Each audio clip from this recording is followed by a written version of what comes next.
Hi. Hey, hi. Hi. Hi, hey, hi. Oh my god, I'm sore. That was fun. That was a bunch of fun. I should probably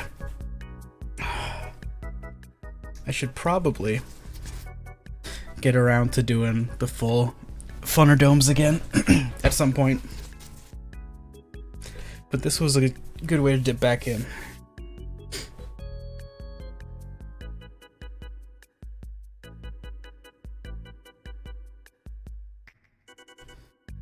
No, that was a pretty minor FUNNERDOME. Usually there's like a bunch of other like group activities and shit like that. I have a bunch of stuff I like to do. Like one where we collaborate using an AI to generate like persona biographies or like character descriptions, and then by the end of the stream, people will like have sent in fan art of them. It's really fun. That's like the most recurring one, but yeah. Usually they're like between 4 and 6 hours depending on the activities, but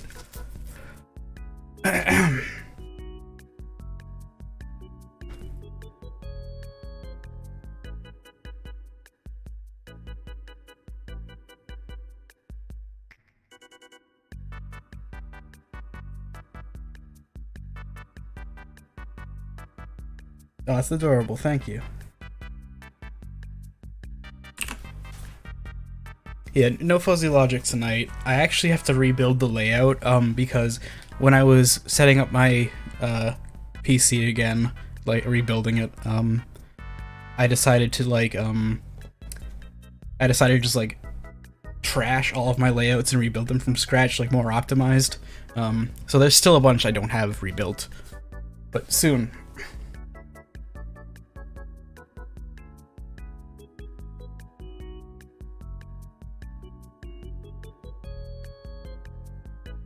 Oh, fuzzy logic is the thing I mentioned where we like generate the personas with AI. Yeah, there's that. And it's just kind of like a hodgepodge of whatever at that point. That's the only, like, is that the only recurring one? Aside from, like, music? I think it is.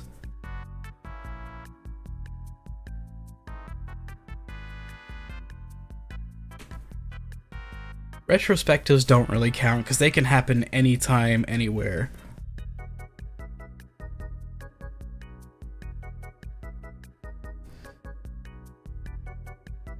Like, I could just go blah and we have one, but we aren't gonna.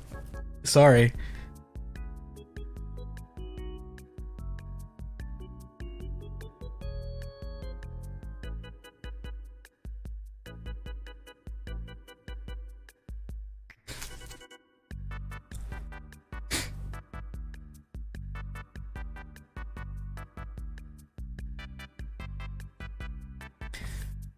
The pound hasn't recurred yet. It was only the once. We'll see if it does recur. I'm very much about just like gotta always do something a little bit different. Like I gotta change something every time. So who knows? So I decided to remix some camera moves, kid. Jump. That's not mine. I don't think. I think. Like, which one is it? Is that the one that's a mashup with the Noisia track? Tanuki mashed that up. It's I'm gonna grab it.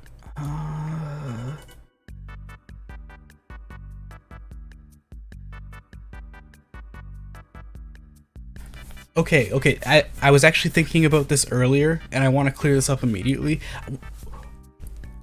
I don't know how people came to think that like this collection of 4 shitty mashups I made for that night, like, were an album. Somebody just fucking ran with that, and now everybody thinks that's like an EP or something. It's not an album. It was a folder on my website with 4 like fucking untagged MP3s.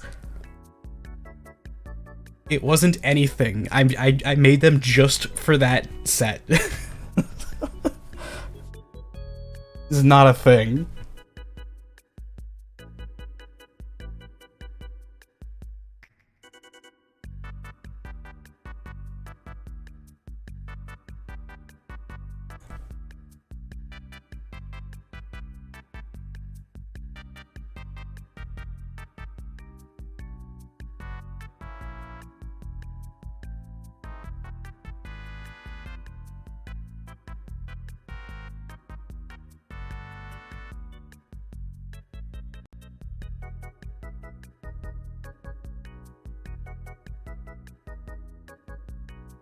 Had to open with it. Oh, actually, yeah.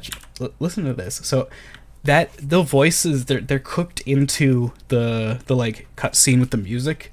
So I had to isolate them a little bit. There's always time for fun. It's Friday night. Let's dance. It's pretty good. It's usable.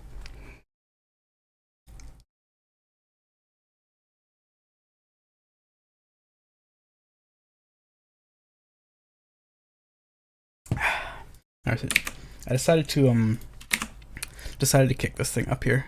Let me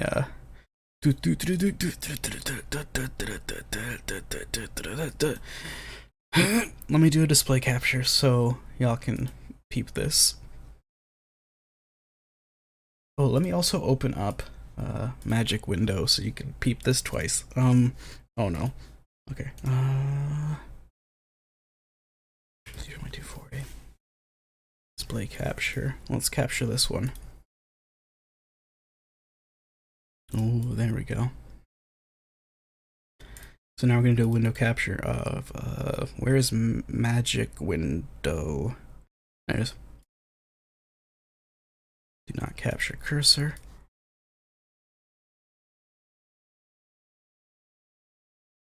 Let's make this big. There we go. Point filtering. 60 FPS. Oh, I should have done it here. Fuck, I'm a fool.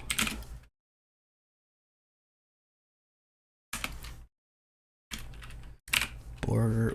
Where are you, border? There you are. 2. No wait. Left 3, bottom 3. Okay, cool. It's huge. Fuck. Okay.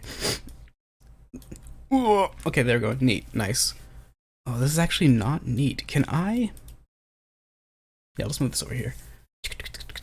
Alright, so, I want to show you how some of this stuff works, because people are always curious about the OBS shit, because, well...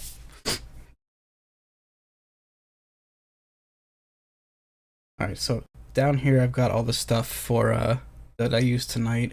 Here, let me set this one's resolution to the proper thing. Okay, so this runs at like a separate resolution, because I didn't want to... My stream down here, here's my actual stream. Whoa! Runs at, it renders at 1920 by 1080, but encodes at 1280 by 720, just so I have the option if I need to make it bigger, more big. And the stuff for the stream tonight, I composited it even at 1280 by 720 because hell no. So I'll show you some of this stuff down here. Oh, right. This is gonna be really interesting. I'm going to move this down here. Let's do a display capture of the bottom instead. This will be easier. Nice. This is really confusing.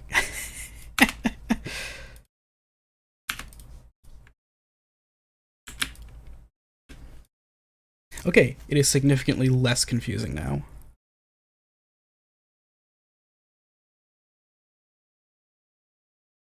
Okay, so what I have going on with this is you can see there's like these like green tree things. It's my wallpaper. You can tell it's my wallpaper. So a huge thing, like a huge component to... Oh, this is all fucked up. It keeps resetting. I don't know why. A huge component to like the look of these is the fact that I'm constantly doing a screen capture of the entire screen, which is down here. This is capturing my second monitor.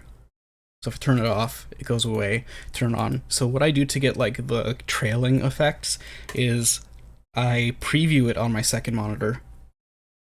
So now my second screen is just that, and I'm capturing what OBS is like displaying. So if I turn this off, you can see like all that cool background blur is gone. It's like really dark. If I turn it on, we get all of that shit. And that's happening in every scene here. I use this on all of my visualizer stuff as well, just because it's good. It's great. And you can see I'm doing some stuff with the capture here. Like, so first thing I do is I'm scaling it down real small, like half the resolution of the actual output, just to save on processing. Then I'm cropping the sides a bit, so it like expands as it goes. Then I just do a blur, color correction. You can do whatever you want here, and then scale it back up. If you mess with the color correction, you'll get all sorts of crazy shit, like, let me bring up the opacity, and like do a hue shift, and you can see now as it fades, as it moves outwards, it changes colors, you know, shit like that. It's a very useful thing. The more transparent you make it, the less repeats you get. I can probably actually also just turn off the blur so you can get a better idea.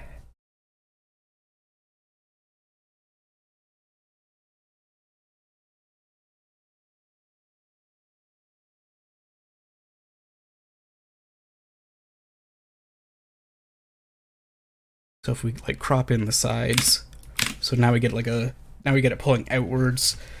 I just have it a little bit to get it like a horizontal like CRT look, or we could do it like top and bottom, or just bottom, you know, stuff like that. However you crop it, that determines how it like pulls the image. Can you display stuff? No, scenes and scenes don't really work that way, and you cannot add the current scene, so you gotta use this goofy workaround. I understand why they don't allow it immediately, but yeah. Weep. So, then I'm using, if I like go to the second one here, we get all this cool shit going on. All of that is handled in, let me go back. So between these I have a motion transition set up using motion effect, but then in the filters for this I also have motion set up for every element in here. So if I go here, I can be like, so you can see that's set to do that. That's set to do that. It does a little stretch too. There's a lot of shit going on in here. But then on top of all of that, I have a pixelation, so just like crunch the resolution a bit. That scan line shader, this is a like really big scan line moving very quickly. It's only like one scan line for the whole screen. Then I do a bloom, then I do a bunch of small scan lines, then I sharpen it, then I just color correct it to really blow it out some more. And I have this thing called edit this one. That's where I do this.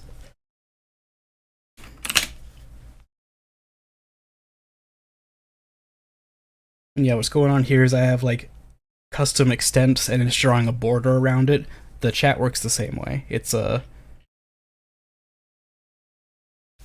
yeah, easy trick. And of course I group them so I can move all of the elements of them together. So if I go back here, that'll move down there, back up here. Oh yeah, you can see there's like all these circles showing up that didn't exist previously. They are there, they're just like huge and outside over here. So if I switch back, they'll like come in. There's all sorts of shit like that going on. And right now the ring in the background is set to respond to audio, desktop audio, so if I play this... There's always time for fun. It's Friday night. Let's dance. And that's just a 1 pixel wide visualizer of the like lowest frequency, stretched out super wide, and then with a polar, what do you want to call it? A polar filter on it. Let me just like grab, let me grab that Chrissy Manic track. Okay, so that's the wrong visualizer. There we go. So here you can see like exactly what's happening. Let me turn all this shit off. So here's what I start with. It's a pretty basic visualizer, and I know it's 128 wide because I have the detail set to 128 and they're all 1 pixel each. So I crop out the right 127, you can't even see it anymore. Then I scale it to a square. I also like bump it down so it like, because if you don't move it down using cropping, it won't make a circle. So then I rotate it because it has to be upwards to do this right. Then I do a polar filter, blur, crop, image mask to change the color, then I just scale it and make it transparent a little bit.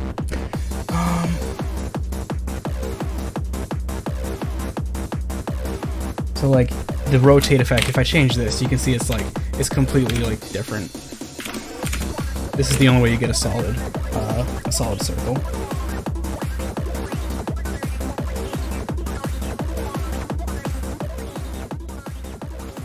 So then over here, this is really basic. It's just, actually that's not even an image, that is also editable text.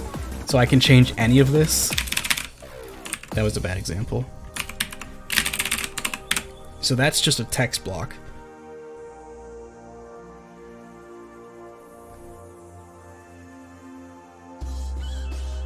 And then the last part of it is the like dive effect, which is this thing. And here it goes. So it pulls back, and then when it pulls forward, it does this. So the pulling forward is a really interesting effect. See, it's gonna go back again now. Okay, so I'm just using a display capture for this. It's real easy, like super, that's the wrong one. Okay, here's the display capture I'm using. So let's step all the way back to just the capture. So here is the capture. It's big. So we're doing a crop, just to crop out like the sides and stuff. Scaling it small, real chunky and small. OBS immediately drops frames. You need a beast of a machine. I was previously on like a half decent Radeon chipset. I'm on a an RTX 2060 now. And that helps. It helps a lot. I still can't do a lot of this at 1080p. So I'm locked at like 720 for 60. I can do 1080 at 30 FPS usually, but 60 is often out of the question. I mean, you could probably see that my stream was like dropping frames while I was, doing the set. Like it's up and down. Not like a crazy amount, but it's like it's not stable. Why don't I go higher? Money! It's so expensive! The 2060 is cheap. I mean, comparatively cheap. But yeah, realistically, you don't need more than 720p for streaming, and streaming at 720 I think is better because you get to put more bitrate into lower resolution, so it looks better. Like 5,000 kilobits per second at 1080p looks like trash compared to 5,000 at 720p, so, Anyways, so what I'm doing is I'm doing a color correction. You can see that like each one is a slightly different color now. Then I scale it back up, and that looks fucked. There's another step of filtering going on that you don't see here happening to the entire scene. So in this scene, I have our pixelation to crunch the resolution, the bloom, and a sharpen filter, and that's where we get all these weird artifacts. Let me crank this up for you. See, this is starting to get real weird, right?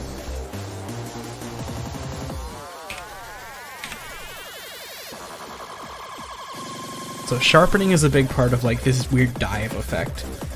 Next thing, I'm using a pulse effect that makes the image like smaller and bigger. It just like zooms in and out, and we're like halfway there with the effect already. So it goes way back and then way forward. That's crazy. So then I'm doing a 3D transform on, I forget which axis. Yeah, on the Z-axis, and that's what does that. That's what makes it spin. So then I'm cropping it to make it, what do you want to say? To make it fill the whole screen, because you can see there's like these edges that it's not filling. Like you'll see when it zooms in. See? So I crop those out. Then I do another scale. Then I blur it, and then I resharpen it, and we get really crazy artifacting because of that blur and resharpen step. You'll see here. And you just get these like, there's like a wash of colors, and then it goes pure green, which is what I want, because at that point I do this and it does a regular fade transition thing to, good camera, to this.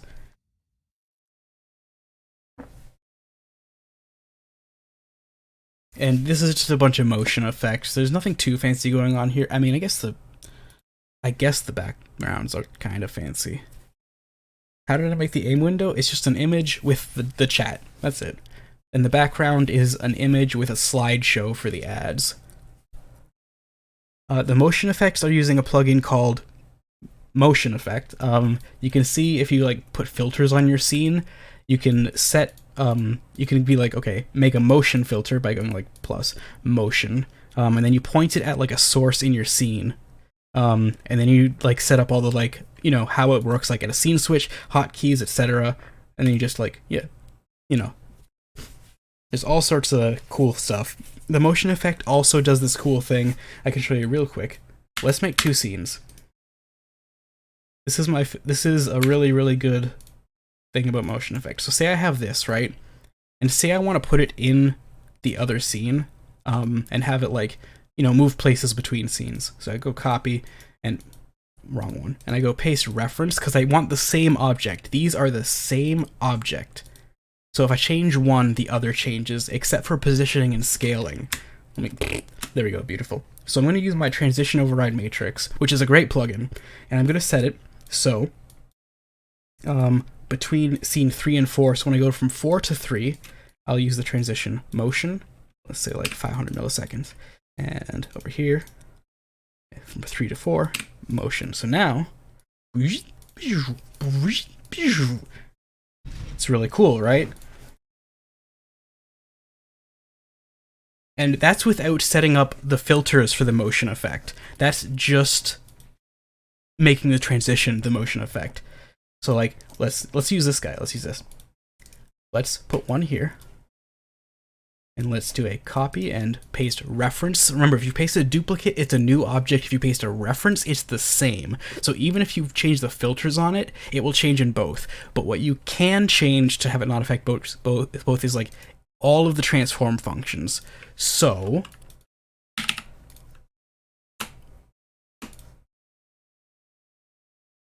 you see what I'm getting at here? See what I'm getting at?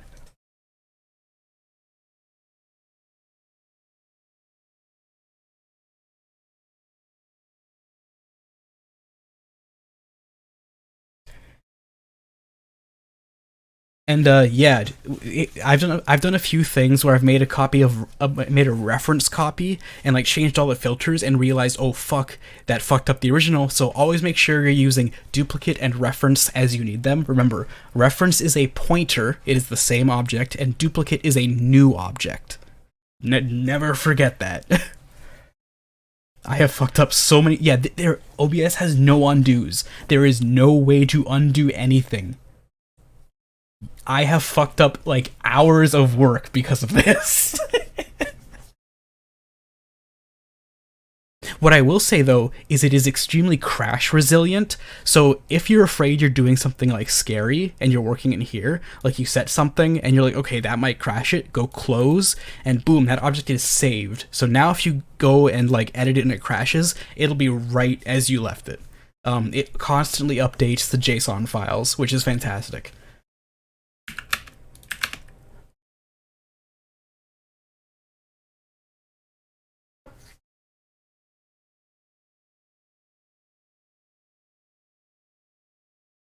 Is there anything else? Oh yeah.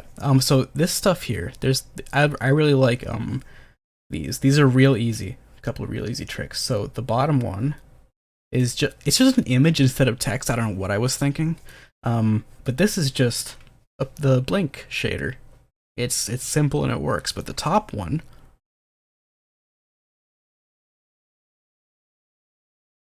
so that thing up there, this is really cool. So this is, you know, fading across using an image mask. It's a GIF of a gradient scrolling right. So like, let's say I want just like, let's put this. That's my cool new graphic. And let's just like put that on another one so you can see. So yeah, you can see it in action how it's working. I have all sorts of like little resources made of like gradients and like, you know, fades and things like that because you'll always need them. You'll always fucking need them. But yeah. The Franker Faces trick. Oh yeah, that's the one thing you can't really do in OBS. So let's hop back over. Whoa, wrong one. Okay, so what I got going on here? The chat I'm using is I'm using Night Dev. I think it's called Kappa Gen or whatever. So Night Dev has a chat you can embed as a browser thing, and it supports Franker Faces, and it's fantastic. As for the bouncing emotes, that is Stream Elements. I don't like using Stream Elements, but it lets me do stuff with emotes like that, and it also lets me do the follower notifications on my main layout, where like the character shows up and it's like, does the thing. I hate that everybody uses like just the default Stream Elements fucking thing. It's really not good.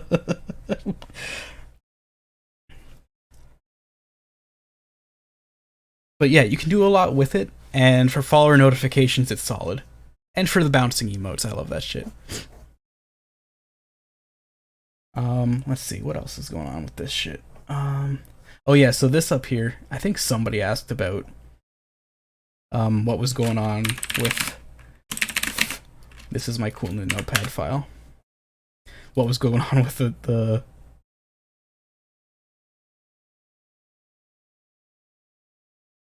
So yeah, I was just constantly updating this as I was mixing, which, bit of a hassle, but it works. There's really no way to automate that. I mean, no, okay, that's a lie. So if I were using like Winamp or something, yes. So okay, so the way if I were to want to do this automatically, what I would do, and it's an insane fucking concept, is I would stream my set from, like, I would just do it normally and stream it normally, but I would also be doing an audio stream to my home network via Shoutcast, and I would grab that Shoutcast stream in Winamp on my streaming PC and read the title from that. But that's such a pain in the ass, so no. But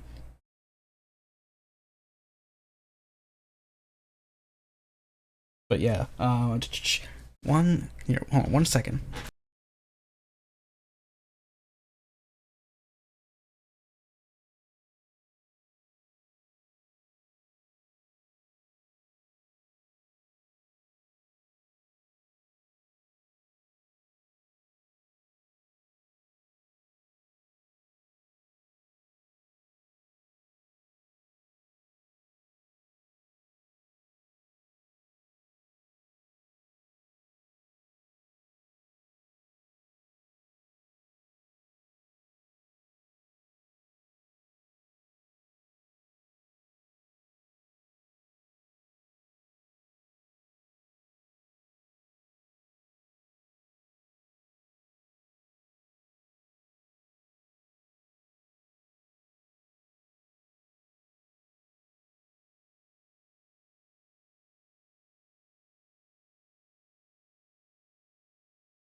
Okay, sorry about that.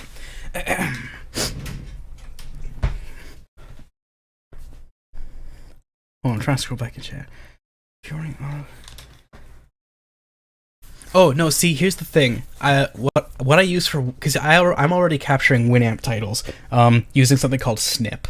It writes the title to a text file, so I don't have to do any shit like that. It's just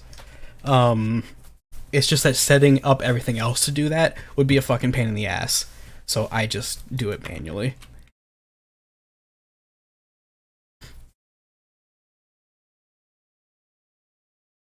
Oh right, somebody asked about like how they're all like bobbing around and shit like that.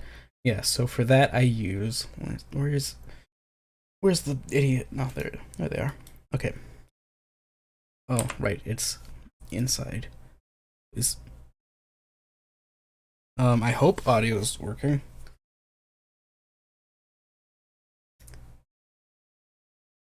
So yeah, there's a shader called Rotato. Really cool, really cool shader that does a few weird things. Um,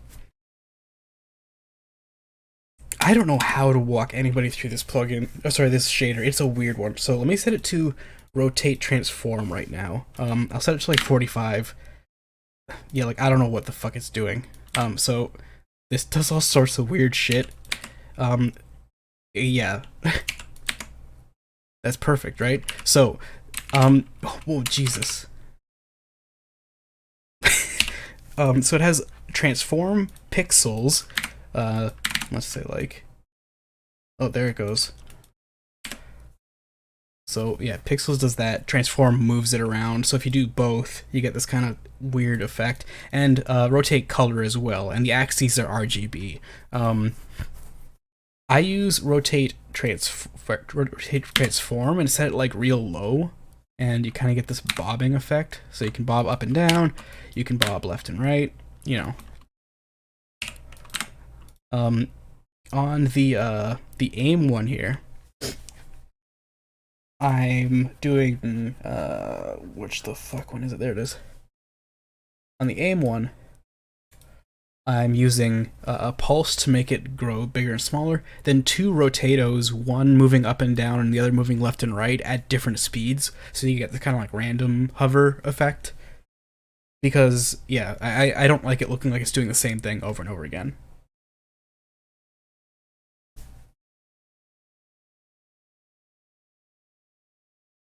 Process of finding new music.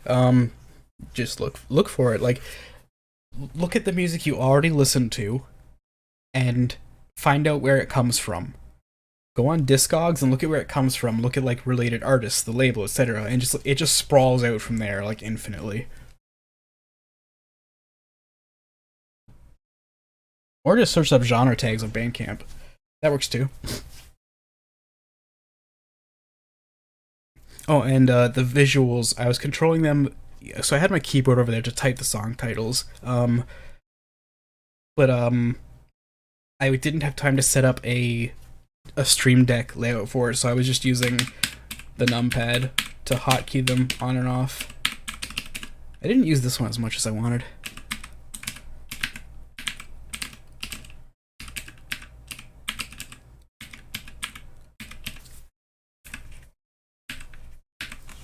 What broke it? Oh no, I intentionally broke it. I have three background settings here. One is a little bit of like a blur zoom. Let me put the stars on because that's easy to see. The other one is just trails without changing color too much. You can combine those two to get like bigger blur zooms. And then there's another one called Rainbow's Holy Shit, which never clears the drawing surface and always cycles hue. So like, yeah.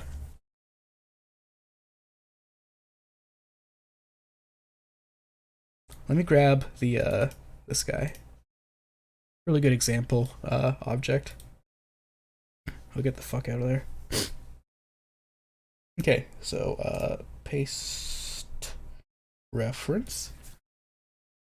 So let me turn off the oh, the music. No, that's just that happened all the way through. I think it was like a short in the USB cable or some shit like that.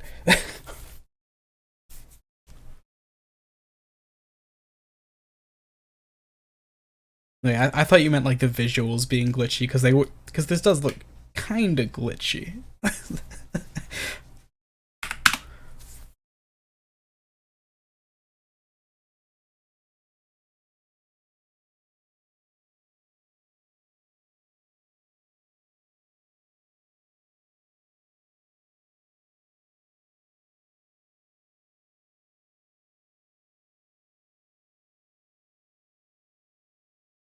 What DJ controller? I have the. Oh Jesus! I have the. What the fuck is this? Why doesn't it have the number on the front? Oh, the Newmark MT Pro 3. I previously had like a smaller, like super portable one, which was also, it was nice. And before that, I had the Hercules DJ MP3. And I mean, before that, like for years, like even doing live gigs, I was a keyboard and mouse like DJ. It's like that was all I needed. And I kind of like the keyboard and mouse thing. It's just you don't always have room for a keyboard and mouse. Can't stand trackpads. Every time I have to reach for the trackpad, I feel like I'm gonna destroy something.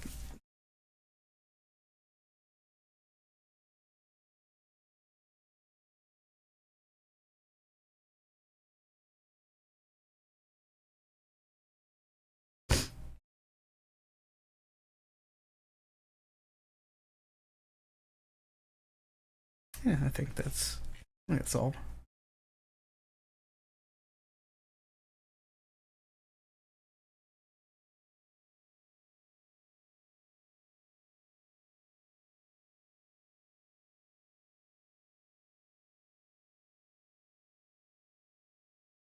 You get more characters in this thing.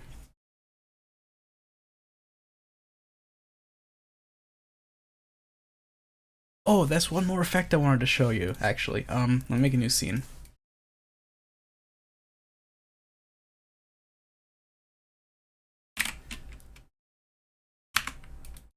I don't have these scenes in this install, so I'm just gonna like, here is some text.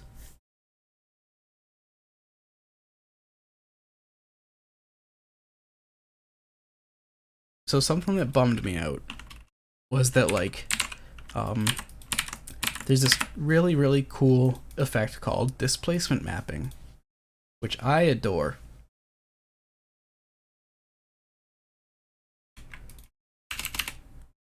Oops. Data, plugins, transitions. I'll use the transition Luma wipes. So we'll use this one. So what this does is, yeah, see, it displaces it. Wow, imagine that, right?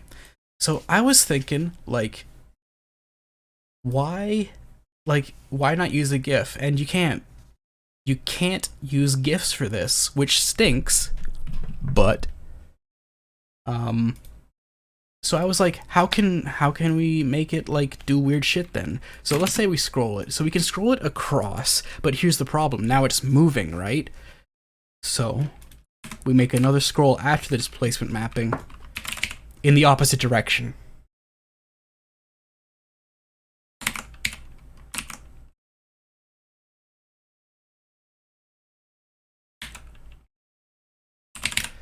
There you go.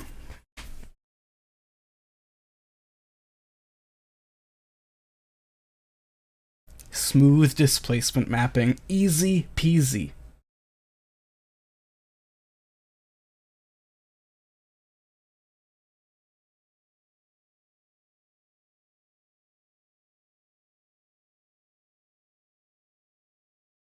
So you just grab a couple of these.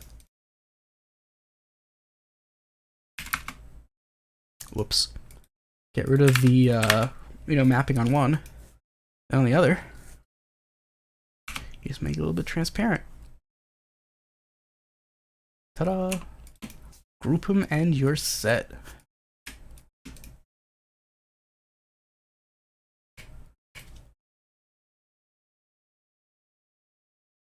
Pretty cool, right? I think it's pretty fucking cool.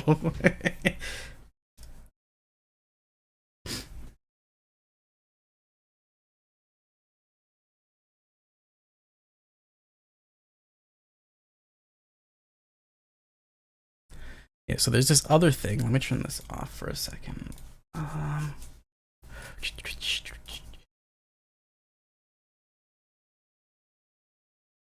Where am I saving? Oh yeah, I know.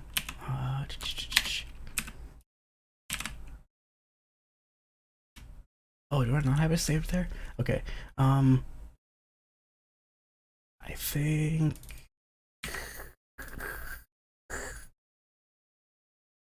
Yeah, cool.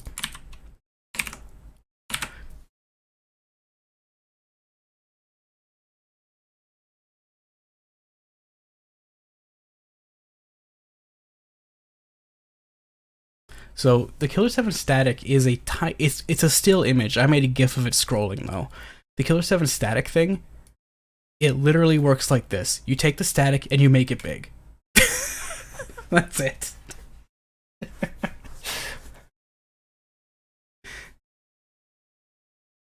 I mean, ideally you make it even bigger.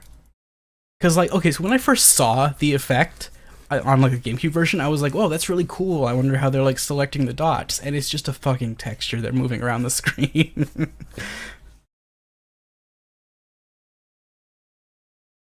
Easy peasy.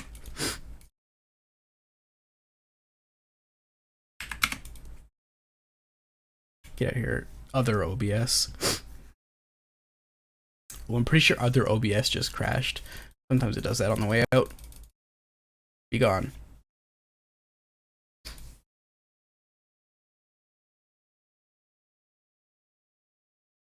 So yeah, the other thing I used to do that. For me, it's not the shader plugin. It's the audio, the visualizer thing. But yeah. Here's let me go to the desktop thing. Hey, we're back. Why? Why that screen? Hold on.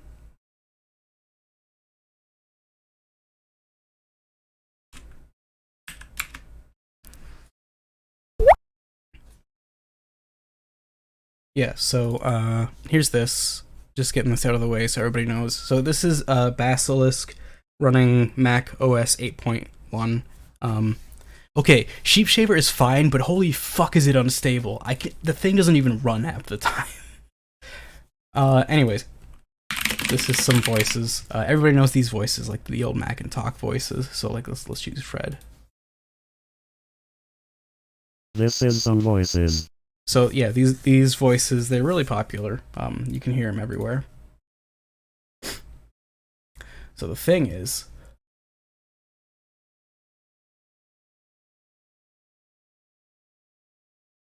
that's not the one. Yeah, so to get like the Killer 7 sound, you run it through a sine wave ring mod at 850 hertz. After adding reverb, you need to add the reverb first, and then you run it through a sine wave at 850 hertz for all the different voices. Like here's Iwazaru. No, wait, no. No, it's not. I made two of them right.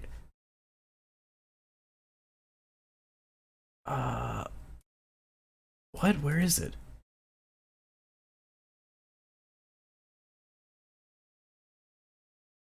Okay, I didn't.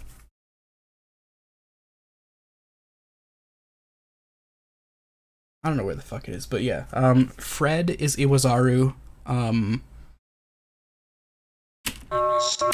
Kathy is Susie. Whisper is Travis. And I don't remember the others.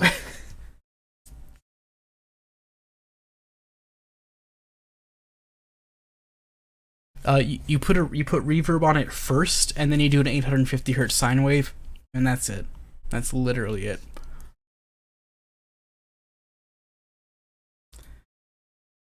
Yeah, let me actually here.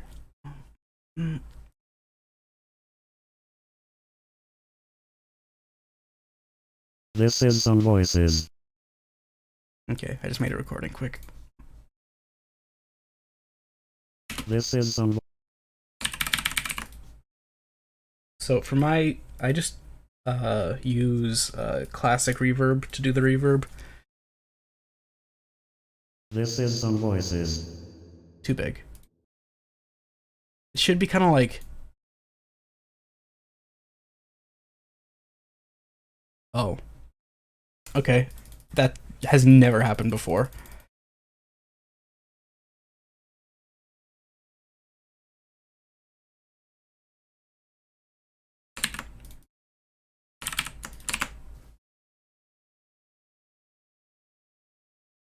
Yeah, so you want a pretty like kind of tinny reverb. God, these knobs are all fucked up in here. So you don't want to dampen the highs too much, and you want to cut the lows. This is some voices. Yeah, there we go.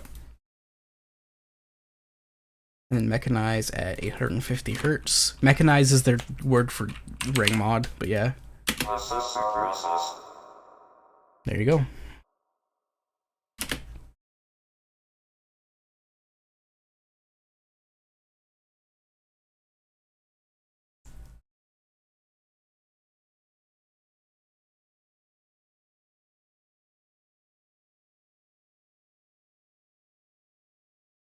My favorite is probably, I don't know why I fucking closed Basilisk. My favorite probably is the one for Travis, the Whisper one, because it does this cool thing where. Boom. Oh, actually, so if you want, I'll get you guys a link. I'll get you guys a link real quick. Okay, what is that? What is, like, capturing the other... Oh, I have a second display capture. Give me a second. I'll get you guys a link that has this, the one I'm using, like, pre-compiled, ready to go, no bullshit. Like, you just unzip it and run Basilisk.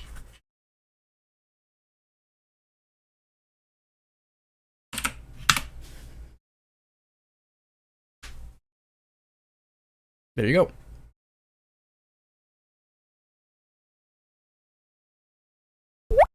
Weep.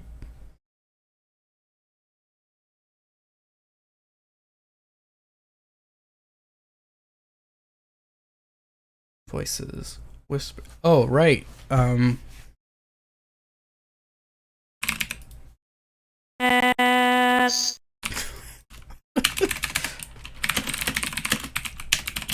Everybody knows that's where this is, right? This is from. Hey, kids wanna give me.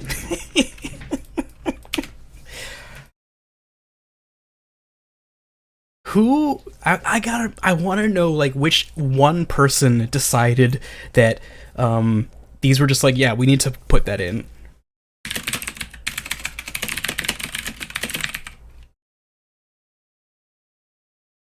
Do you want to fuck my butt?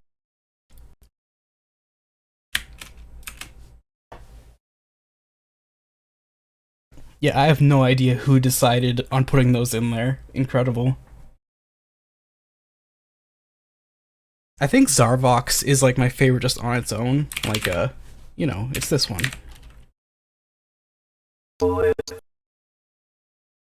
Classic. Absolute classic.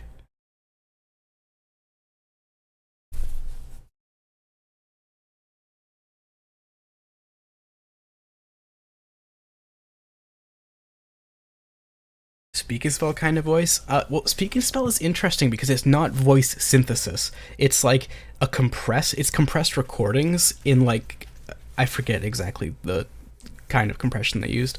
That's what BitSpeak is. It runs stuff through a similar compression. I think he's like a GSM kind of algorithm, but so yeah, BitSpeak is the closest you'll get to like what a Speak and Spell does.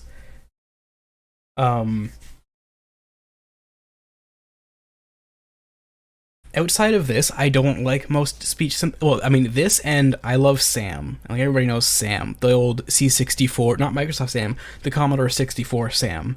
It's the voice I use for the Quick Brown Fox. It's been ported to everything, including like Windows. Do I have it on here? Yeah, I do.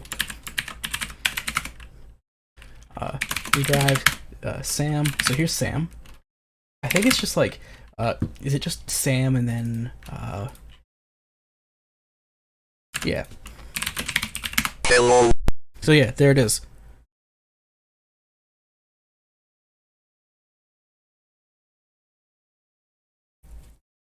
Classic voice.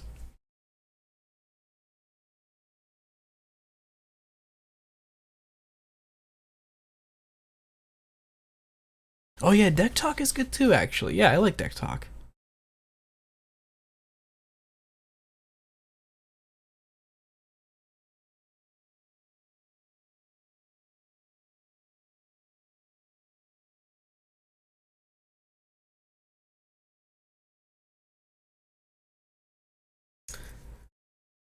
Sound. Whisper.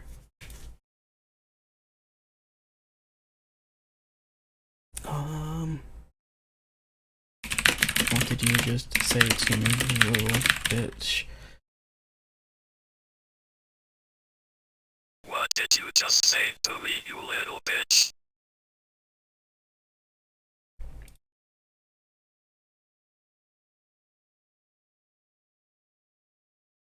The Mac ones, I'm using Basilisk and an install of 8.1, macOS 8.1. I posted a link.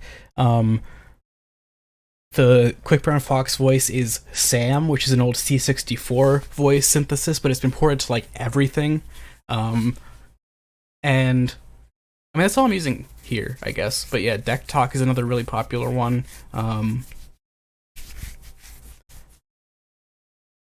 Yeah, I posted the link. Could somebody repost the link from Macintosh repository of Basilisk that I posted? So I mean, I'm running Windows. Okay. Yeah, there it is. Now you can't miss it. What did you just say to me, you little... Okay, let's effect plugin reverb.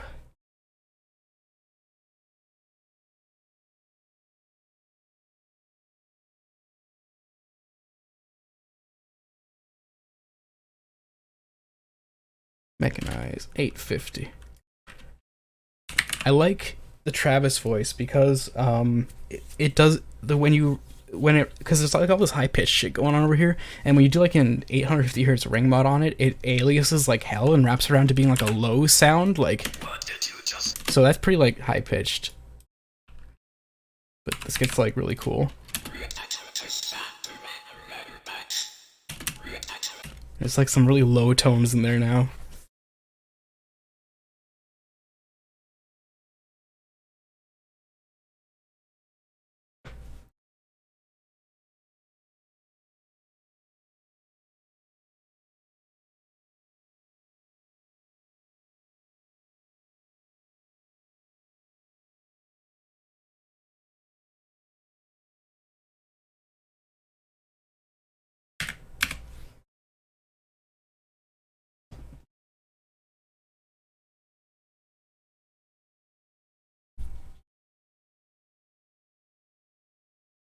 Give me 1 second. My eye's fucking killing me.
Alright, hey.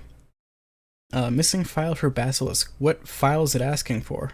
It should have everything.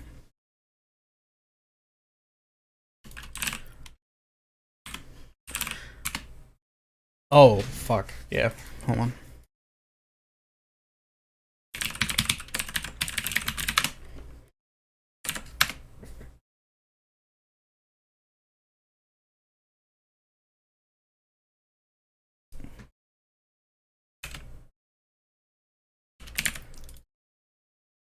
Yeah, do you have the latest DirectX installed? Because SDL is part of the DirectX library.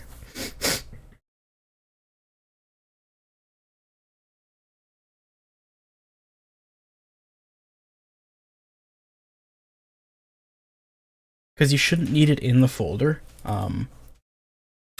You should just have it on your computer.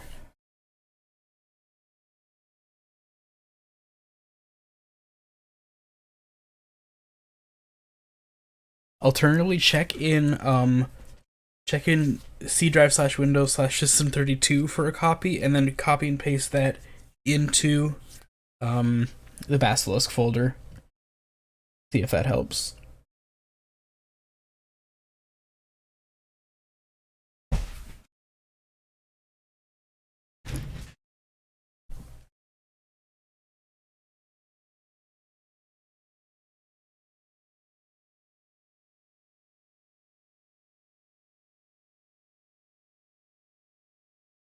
Yeah, take care, everybody. Heading to bed. Have a good one.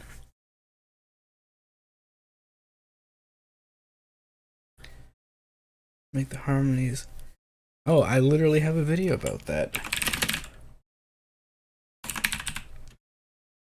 Let me get it for you.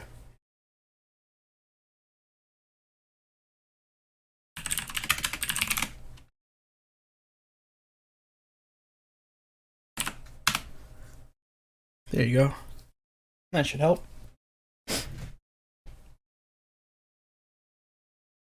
There are other things I do too, like sometimes I'll vocode it or use a harmonizer plugin or like whatever. It really varies based on like what the piece calls for. I try not to get stuck doing like one specific thing a specific way.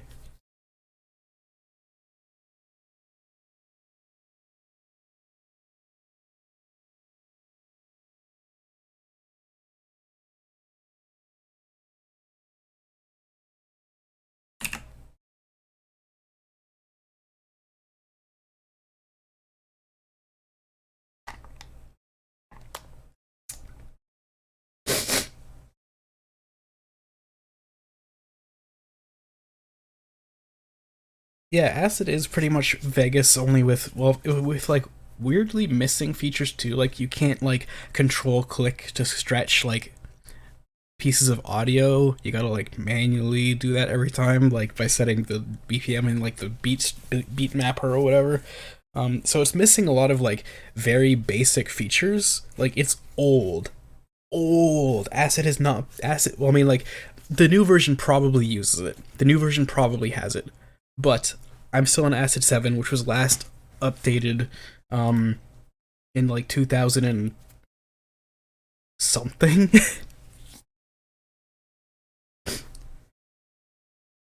Yeah, maybe 2008. That sounds about right. It's a thing.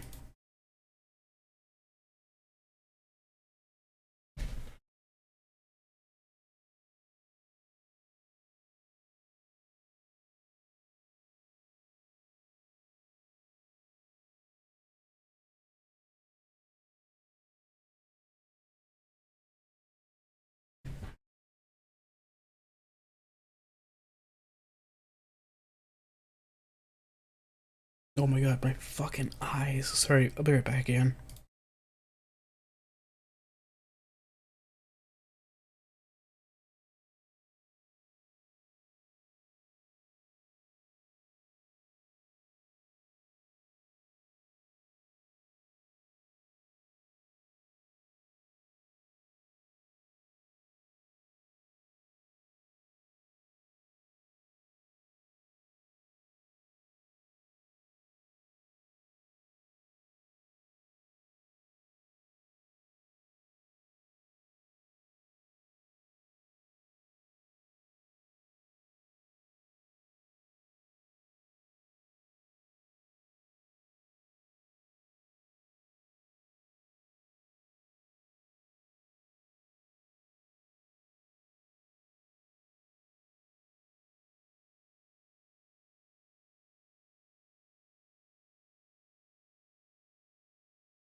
Okay.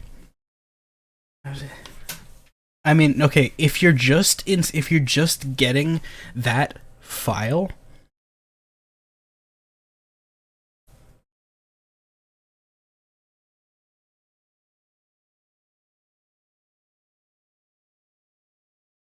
like, did you check to see if you have DirectX installed?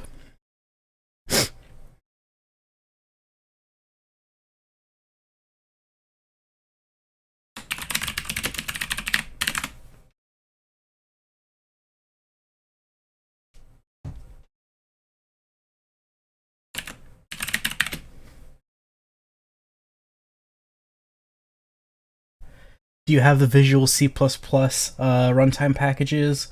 Um, and oh, actually,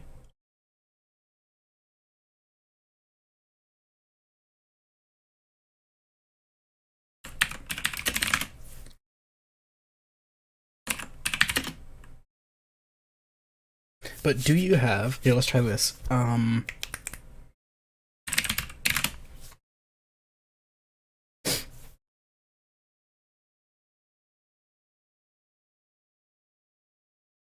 Okay, so first,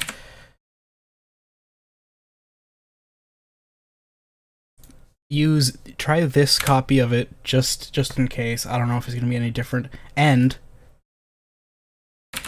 install GTK plus 2. Basilisk uses this, and some people just might already have this, and others may not.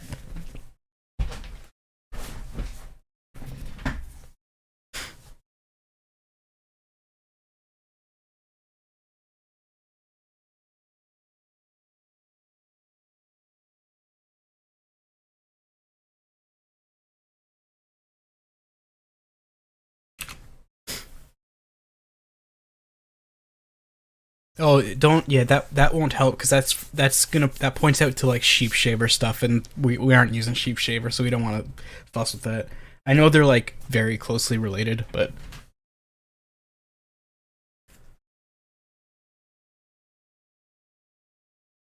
those two things should get you set up because I didn't need anything other than those.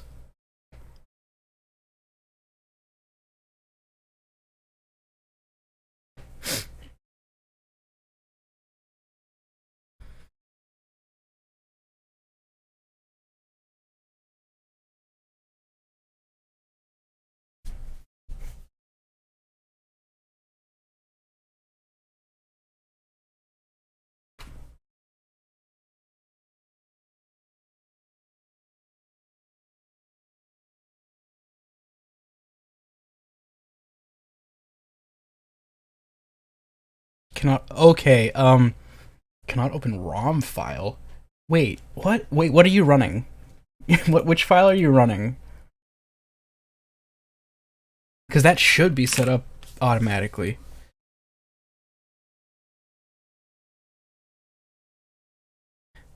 What you'll want to do if it's not finding the ROM, load up Basilisk 2 GUI,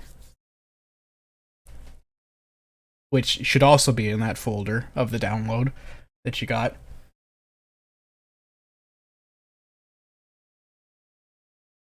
And then you'll see all these tabs. Go to, actually, why am I not fucking, yeah, you see all these like tabs and shit here. Shit out of here. Go to the memory tab and go to ROM file path. Click browse and choose Mac OS ROM. And then click run, and that should be all you need to do. You might have to point it at like a disk file or something. I also recommend, oh, I have it enabled, but go to like CD and uncheck CD-ROM enabled because sometimes that can cause problems.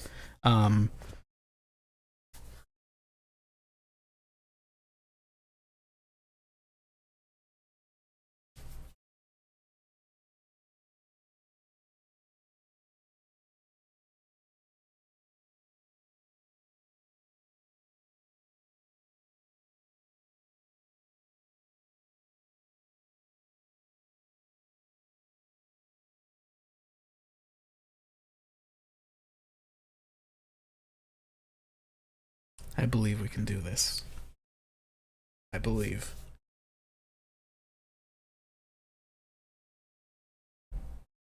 CD enable.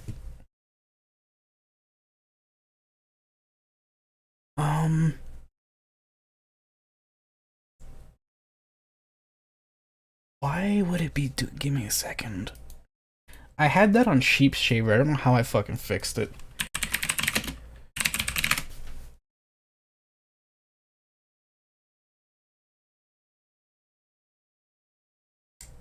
Okay, so that cdenable.sys, put it in, the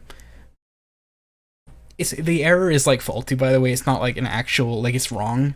Go put it in Windows/syswow64/drivers, and see if that fixes it. That's where I recall doing that, I think. How do I look at preferences? Wait, what are you talking? What? Huh? Do you mean this? You run basilisk2 GUI.exe instead of basilisk2.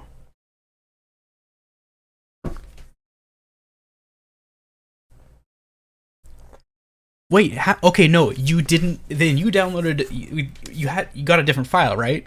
Because the thing I linked has all this stuff in it.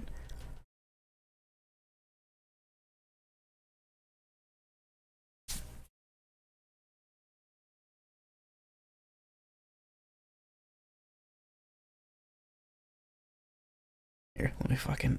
Goddamn. No, gosh, darn it.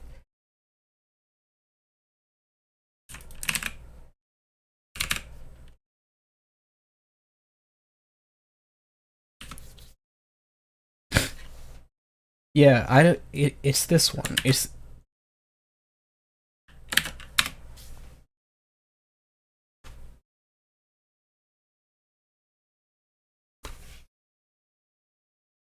Yeah, it should for the most part work out of the box for most people. It was weird because I had to do all this weird setup shit for Sheep Shaver, and I was like, oh fuck this. Okay, but did you download? But I mean, where did you get Basilisk from?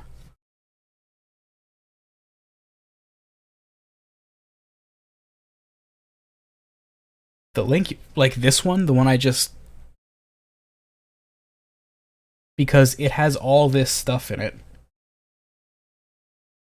Like the folder looks like this.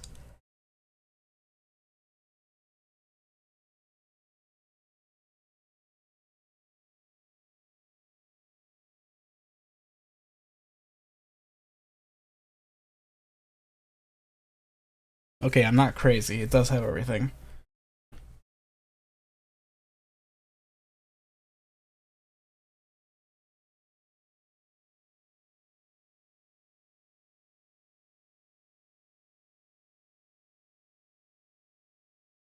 Yes, you have to extract the zip. You can't run programs from in a zip when they have the other dependencies. You need to extract it.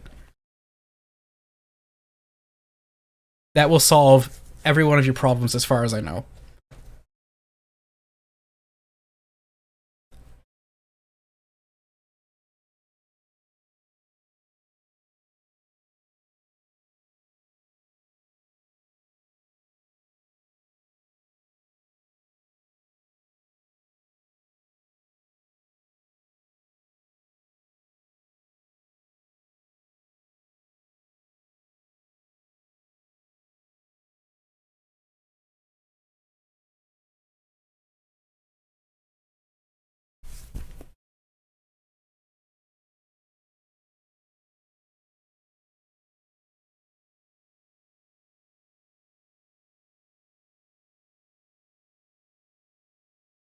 It is an emulator. Basilisk 2 is a Mac OS emulator, and it comes with a full disk image and everything. So it comes with like a pre-built hard drive with 8.1 installed on it.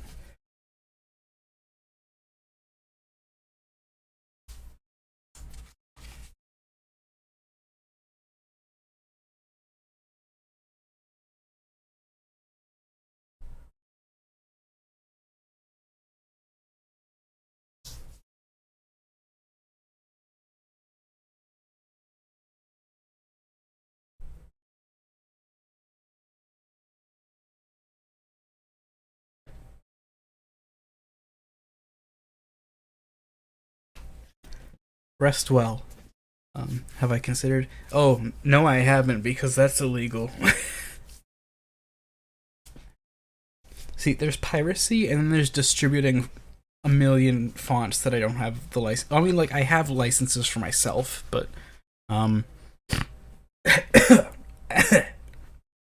but yeah. I mean, they aren't all paid. I use like a lot of free stuff.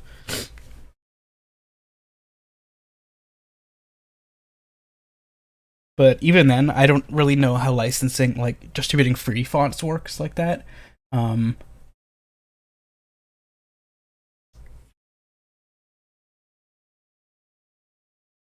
but yeah, the only ones I've just redistributed are those like old Epson printer fonts, the Japanese ones that are like nice tall monospace fonts.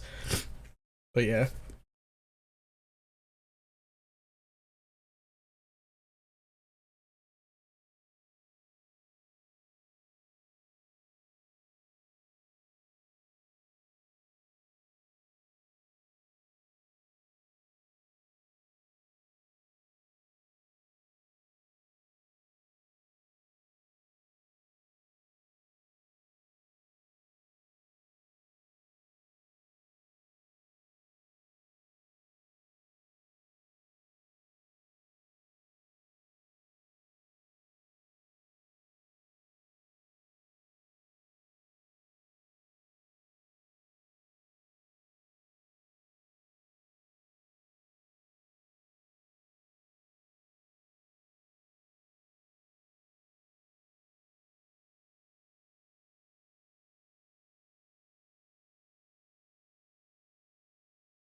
throws up a blank Mac OS desktop.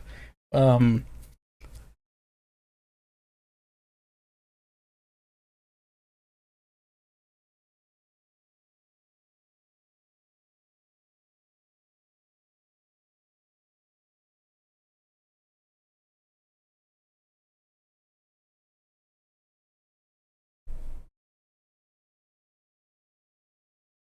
if you go to the disk setting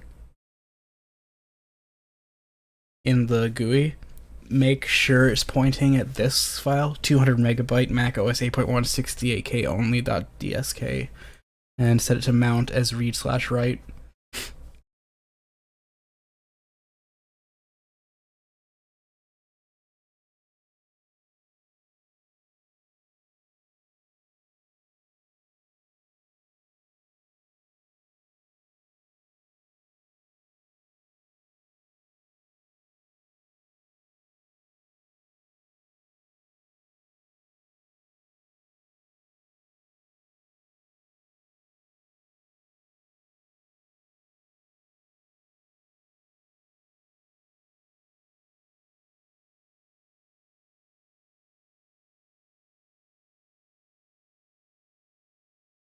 Yeah, that's actually what I keep thinking the icon is. Like, that's all it looks like to me.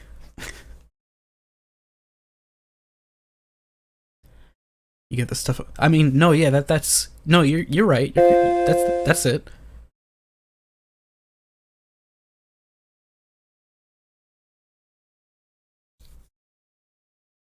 Yeah, so this stuff, yeah, just it gets gone. To get to stuff, you open Mac OS applications, and the speech tool is you do it from simple text.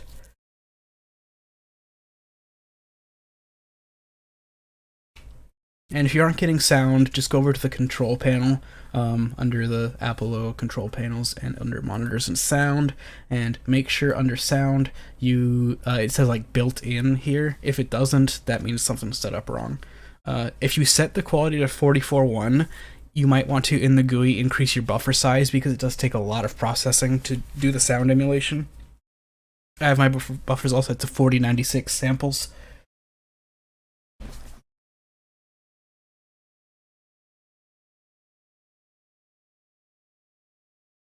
Have you never used it? Have you? I mean, I don't know if that's I don't know if that's a Mac thing. It's like it's a computer thing, right? Clicking on my computer.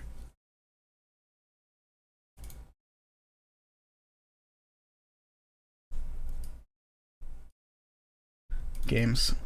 Crystal crazy. Actually, what the fuck is that?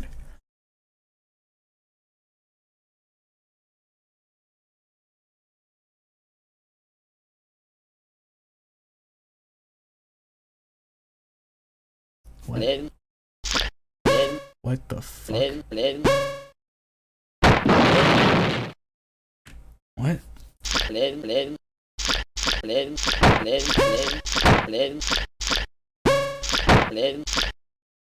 Dude, fuck Mac games. Get me out of here. How do I quit? How do I quit?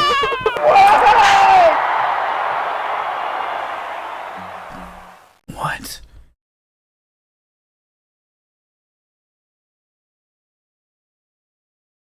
How do I quit?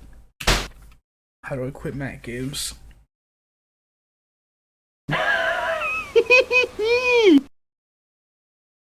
I don't. No, I'm serious. Alt Q. Thank you.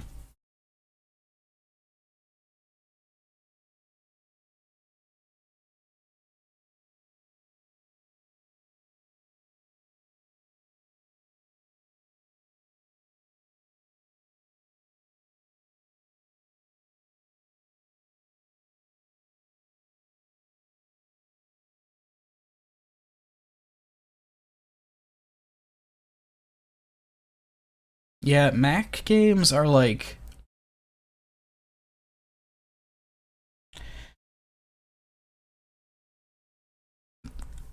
weird. They're like from another fucking dimension. A dimension where the Bandai Pippin was like one of the most popular consoles ever. That's the dimension they came from.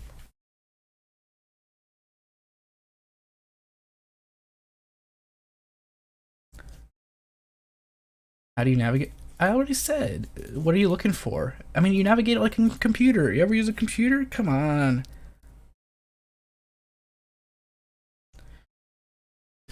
When you open things in Mac OS X, like let me open for example, under applications, like simple text. When you open things, they don't have like a menu like in Windows over here. They have this top bar changes to reflect what you're using. So I click back there as a desktop. If I click this, the top bar is now for that, which makes a lot of fucking sense actually. But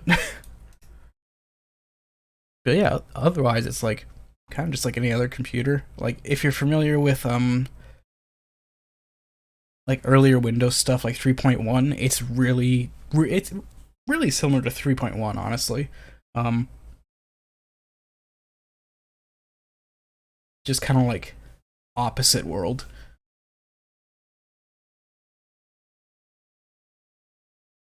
It's got kind of that program manager vibe.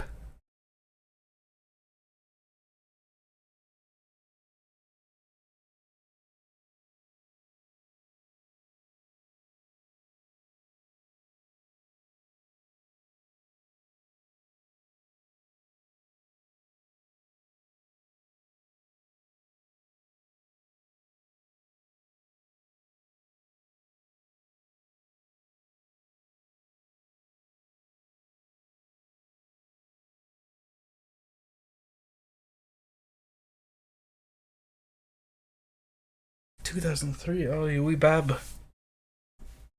Hold on. Fucking. I'm seriously cheesed off in my eyes. I gotta step away again and rinse these bastards out. Fuck them. Fuck eyes. Get rid of them.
Hi. The eye patch is out. I've been dealing with this like on again, off again eye infection this year. Pain in the ass.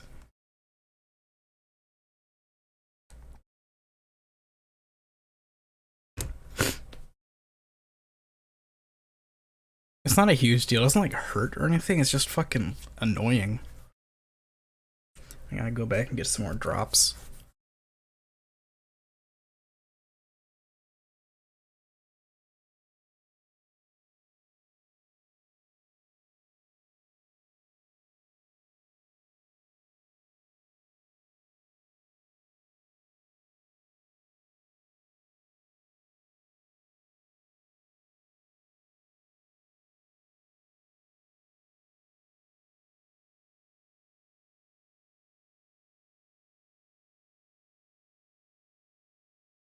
take it easy.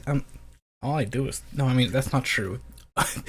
That is not true. I can't. That's like lying through my teeth. I definitely do not take it easy.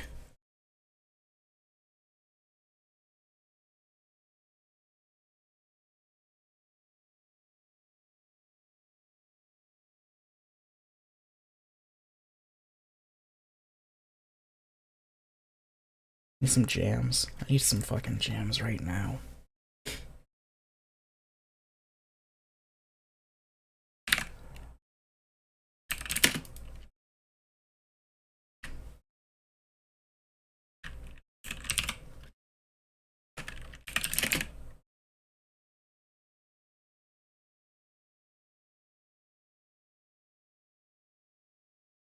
Hold on, I got split or sorry, whatever it is wrong. Yeah, good.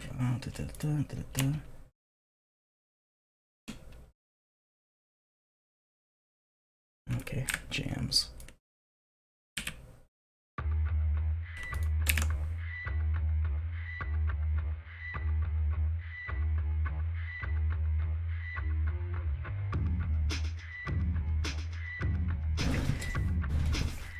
Yeah, I've been all about the 25th Ward soundtrack lately. It's so fucking good.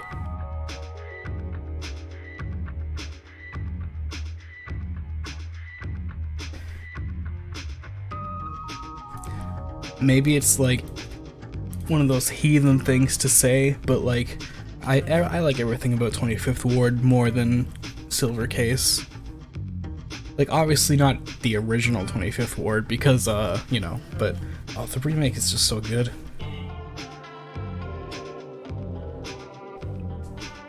I feel like it takes all of the like the extremes I enjoy about Silver Case and just like blasts them out in every direction.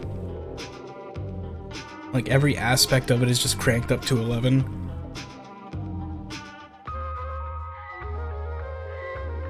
Yeah, the original like cell phone MIDI soundtrack, the like Java MIDI soundtrack.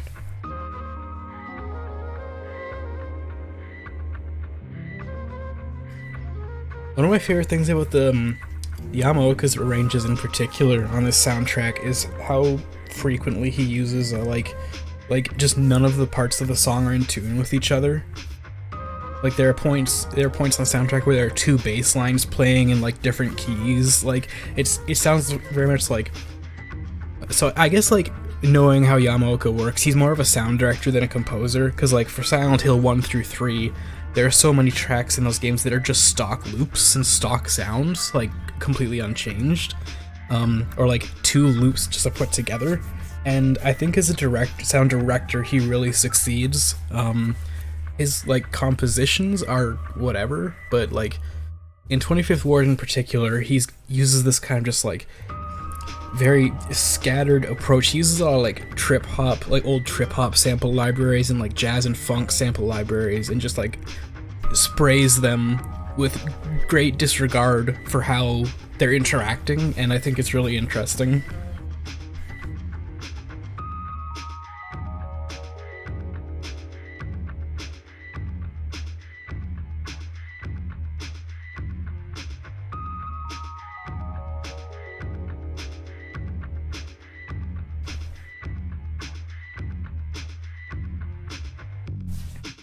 He does know what he's doing on a guitar. That guy, he knows a guitar tone. I'll tell you what. What's the one in Silent Hill 2? Angel's Thanatos? That's like, the guitar tone on that is crazy. Fucking crazy.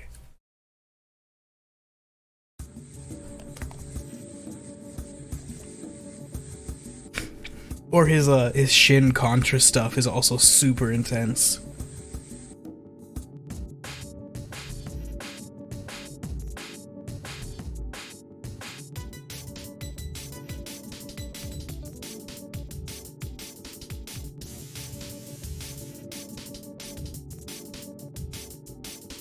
You know, let's close that for a second. Let's open up Acid.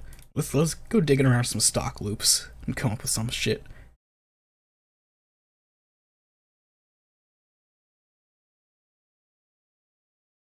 One of my everydays, Remnant Psyche, uses a lot of like stock loops, like just chopped up into smaller pieces. Because like a huge part of Takata's work as well is not stock like instrument or like synth loops, but stock percussion loops put through like flangers and auto filters and stuff like that.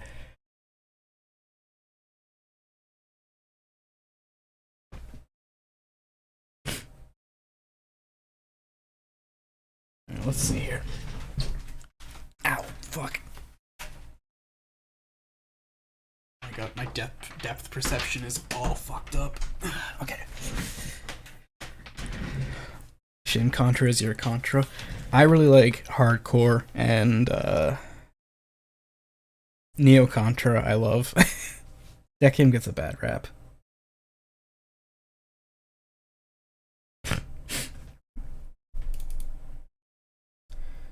Where's the love for Contra 4? It's okay. Here's my hot take. Most of WayForward's games are just kind of whatever. It's the hottest take you'll ever hear from me.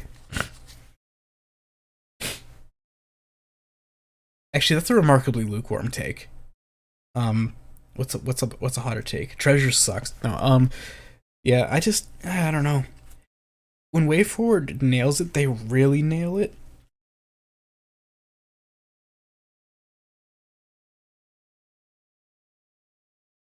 But yeah, otherwise, I don't know. Contra 4 just feels like it's kind of by the numbers.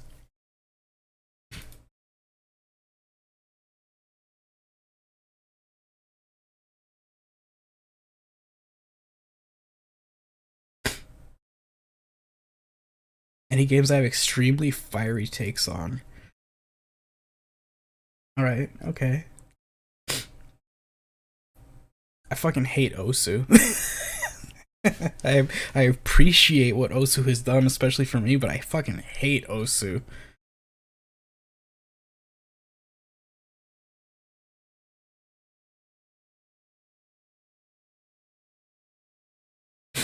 It's a disaster of a game. 2DX is not. I'm a poppin' music in DDR, or I guess 4-panel. I'm not gonna say DDR because 4-panel just covers Stepmanian stuff as well, specifically pad stuff. That's my jam. 2DX is good. I prefer 5-key. I think 5-key just has a real like fun, relaxed, very musical vibe to it that 2DX kind of like lost over time. But 2DX has some killer stuff. It's increasingly not my thing. I think the last 2DX where it was like front to back awesome for me was 10th Style, which is just, it's so fucking good. Oh, I love it.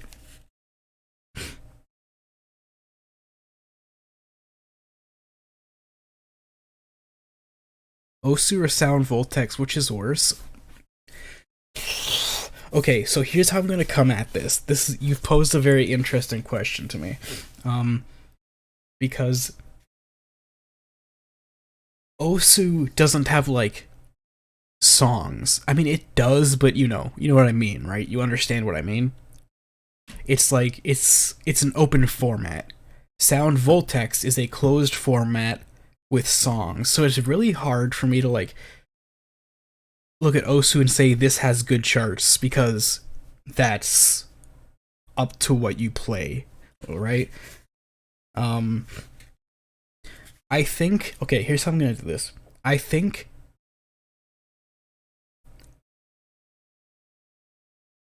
well, actually, Osu has too many variables to compare it with, like, to compare it with most other rhythm games, because most other rhythm games have several.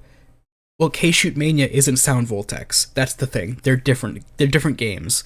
It's like how BMS is not 2DX. They have different sensibilities, different habits, different culture, different theory behind the charting. They're different things. Even if one is an imitation or emulation or simulation of the other, different games.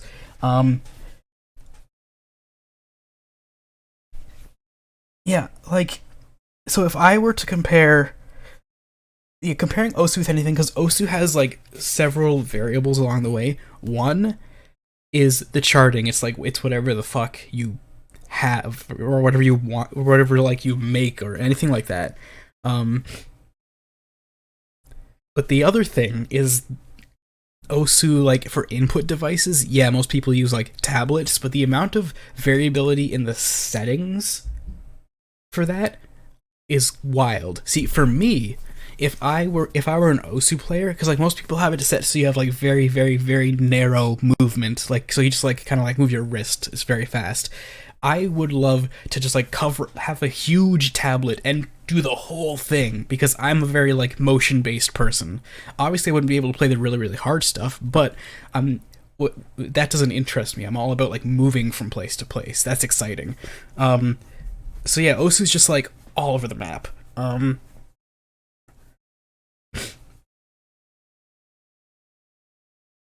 But yeah, so I can't really compare the two. But as for which I would rather play, yeah, I mean, Sound Voltex, easy. Sound Voltex has a lot of music that I think is like, well, I mean, some music I think is like really dope. It has a couple killer charts, and then the rest is like, I don't want to play this. I could play Cleopatrism all fucking day. Or like Foolish Hero. Foolish Hero is an awesome chart.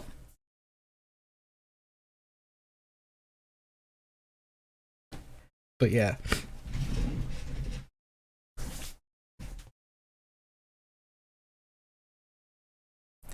Actually, yeah, okay, wait, here's a question. What's the spicier take? I hate Osu or I hate Sound Voltex, cuz Voltex is in and has been in. It's been like the hot Bamani game for like newcomers for a while.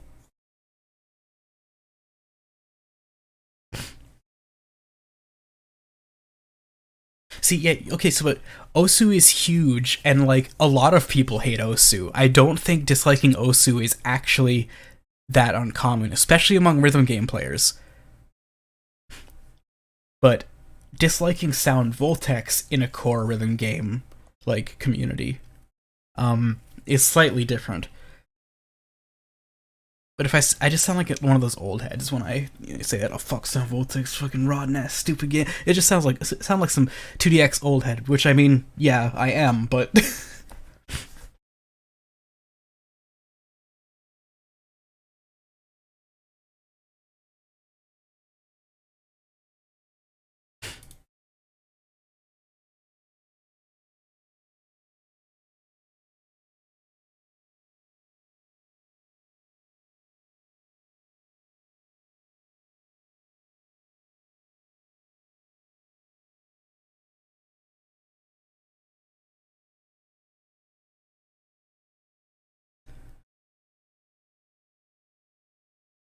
do you need to find a cabinet?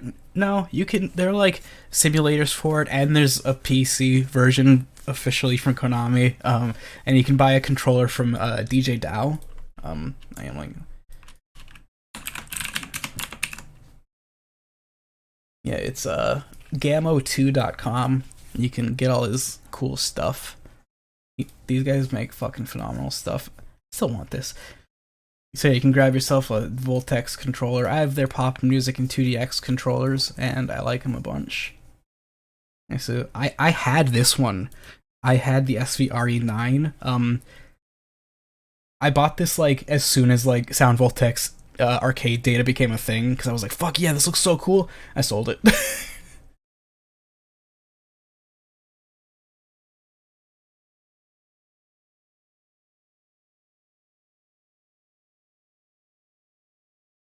But yeah, you can get the smaller one for like a lot cheaper. And the smaller one wasn't even an option when I decided to try to get into it. But yeah, there's this guy now. And other companies make these too. Dow or Gamo 2, whatever, isn't the only option anymore.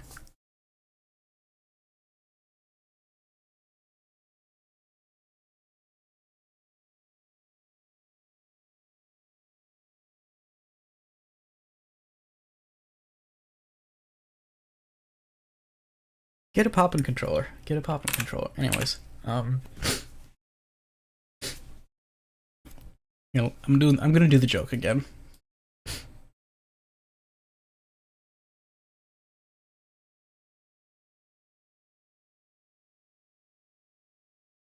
That's a very fair take on Osu, that it's just like a place where, You dig on some tunes.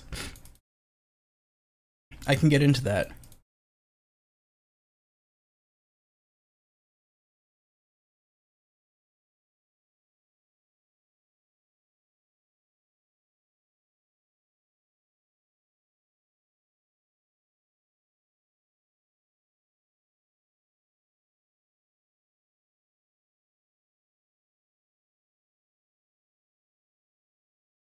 We'll make other songs around games like that. I mean, it something has to like really hit me right for me to like get that invested in like, you know, remixing slash covering slash, you know, it like just really has to be 100% inspiring. Otherwise, I don't really think about it. It's just like when it happens, it happens. I mean, that's everything, but you get the idea, right?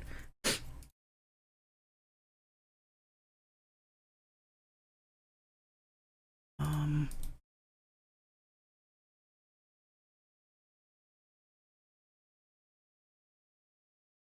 yeah, let me grab this. What the hell BPM is this song?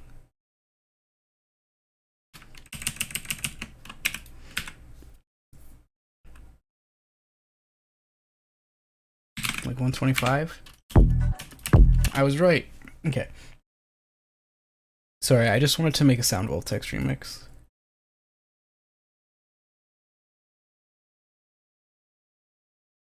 Oh my god, do I not have D-Blue in my folder right now? Hold on, I gotta install D-Blue.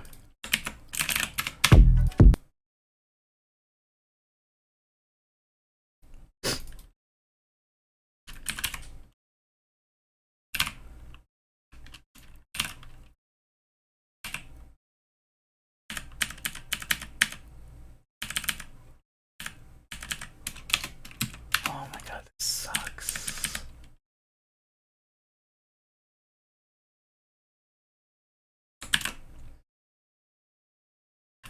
Seeing with one eye is a fucking trial, especially when that eye is also watering.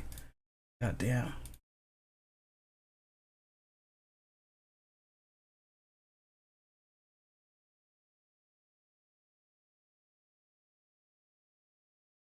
My favorite rhythm game that nobody gives a shit about?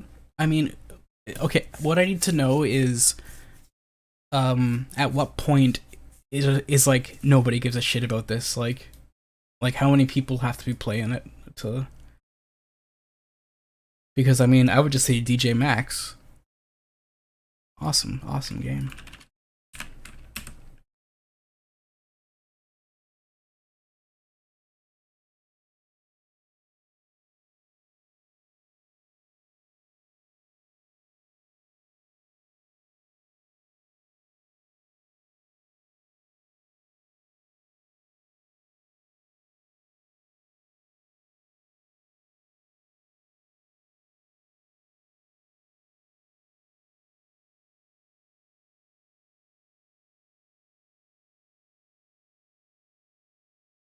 So small, not even a cult following? I mean, even the most... Yeah, even the most niche rhythm game has a cult following, like Percussion Master. I like that one. There you go, how's that? By IGS.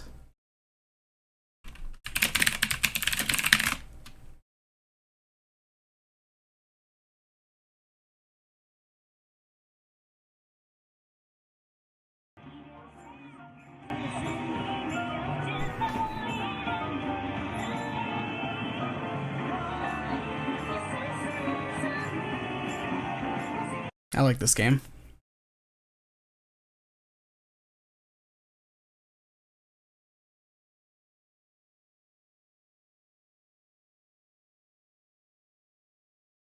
No, it's from Taiwan. Yeah, IGS also made a Demon Front, which is like a Metal Slug knockoff, which is better than Metal Slug. Cool company. Weird games. Oh hell. Hold on again, sorry.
Oh, okay, Christ. Oh yeah, I need to check out the Doom 64 port because it has new levels. Like that's crazy. Doom 64 is my favorite Doom by a fucking country mile. So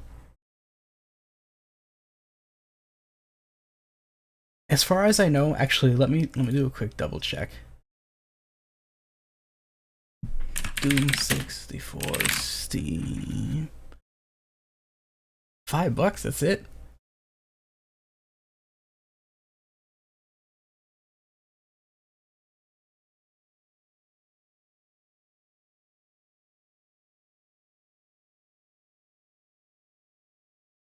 Janked. It's the opposite of janked. It is the most refined Doom easily. Oh yeah, it is by Night Dive. Fuck yeah. Nice.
Hi.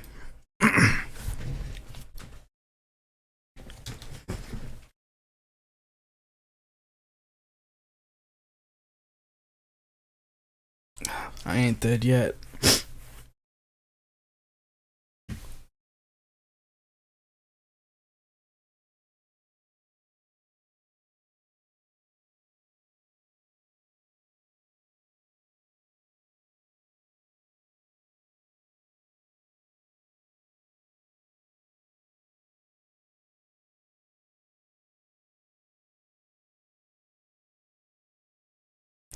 Anyways, sorry, yeah.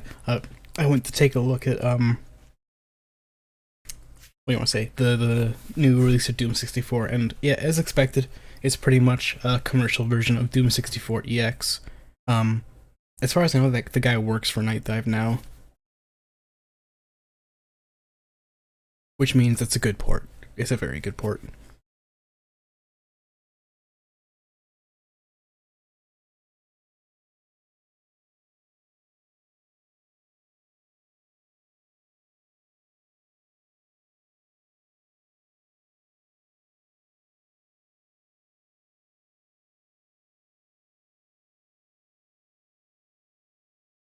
What's the deal with? I just told you what the deal is. The new port. It's Doom 64 is a completely different game.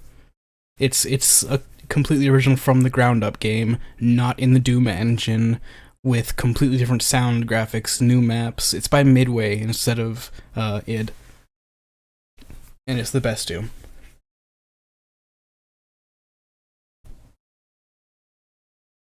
My Doom ranking? Oh, you mean like best to worst?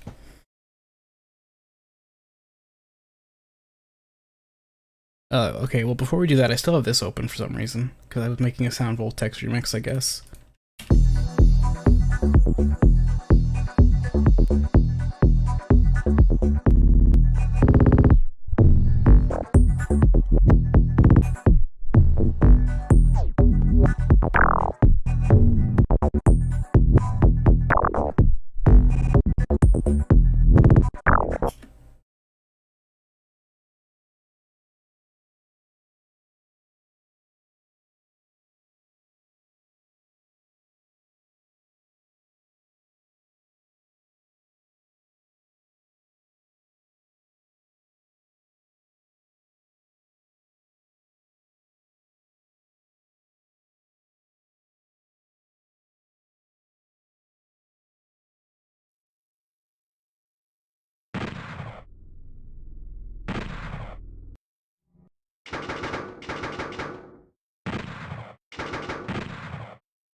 Do I have a layout that's just a big fucking game window?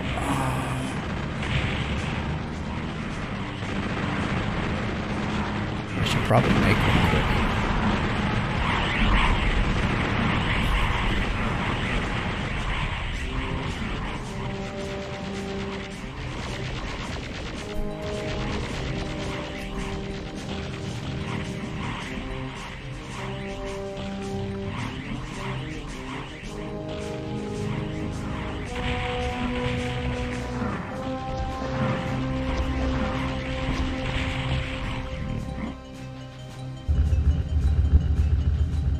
Actually, you know what? I'll just make the game 4x3 and then fucking fit it to the thing.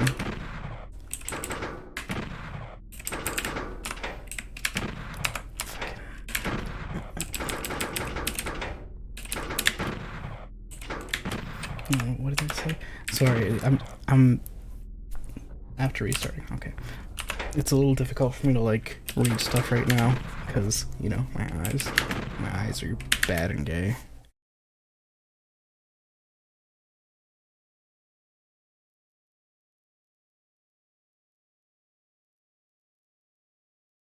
No, Daikatana was kind of the same. Kind of. It was like shrunk down for the system, but...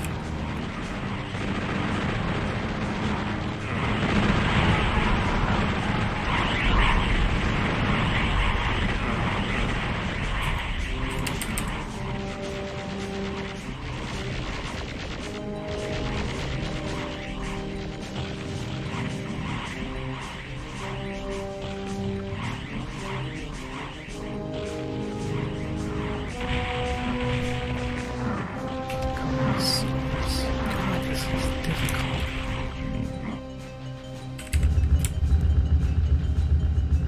I'm telling you, man, fuck eyes.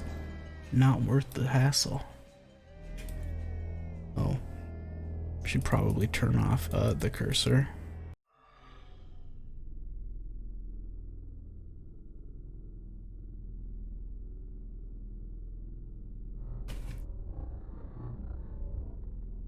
Can you do the secret room? What, in the first stage? Yeah, sure.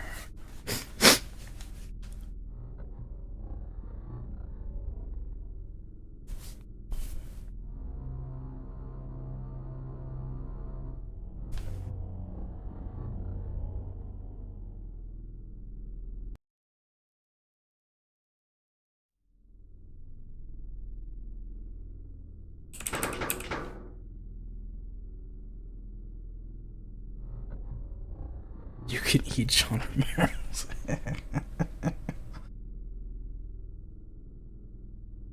Alright. Doom 64.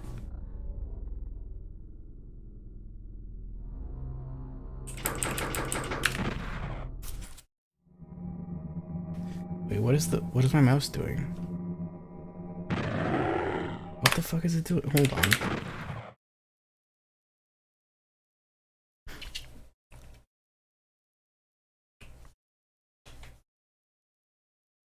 Reminding me more of Duke Nukem, but it's like the Doom font.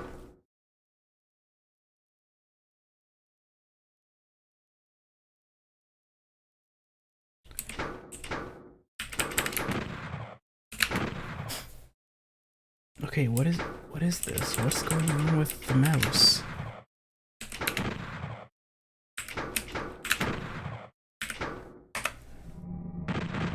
This is me moving it right.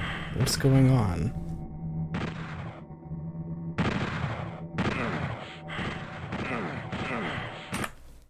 What the fuck is going on? Oh, let me look this up. This has never happened before.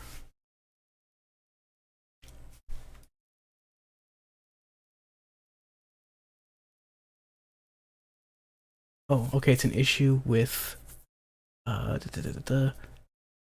there's a build that wait, hold on.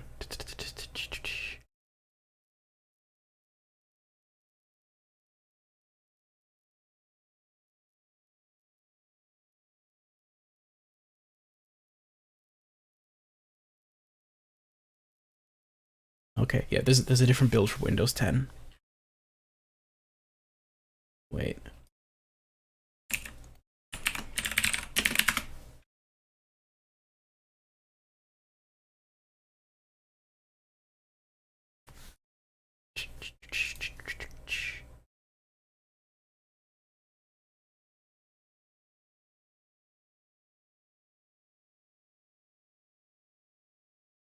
This is Doom 64 EX. It's not a source port. It's a pretty interesting thing where it like takes the Doom 64 ROM file, strips out all of the like graphics and sounds and maps, and then rebuilds it into a WAD file that it uses it in its own engine.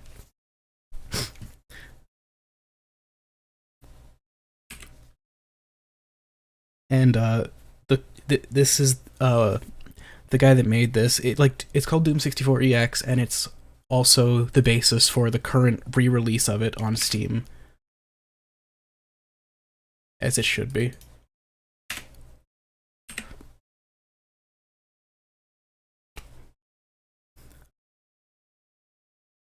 Don't let the glitchiness of it here deter you. because he hasn't worked on the free release for like 2 years, probably because he's been working on the commercial version. But yeah. Okay, this should fix it. Let's find out.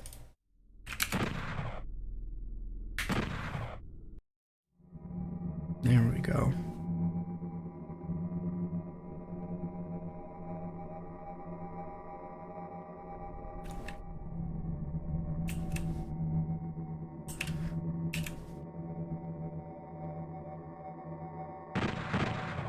See, I like the gun sounds in Doom 64.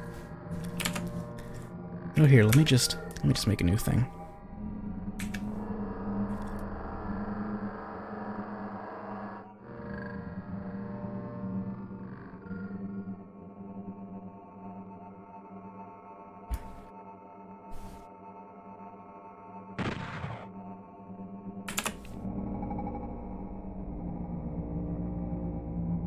I know what I'm grabbing. I'm gonna. Oh my god, look what this looks like at the wrong resolution. Okay, anyways.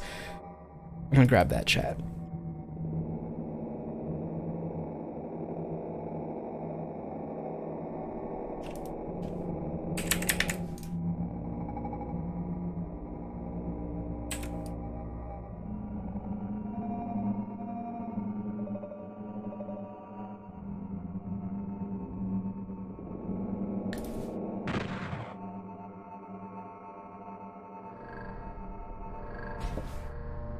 Turbo quit, wait.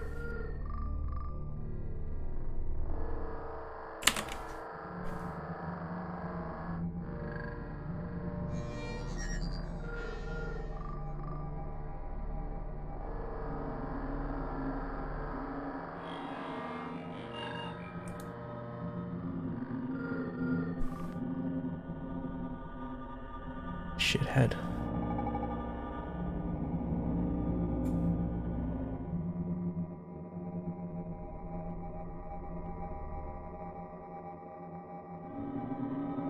Where's that fucking visualizer?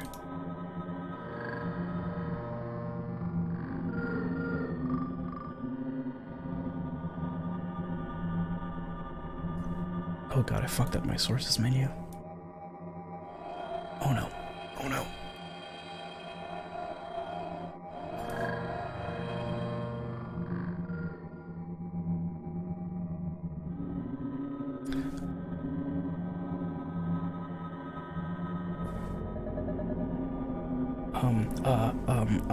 Wait, I know what I need to do. I need to make another scene. Why am I doing this? I went here to fucking play Doom and now I'm doing this shit. Make another scene. Put that there, okay. Then go back to the other, and I delete that. I delete that from there, and then on this scene, and on this scene, I add the scan lines. Actually, I can just copy the fucking. Okay, I'm gonna go here and copy the filters. Go to this one, paste the filters.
Then here,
Jesus fucking Christ.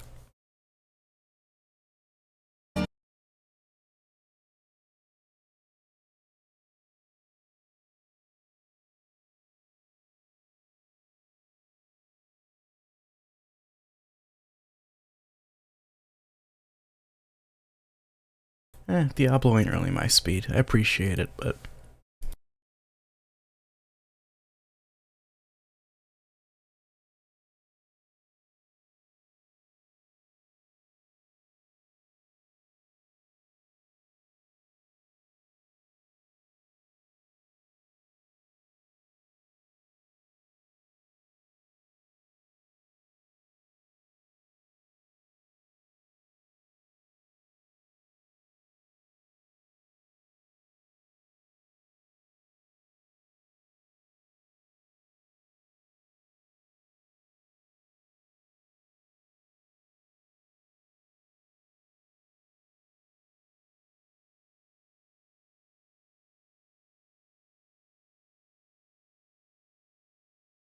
well, that was terrible.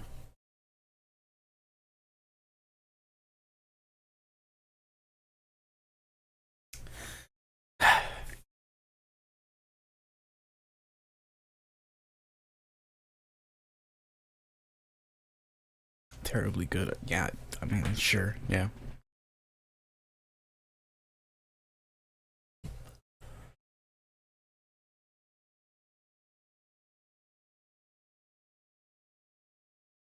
I'd rather play almost anything else.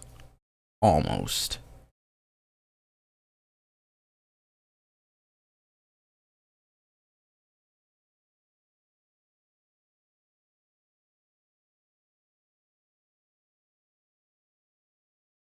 Sunday fun day is fucking Saturday.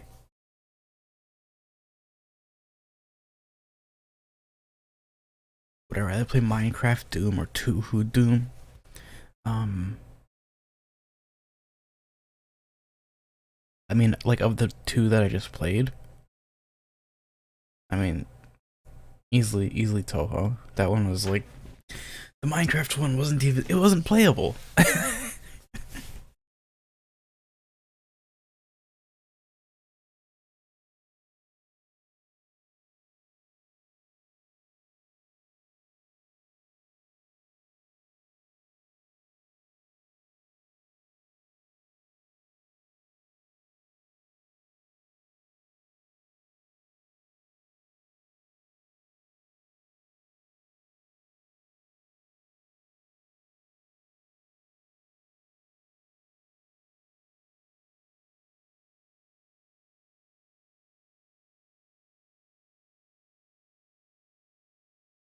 That was Minecraft in Doom. The Minecraft thing I played, that's exactly what that was. That was a GZ Doom Minecraft game.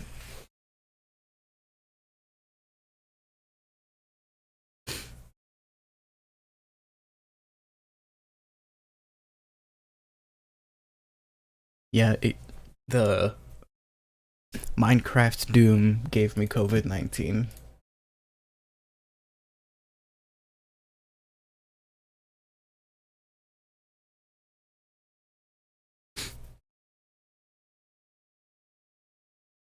It just actualized it in my body, like it just made it happen.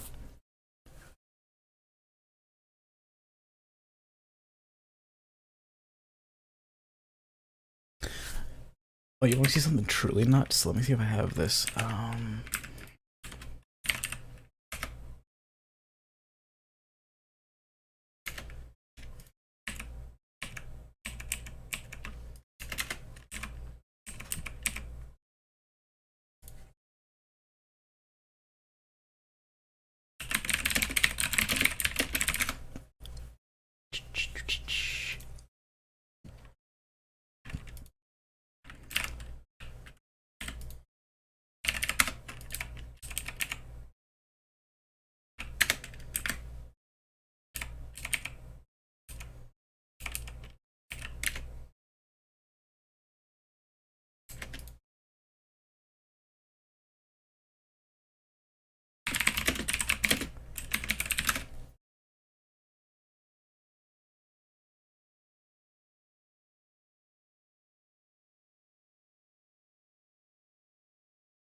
I mean, 7 hours isn't that,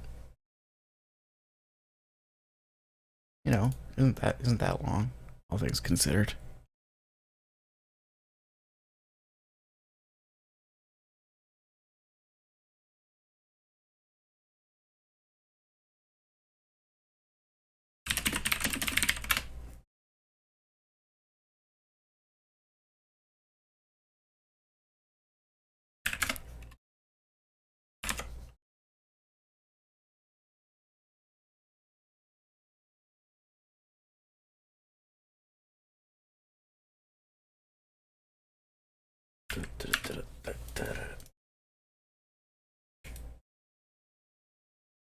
Okay, my friend just sent me the most adorable art, and I gotta make like a stream thing for it, like a boot up thing or something.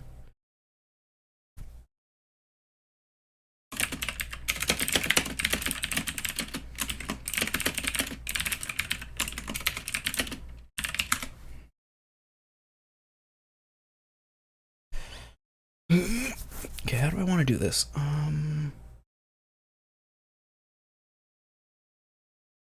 Yeah, sure. Let's add a new scene. Don't worry, I'm still here. I'm not gone. I'm still here.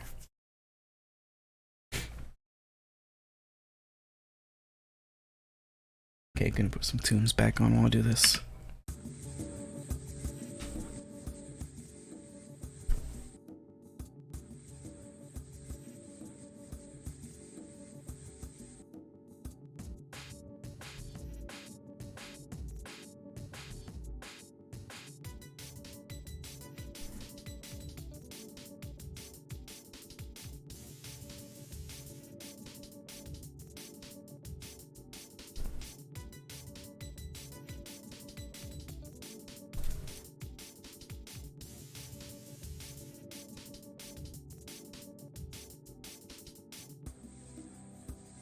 Okay, so I think I want to use this for like a kind of like boot screen thing, because I think my current boot screen can probably stand to be redone a little bit. I'm not gonna switch to it because it's really fucking loud, but you know the one where it's like, I'm home.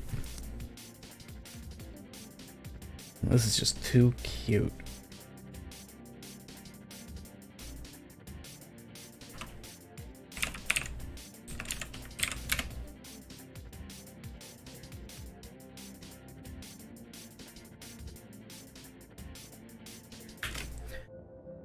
No, this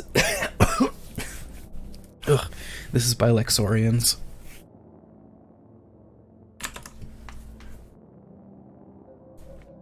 Alright. This little fucking idiot.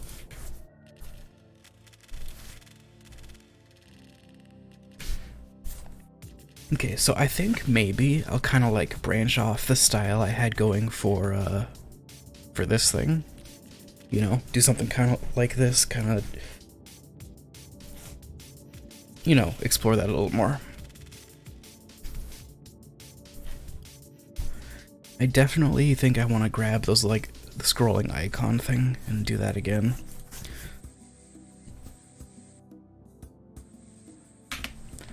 So if that's FDOS, we need, oh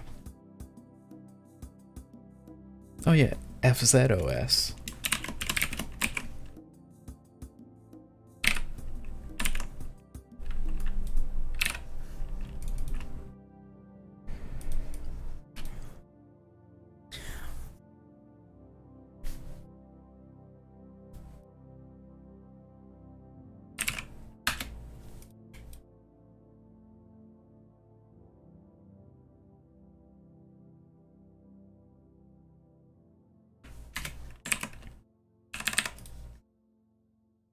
I really like this font, Feline. They use it in Killer 7 a lot. It's just such a nice serif font.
clean these motherfuckers up.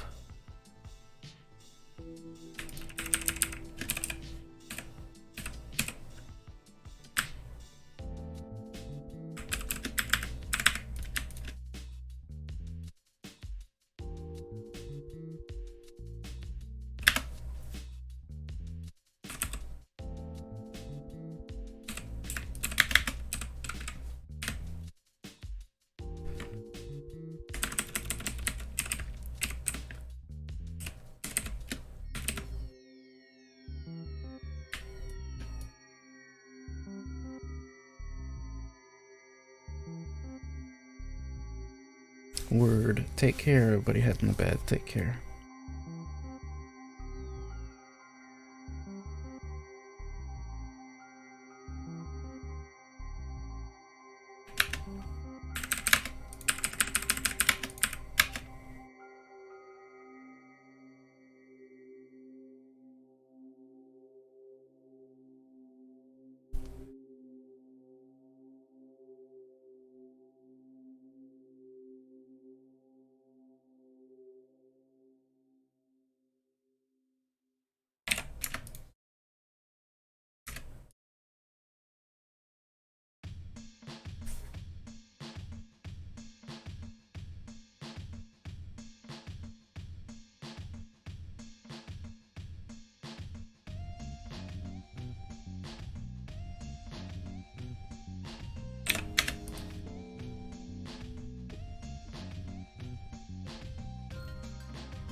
Let me.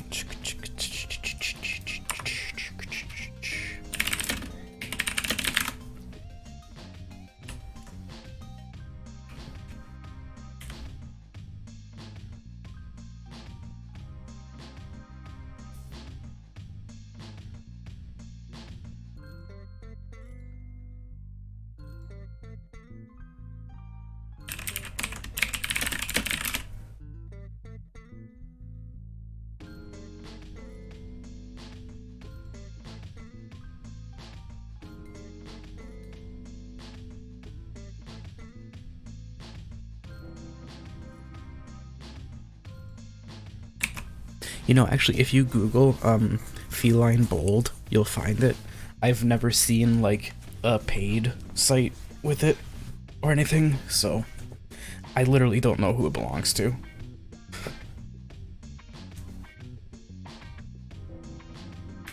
There's also feline normal, but it's just kind of whatever, I think.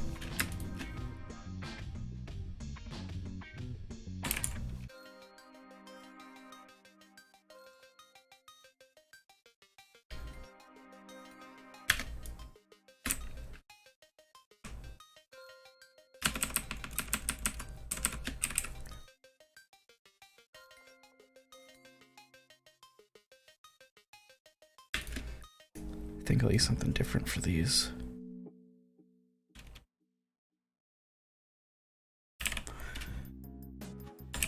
An invite to the Discord. The Patreon one, if you have your Discord attached, it should be able to add you automatically.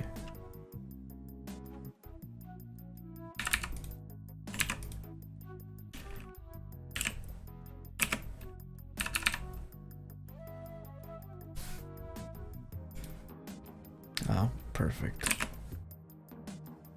FZ Fantasy Zone. Come on, welcome to it.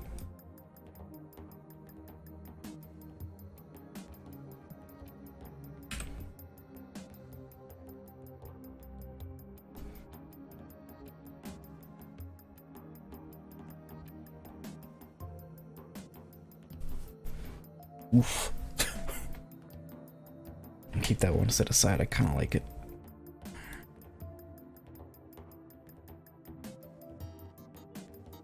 Oh, Ghost Oblique is so good.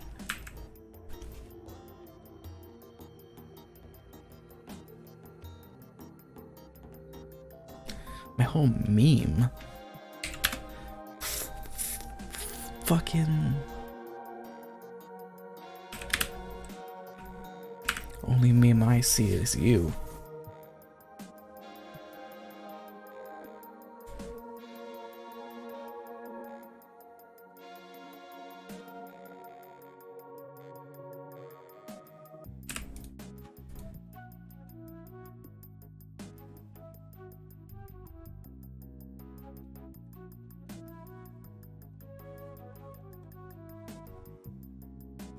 No, I see how it is. Just reducing my motif to a meme, reducing my style to a meme, reducing. Hey, here's something for you. Go sit on your biddy and play some Minecraft if you like it so much. Okay. What are the fonts used for camp? You're looking at them. They aren't fonts. They're Unicode characters. And you are using the exact same ones that I used.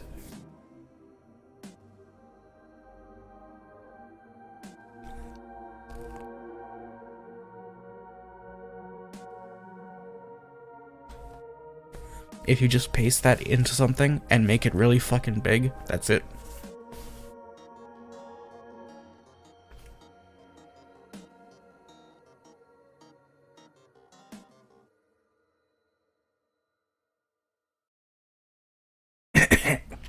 Yeah, check it out.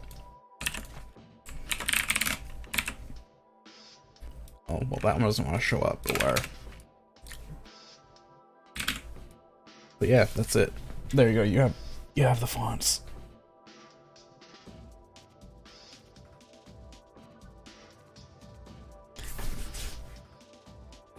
This is called, I think, Math Outline. This is Math Script, and this is...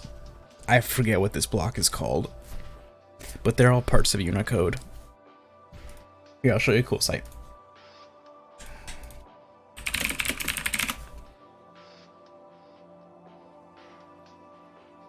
So there's a great thing called the Unicode text converter, where you type something in, and it gives you versions of it in a bunch of Unicode alphabets that are available.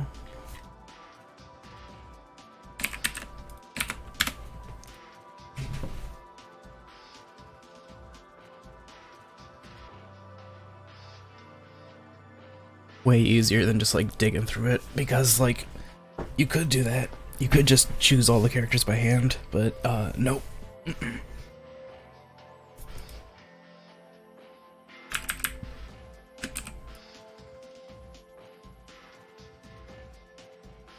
Okay, I'm feeling this. This like Mattel Electronics ass. Actually, oh yeah, it pretty much is.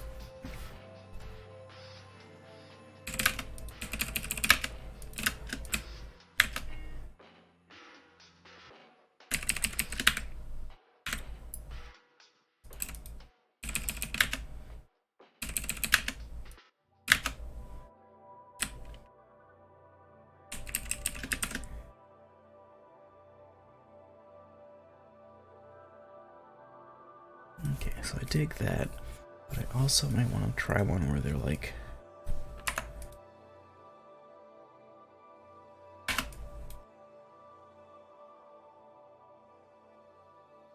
So let me line these up.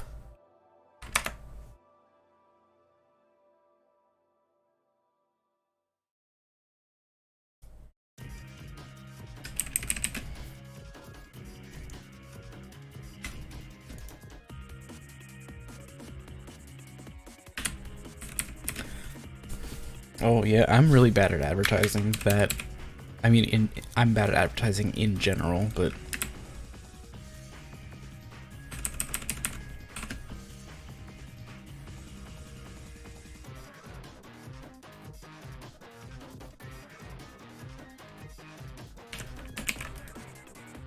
let's use some of these little doodads.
You know what? I hate it.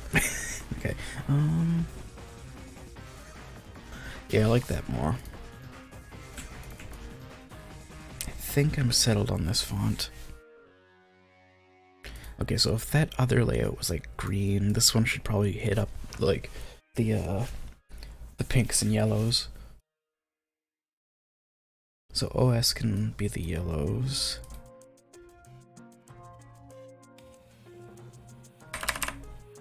Why am I doing it with a color overlay? Jesus.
Maybe not.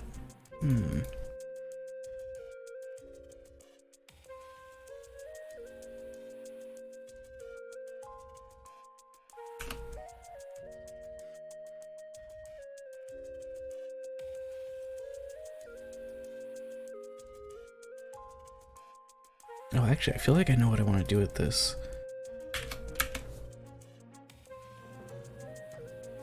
Just have to sort which colors to start with. Probably this. Okay.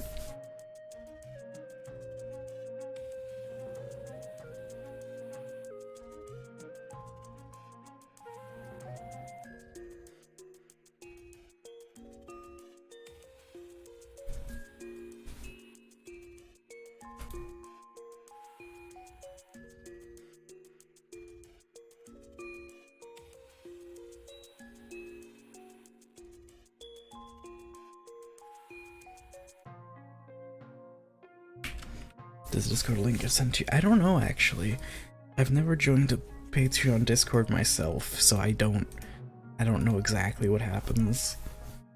Maybe somebody with insight could chime in.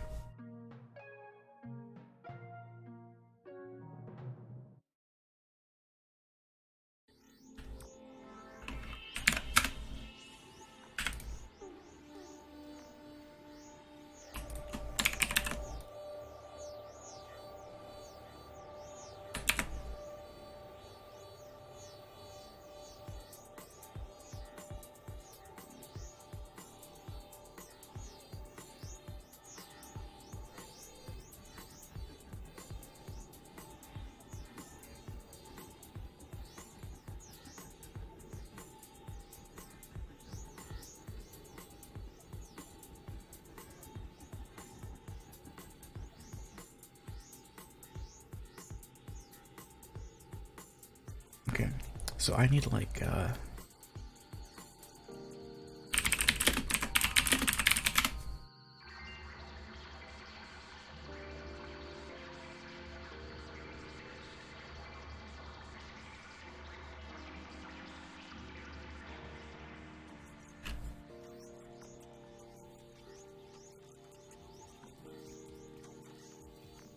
and does this tile? It doesn't look like it tiles. Oh, well, blow me down.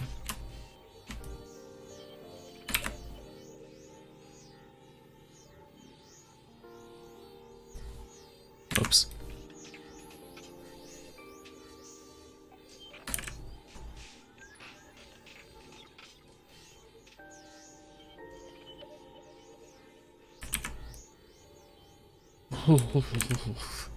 Jesus.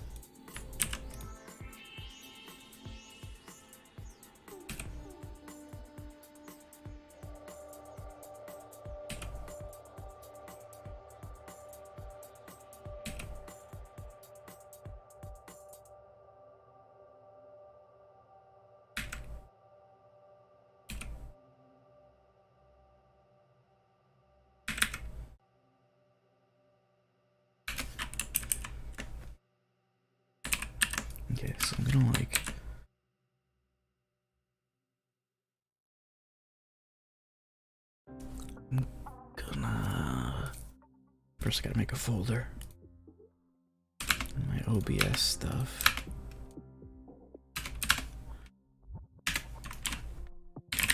New boot.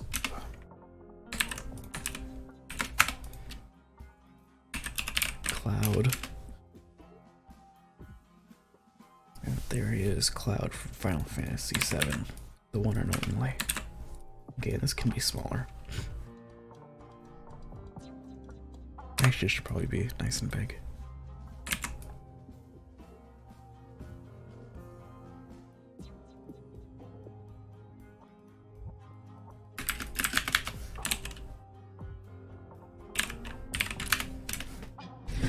Okay, time to make a new scene.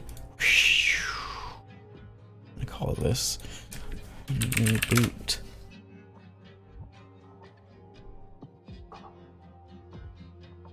Let's add some clouds.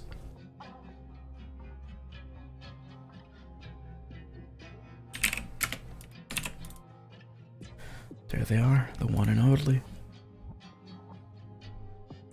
So the logo is 1030 by 467. Oh, some fast clouds.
Okay, gonna make just a...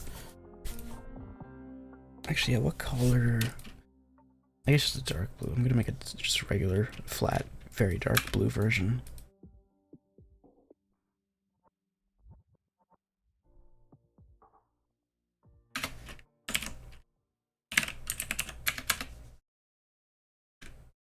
So I don't have to like run a bunch of color correction on it and shit.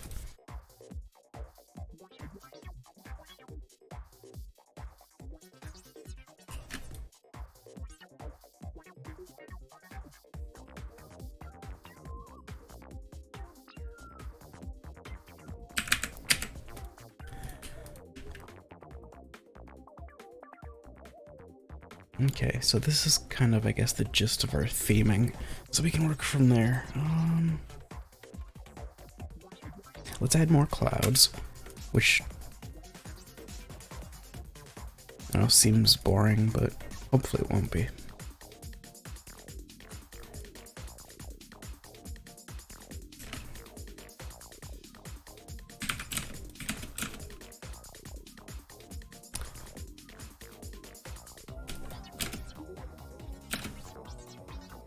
They won't look like this, don't worry.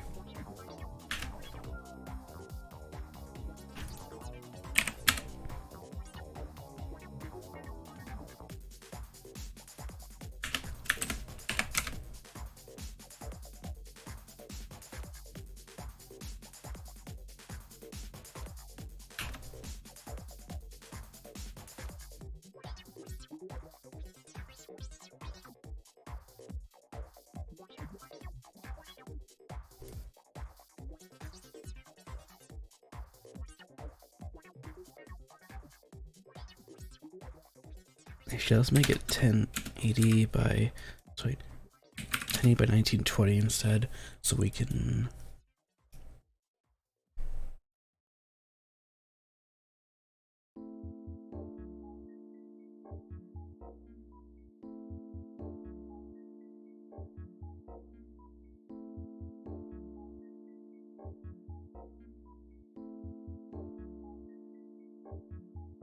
I'm not feeling it.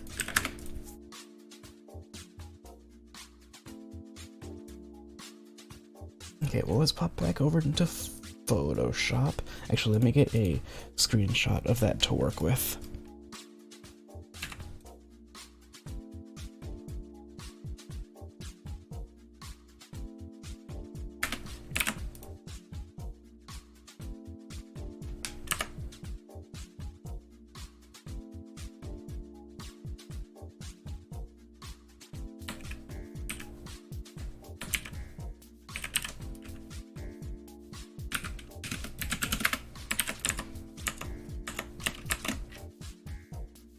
I don't know why I'm making so many fucking documents for this, but whatever.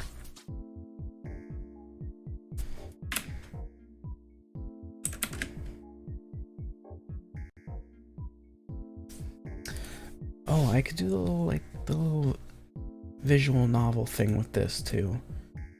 I can, yeah, let's give it a boot screen like the other one, and then go from there.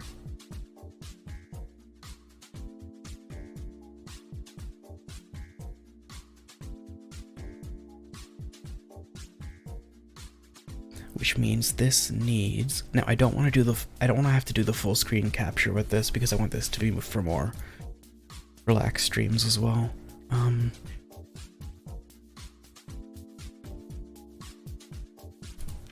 So we'll group those, center them, bring in a visualizer, desktop audio, 1 pixel, 512 tall, no spacing.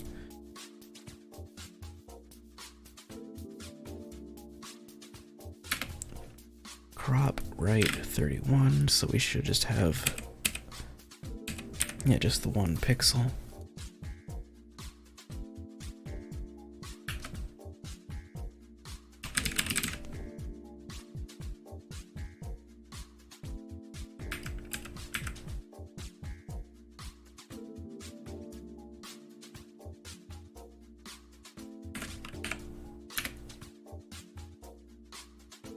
Give it some padding on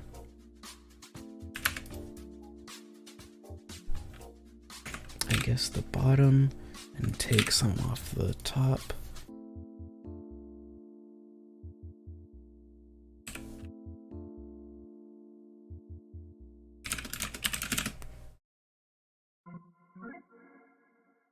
And actually, let's use the next bar over, because that one's more reactive to base.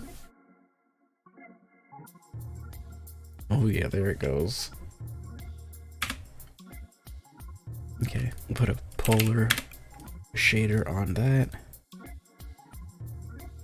That's funny. Gotta rotate it before that.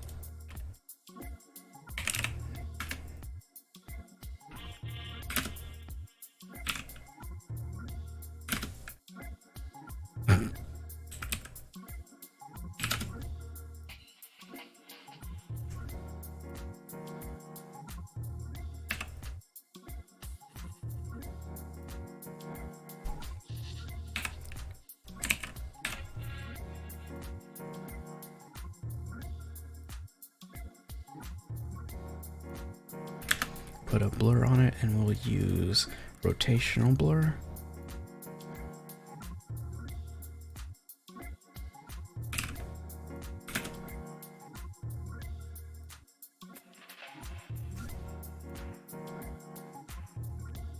Let's give it some more room to breathe there.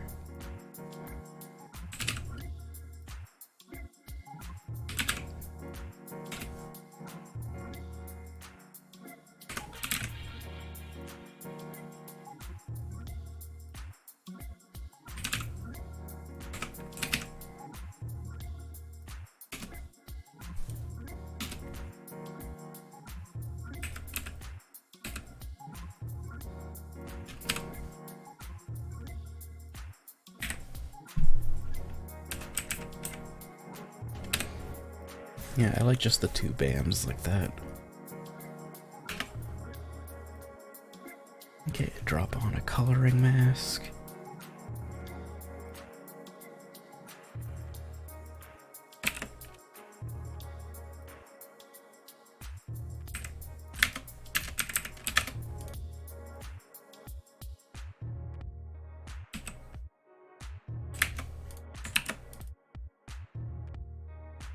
Now we can change it to whatever the hell color.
Okay, let's grab the loading from this guy over here.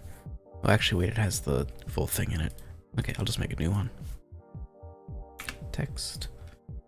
Feline.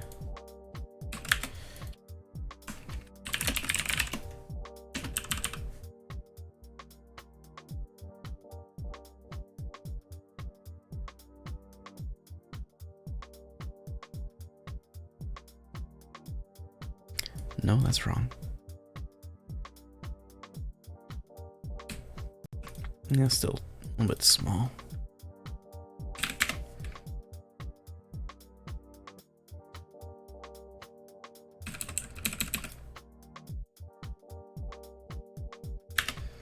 Put on the blink shader. That's not the correct.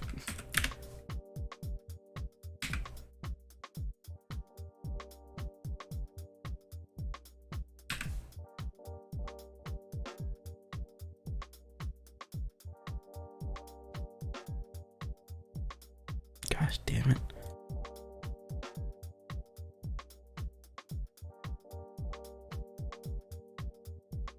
Okay, I think I'm getting somewhere, but I'm still not sure on like the clouds thing. I think I'll like do a different styling on that text there.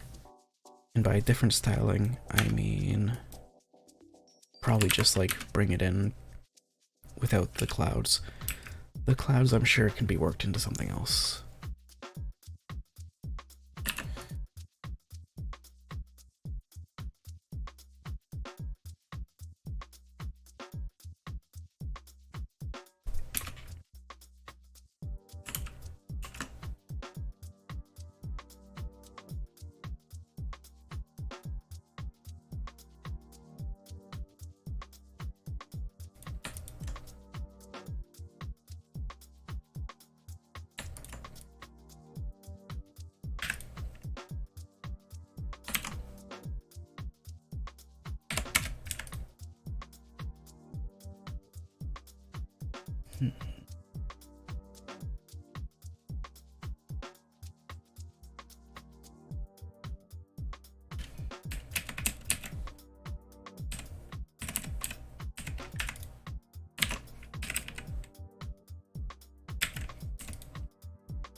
Gotta fix the way the dot in the middle cuts into the O there. It's like kind of jagged. It's bugging the shit out of me.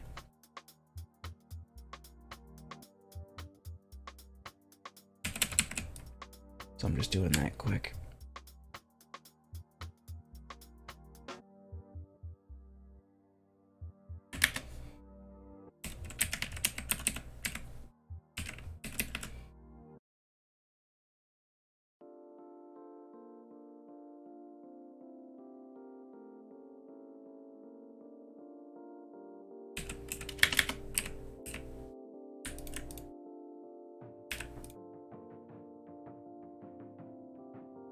And the dot itself, I think it'll make white.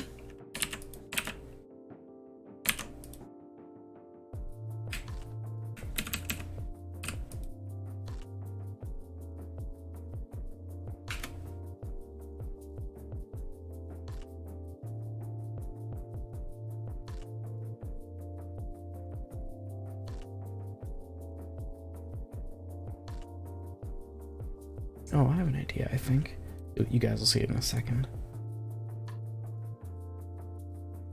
Just gotta do something on the Photoshop end first. Will that work? Yeah, we'll see.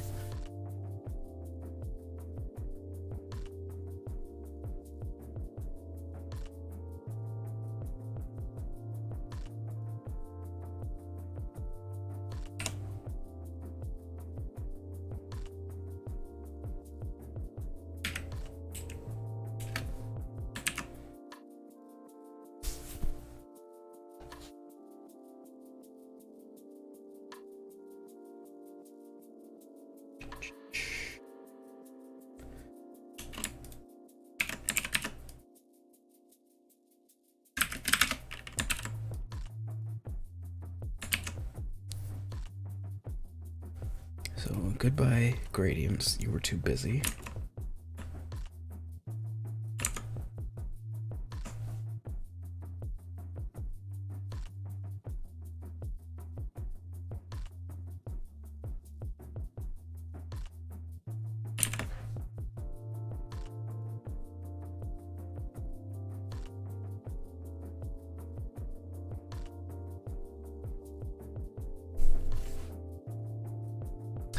You have to choose the right font for Unicode, not because like the font you're using has to support the Unicode.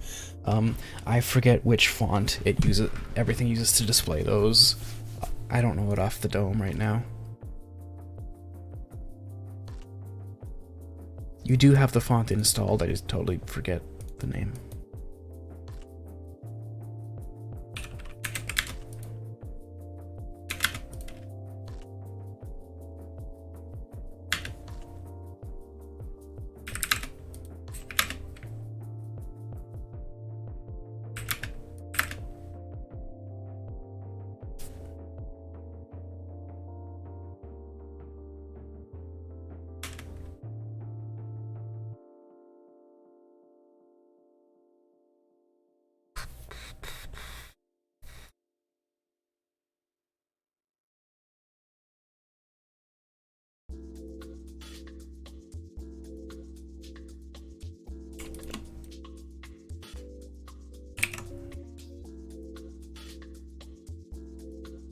Yes, 14 point stroke. I don't know if this is gonna work at all. We'll find out.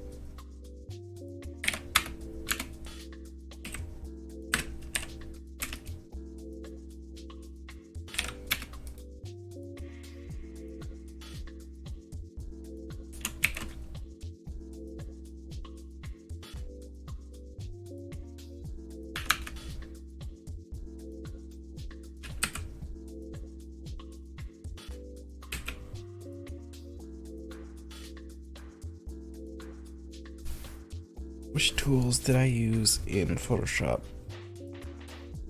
For this here, just the type tool.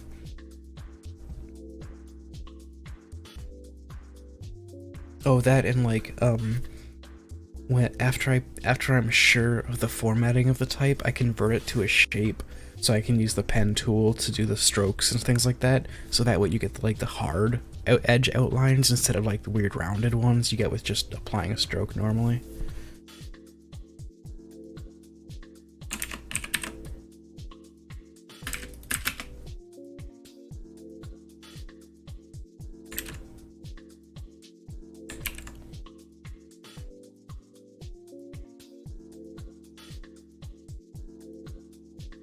Okay, gonna put down like a gray background. That's not gray.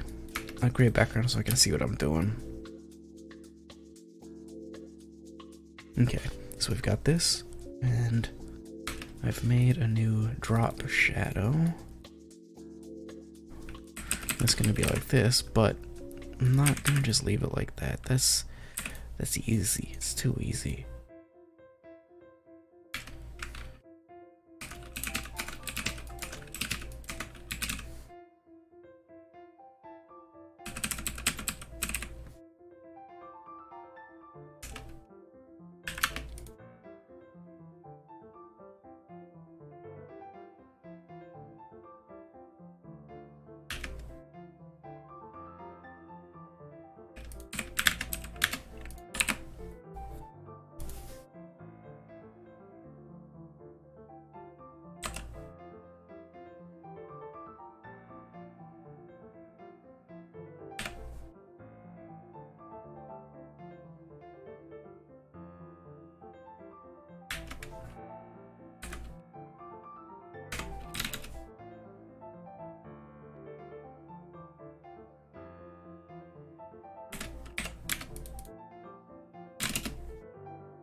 What is the easiest way to reset this? I think it's like just leave and come back.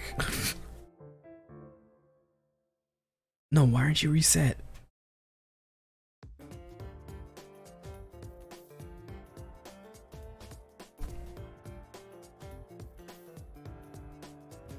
I need you to reset.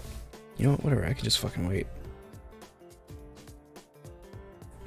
What? Oh, it's because of the scale of the displacement map, I think? No, okay, what the fuck?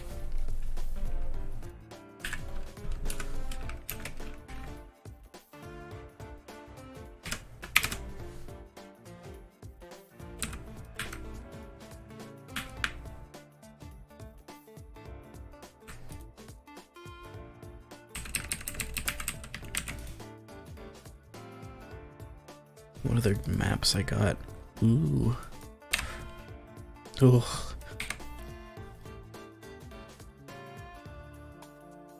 Weird.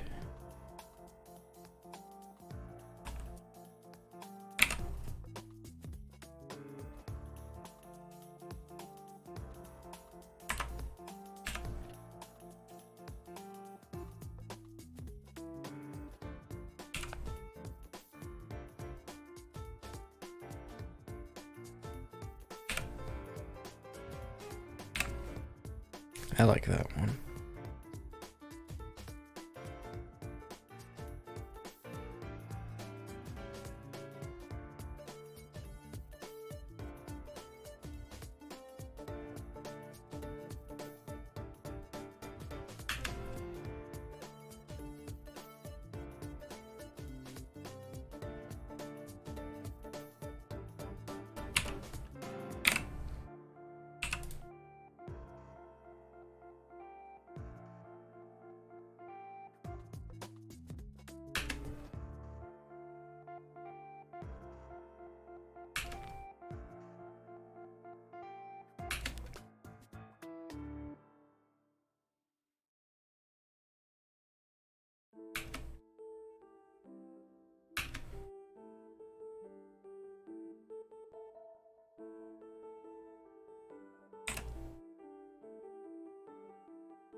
Oh, the Matrix. Yeah, that's perfect.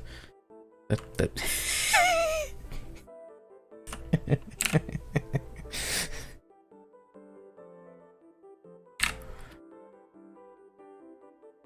Oh, now we're just getting into fucked up glitch art.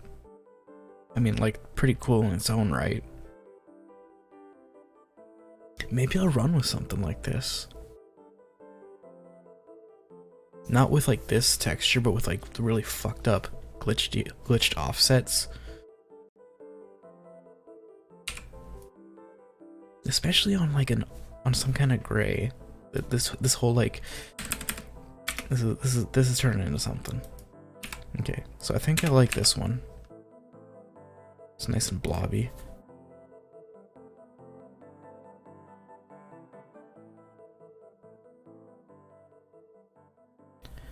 It's hard to find good blobs nowadays. Where have all the good blobs gone? Back in my day.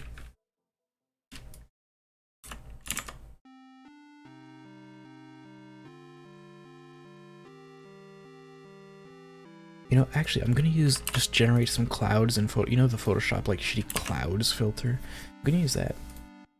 Because that generates good like noise, you know, noise fields, whatever you want to call it.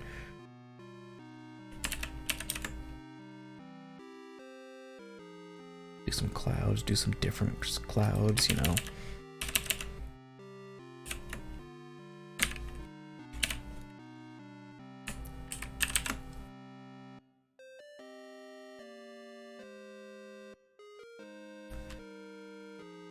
And I'll just make it tileable or whatever the fuck.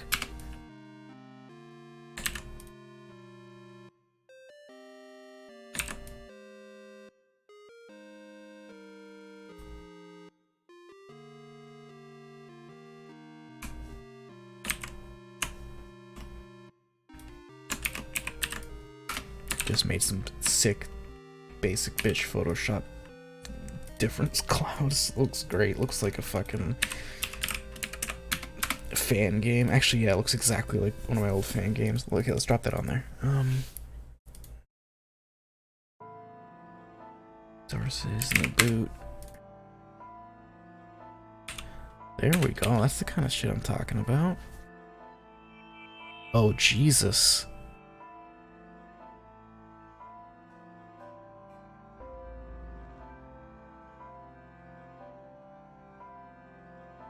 Well, that's amazing.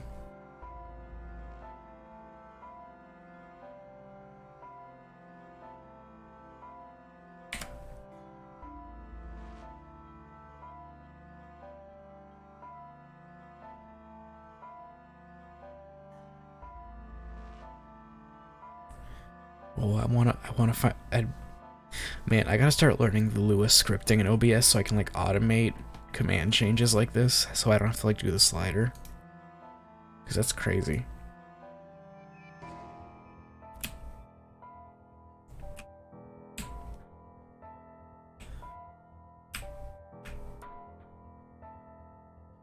So like, let's. Okay, first off, I gave that huge borders for no real reason. And that's just extra processing, and that's never fun. Second off, I'm gonna make a copy of that.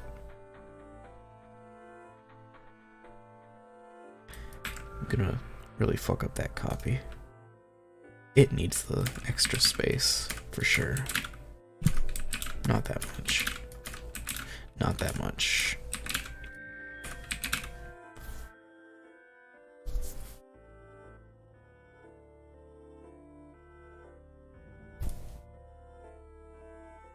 That looks so fucking cool. Like, what?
Oh, any excuse to use like a maroon like that.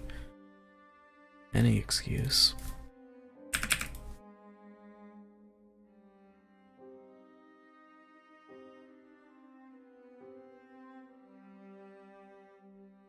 But it really only looks good when it and the thing behind it are the same shade, you know? Obviously the visualizer could be anything, but maybe I can make this into more of like an ink streak. Neat.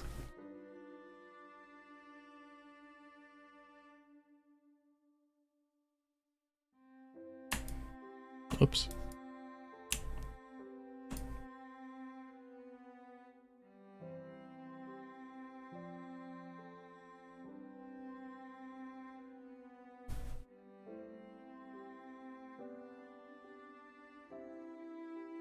Okay, let's get that.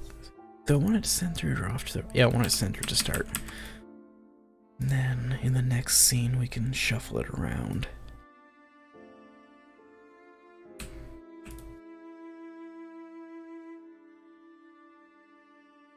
So let's see how this looks on some grays. I was thinking it might look nice on one slightly lighter. Well, I mean, it's a fair bit lighter, but that does look pretty nice. Yeah. Oh, it's got this weird artifacting on the edge, so maybe I'll play to the strength of the brighter colors. Oh god.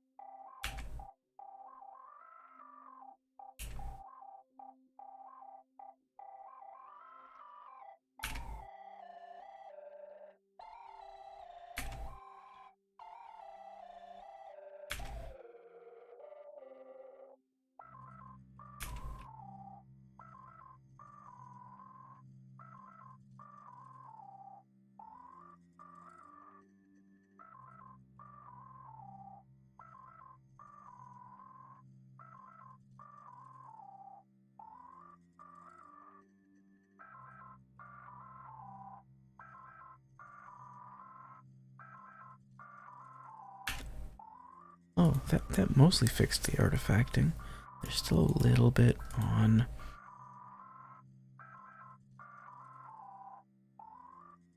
Let me get a full screen preview for myself. Yeah, there's still a little bit on. Huh, I wonder why it does that.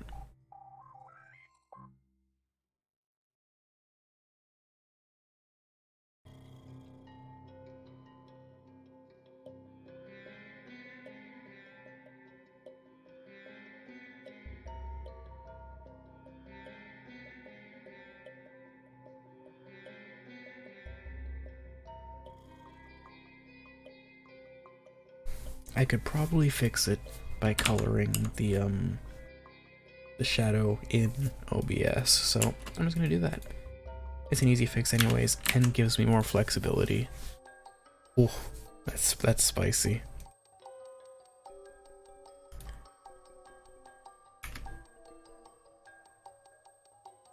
There we go. Perfect. Ugh. So for that, we're gonna... Jesus.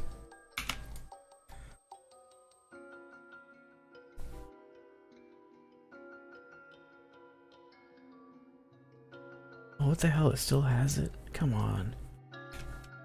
I can't catch a break, man. Oh, that might work.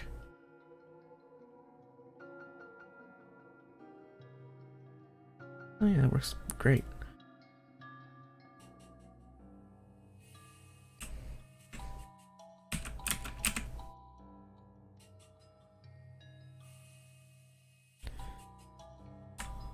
Probably clip this in because there's some shit going on the side. Maybe I'll do like vertical scroll on the thing too.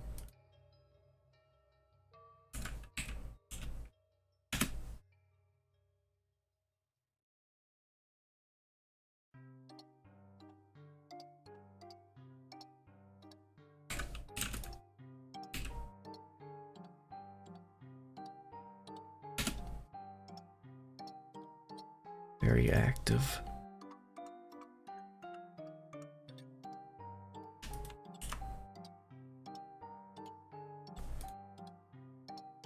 I'll open my clouds again, and this time I'll put a whole fuck ton of blur on them, so we get, instead of this like kind of like grainy displacement, we get a smooth displacement instead. Because for the background, the grainy stuff is really cool, but for the foreground, it's a little difficult.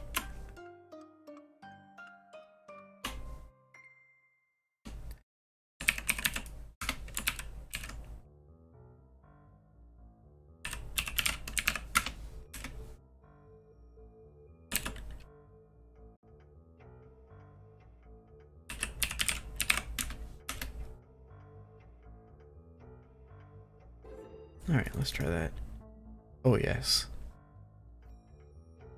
Oh, right, I don't have a vertical, what do you want to call it? Yeah, I'm not going to use vertical because it doesn't vertically loop. I just gotta wait for it to come on back.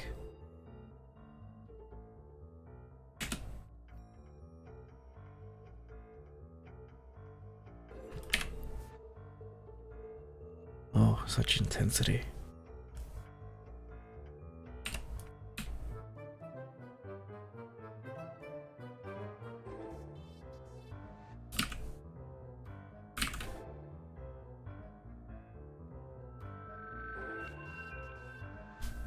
Oh, I totally know what I want to do with these. Oh, I got a great idea. Yeah. So, I'm gonna shrink it down to be slightly smaller, which I know like totally defeats the purpose of the effect.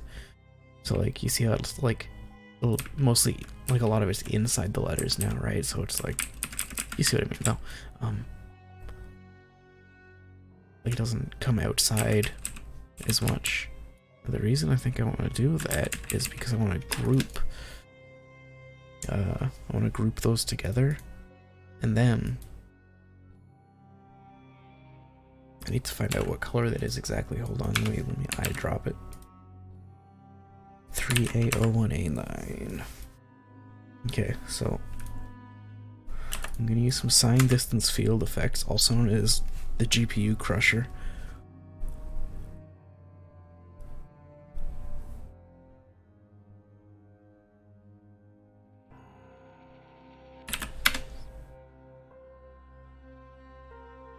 Okay, it's leaving like a little weird bit of a weird gap, so let's not use that. Let's use the outline effect instead, and oh, that's cool.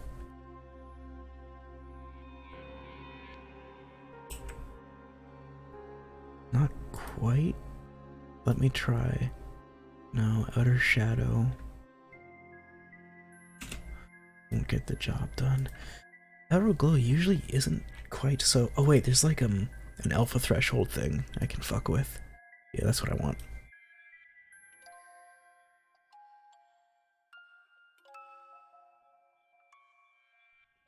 Oh yeah, look at that, how the outlines all like goop around.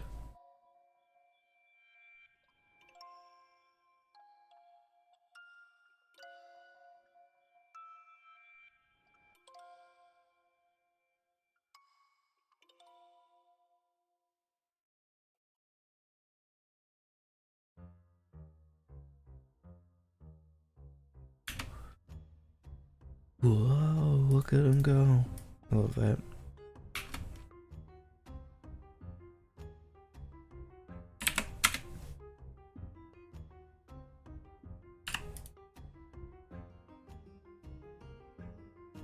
So now I can kind of just play with this, and that outline will follow it.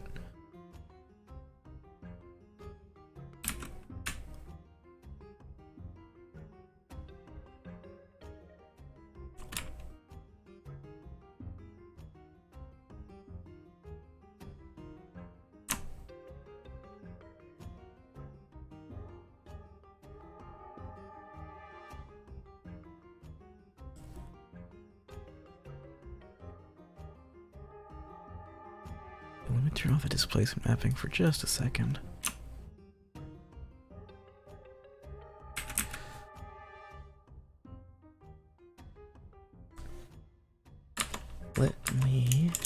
make... Where's the logo? Yeah, let me make a copy of just the logo. Put in white.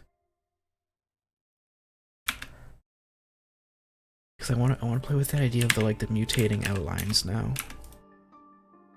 Because I really liked that idea.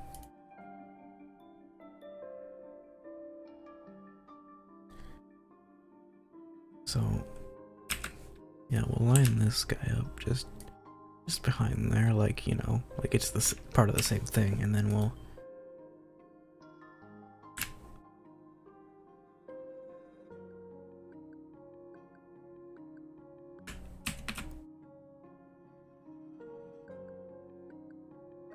kind of love it. Kind of love it.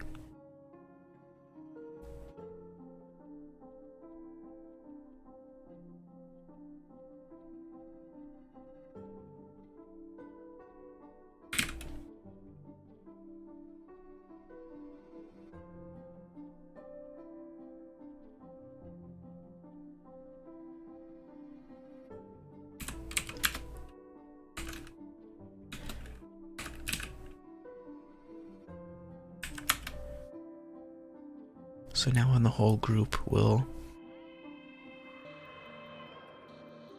give ourselves an inverse crop so we can add more to the right and the bottom of its canvas. Actually, we'll need more than that, like 64 in either direction.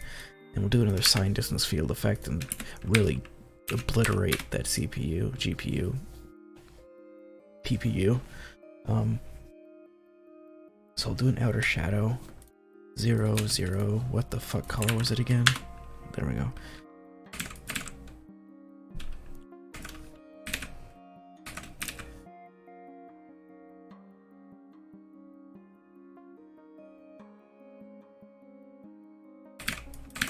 Take care, rest well.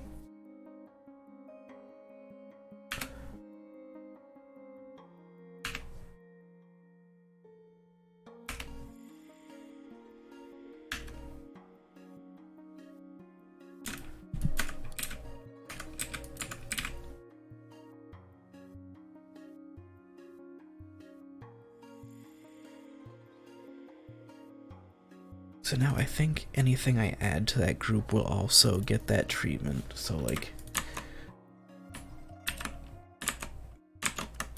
if I for some reason were to add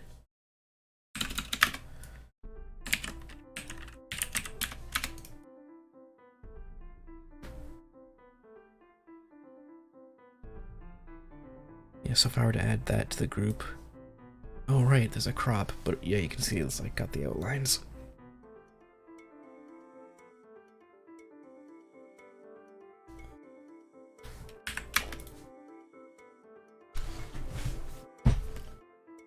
Okay, so I'll get rid of the one behind there because I think this is cool and groovy enough on its own.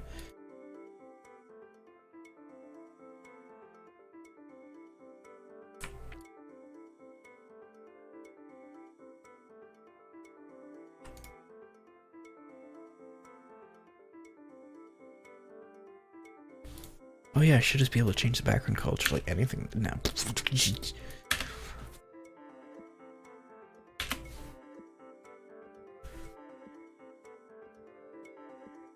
Should we go PlayStation Gray? Maybe. Yeah, maybe gray is really the ticket here. Something about it just works.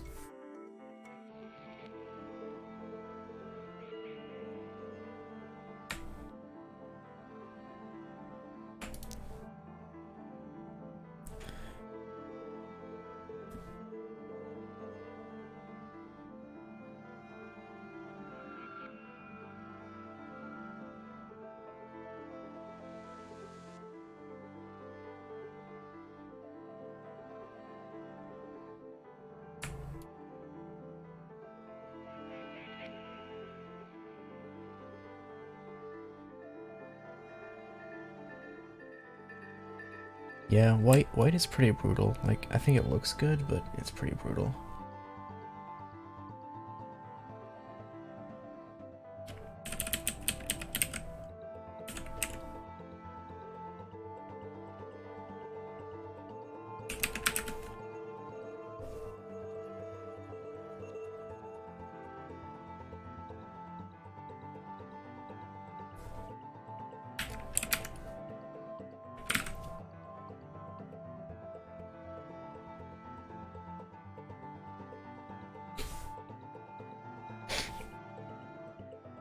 I'm pretty sure that's the color I want to go with for now.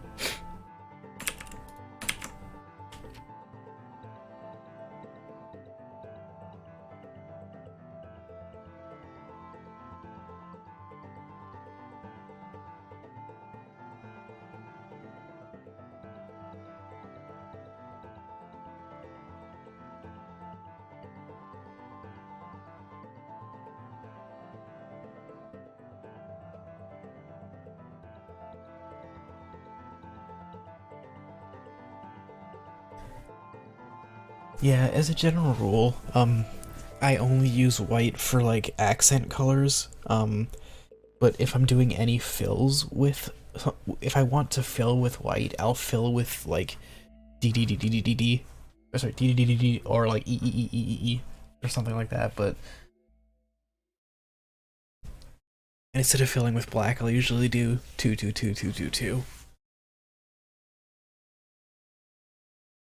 Or at least for web, anyways. For stream stuff, I'll just go full black usually.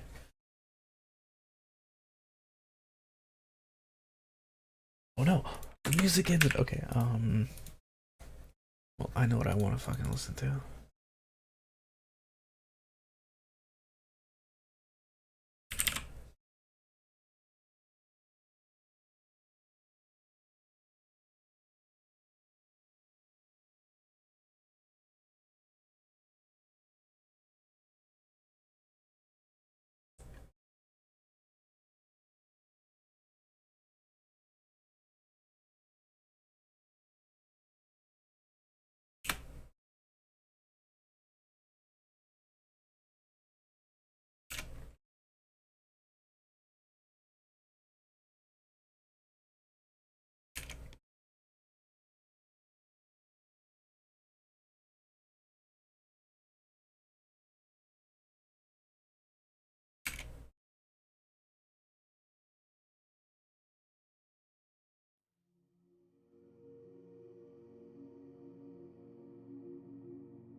What if I drop this guy in here? Oh, aside from the crop, that's nice.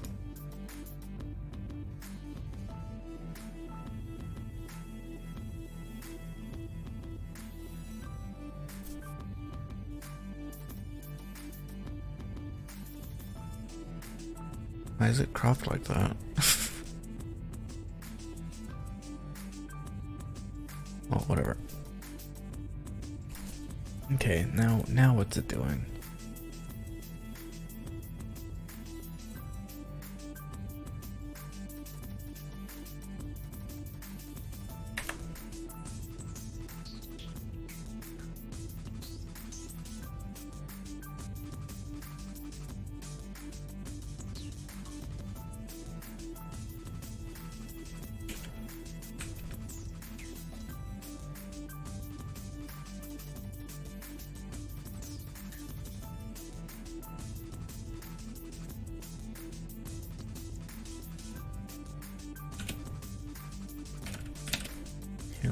Does it reset when I...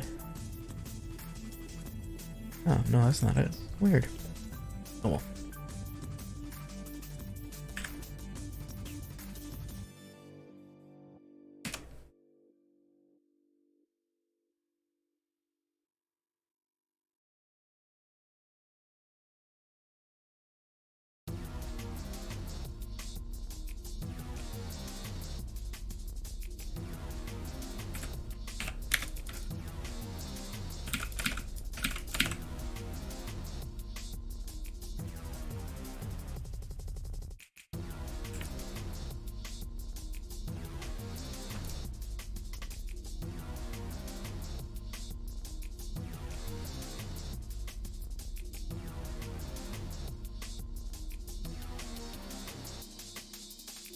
Yeah, so for the visualizer theme, I'm thinking like expanding on the CMYK look and going for like a flower type thing. So this one would be like a yellow. Just ignore that now loading, I'm gonna get rid of it. So now we get to like build the petals with another visualizer, which I think I know how I'm gonna do that.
I'm gonna take another look. I'm not sure how that would look. I'll try. Because like first I would have to make it smaller, and that's kind of, I think if I am gonna do that, that would be like one of the last things I decide on, because if I want to do this like flower VU thing, it's gonna be like a pretty busy looking thing. And I don't know if I want to have something that busy like off center. But if I do, I'll have to like make it part of the logo, then recenter based on the weight of that. But it's we'll see. Anything can happen.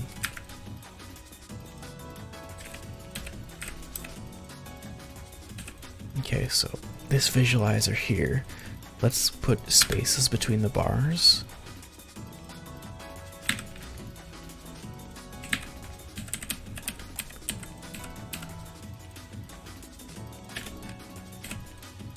So there we got some bars.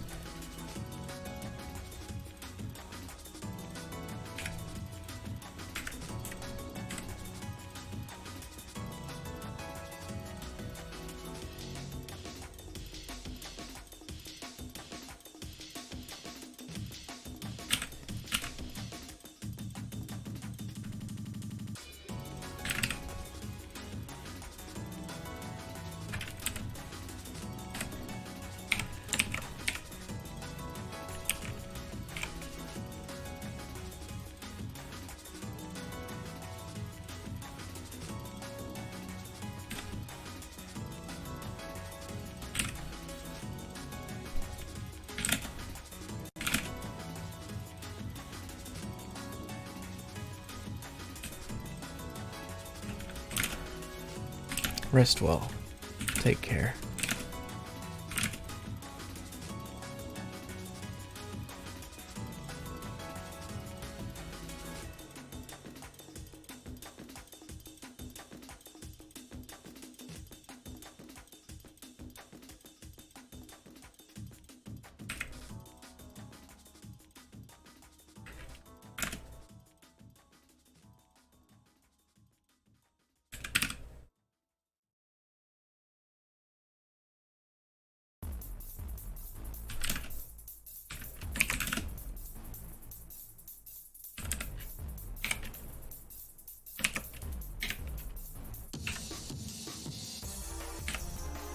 Oh, jeez.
Now, can I group those and paste those filters?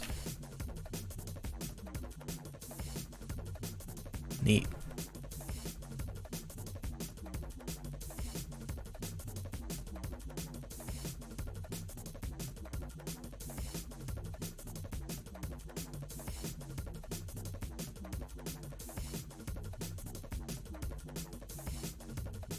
A little heavy on processing, so I should probably half the resolution of... That's not correct. There we go. Of the outlines.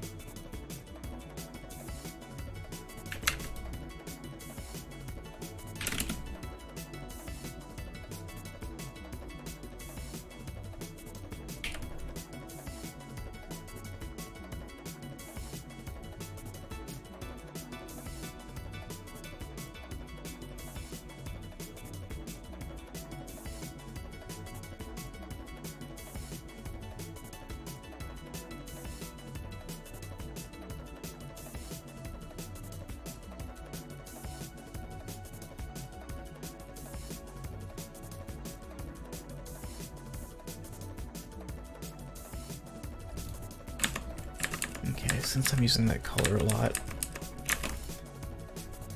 I'm gonna create a fill with it so I can quickly apply it without fucking everything up.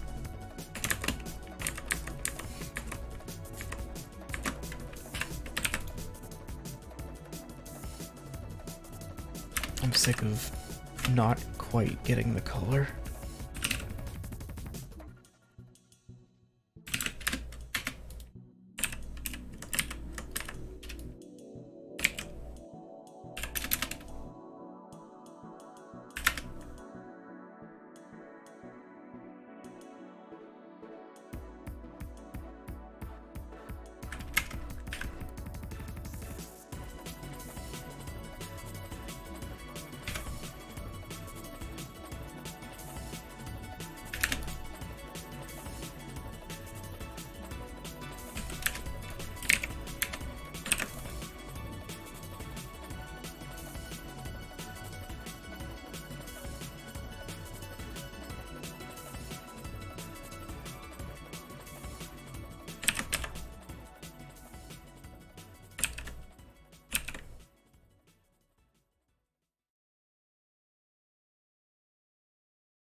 I'm gonna soften the visualizer's response though, it's pretty hectic right now.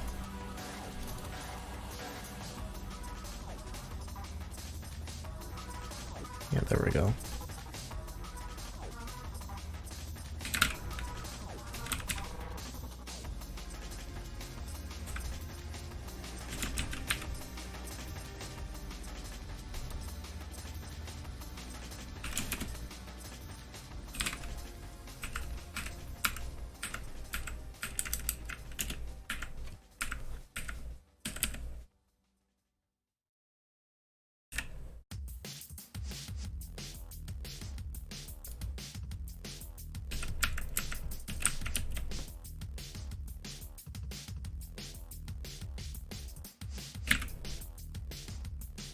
Well, that's neat.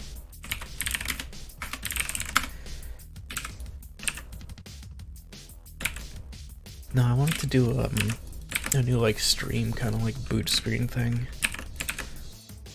because I was really happy with the one I did for the stream that I did the like FUNNERDOME last night.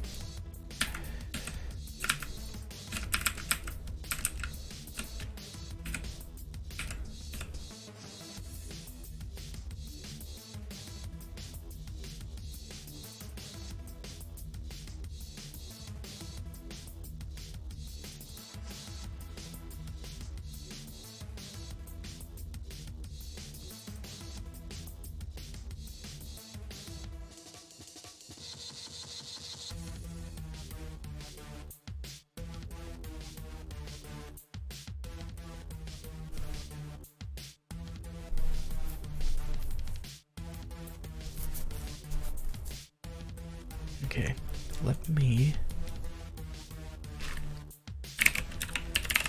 I want to set that aside because I think I'm probably going to use that for something, but I think...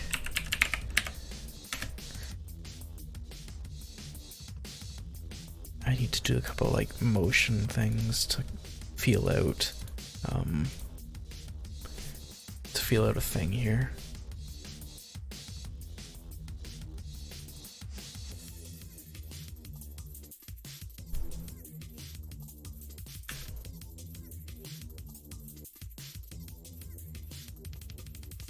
Okay, so I think for the second screen, I want them to be like fairly left aligned.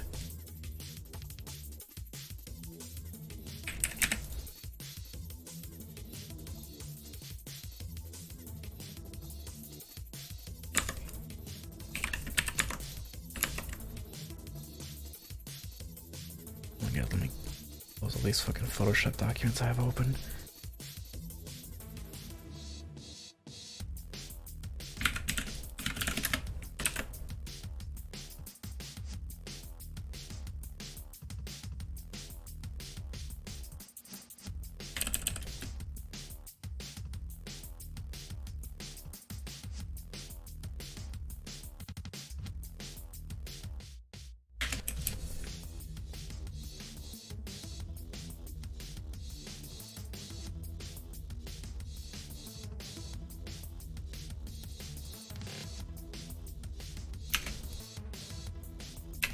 Oh my god, computer, I swear to god.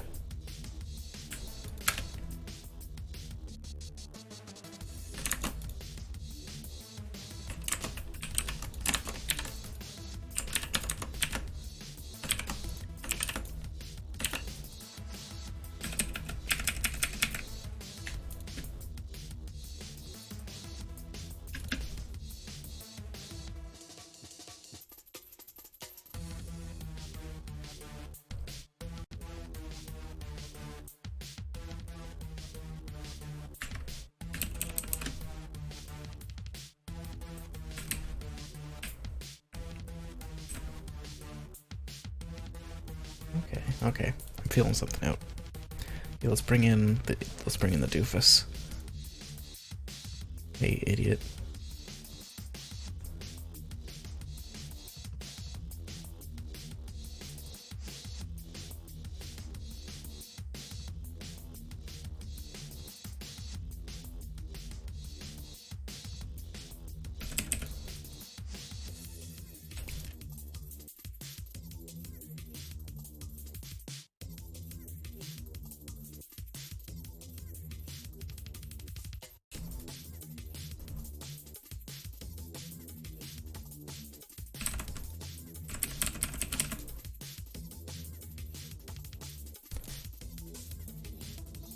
So we'll do a motion filter on doofus. I should name that layer doofus.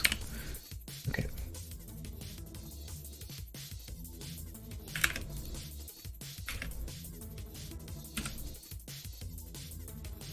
Populate with current position.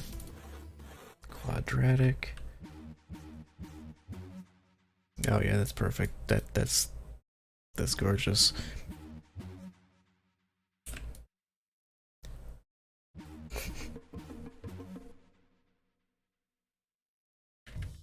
Okay, so start like 400x. Let's set like 1152Y. Control points should be like 600 and minus 300. Oh, hey, there you go. Friggin' idiot.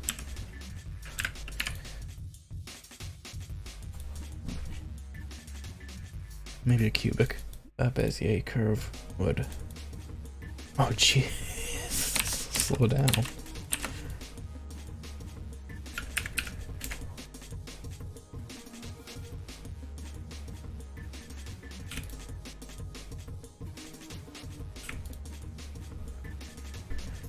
Oh, you're getting all fucked up.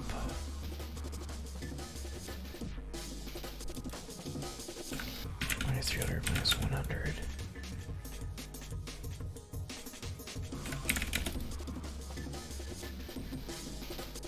No, that snapback at the end there isn't quite. Oh, no. No, it's gotta be quadratic.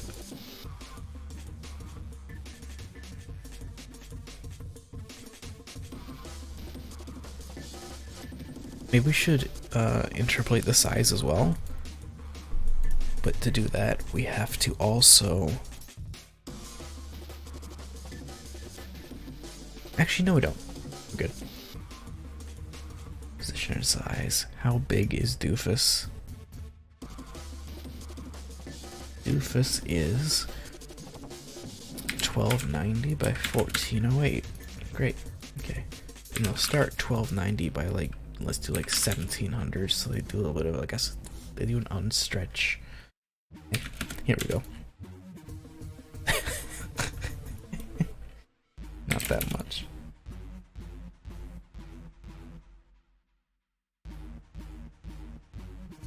Holy Jesus.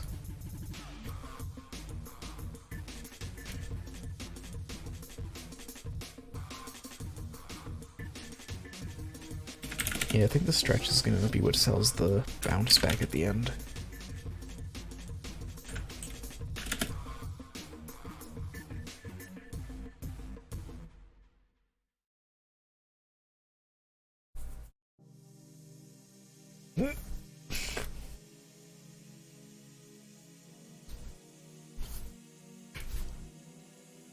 Yeah, we're getting there for sure.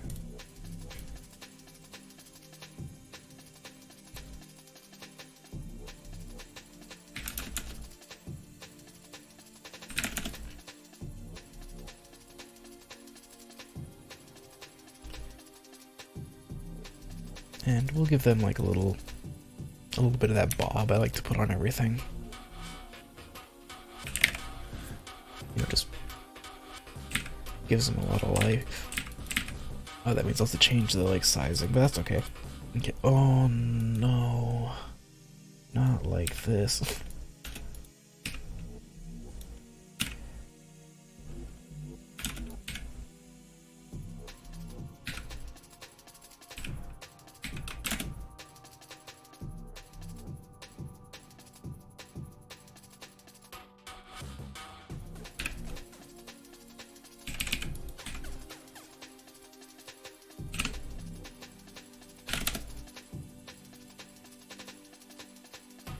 Okay, so there's the one direction, and we'll pair it with horizontal as well, moving at a different speed. Just because that's where the liveliness is. So that was at speed 300, so we'll do like 273, just so they don't cross paths too often.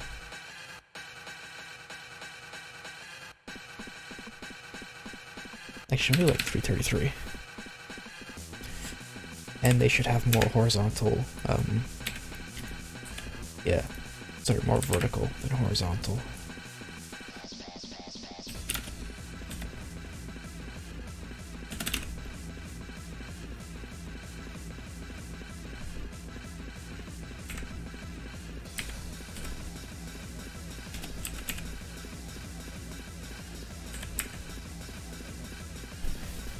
Probably have them do a little bit of like scaling too,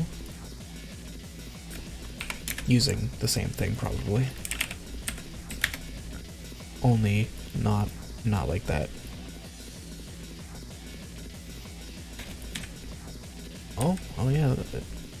That's kind of. Oh jeez. Here we go.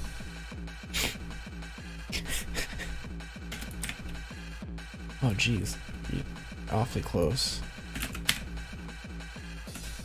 What are you doing?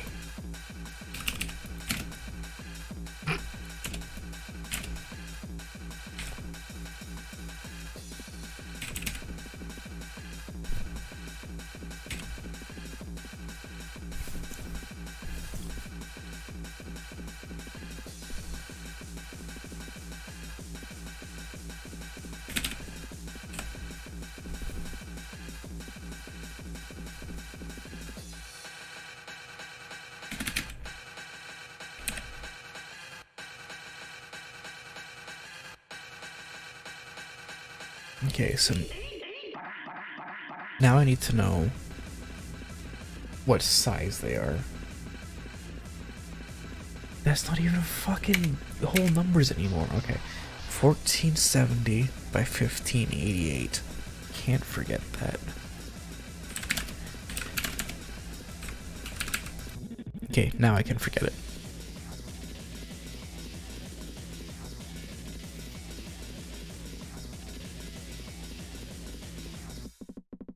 $557, $191.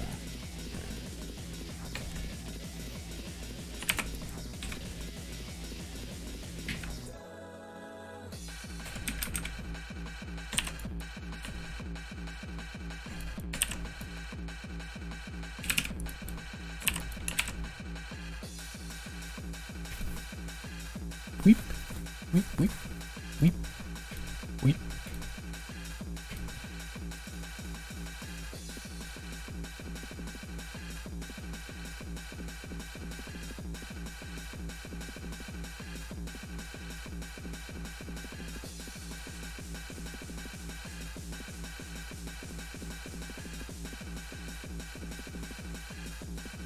What if I made them like narrow to start? That would probably be terrifying. Oh, what if I made them really wide to start? Just like super fat. Oh, they just kind of stretch off the screen there.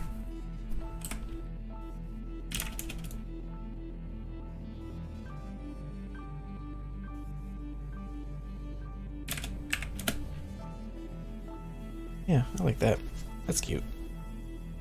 Okay, so now the text. I did have an idea for this.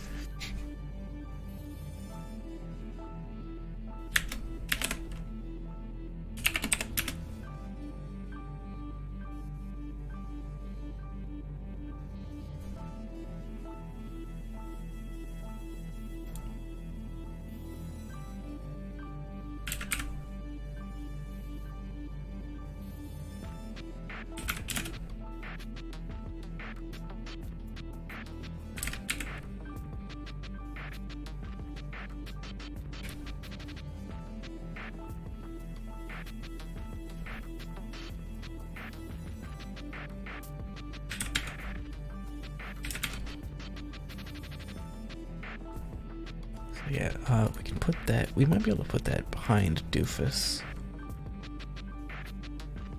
Hey, come back here, other text. Why do you look all small now? What happened? Well, whatever.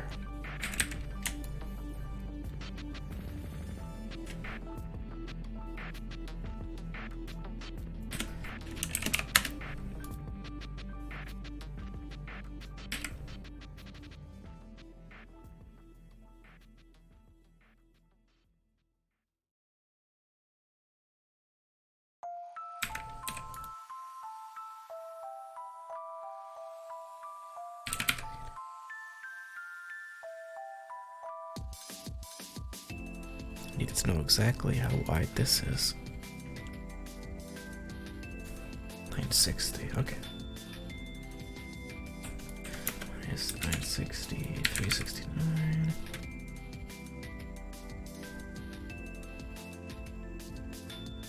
Okay, so let me just like... Cute.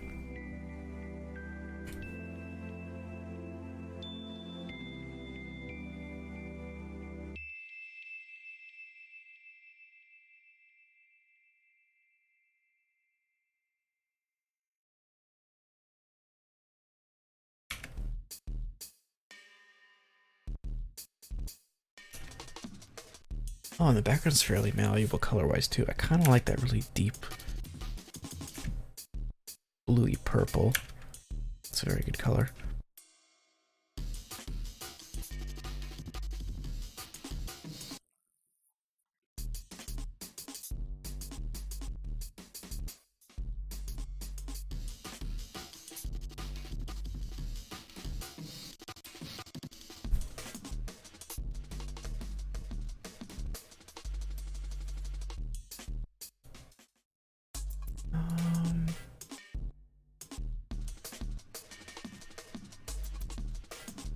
Hey, let's get one of those like fucked up displacement maps back there.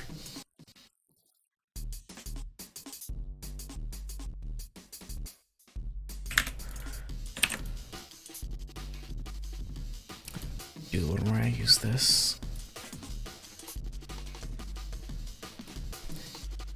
This is the soundtrack for Karos, by KHDM.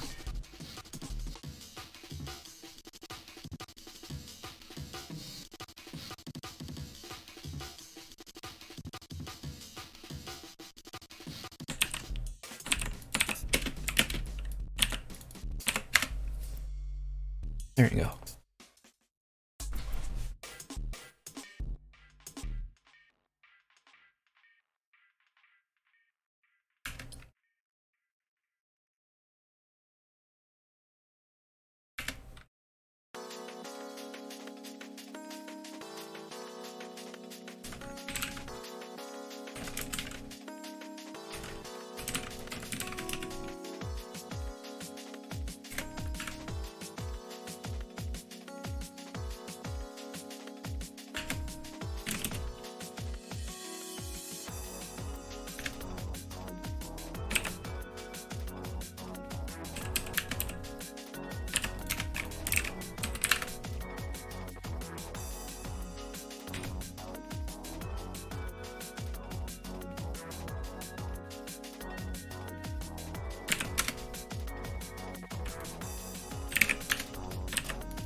Oh right, you can't see that other one now. Shit.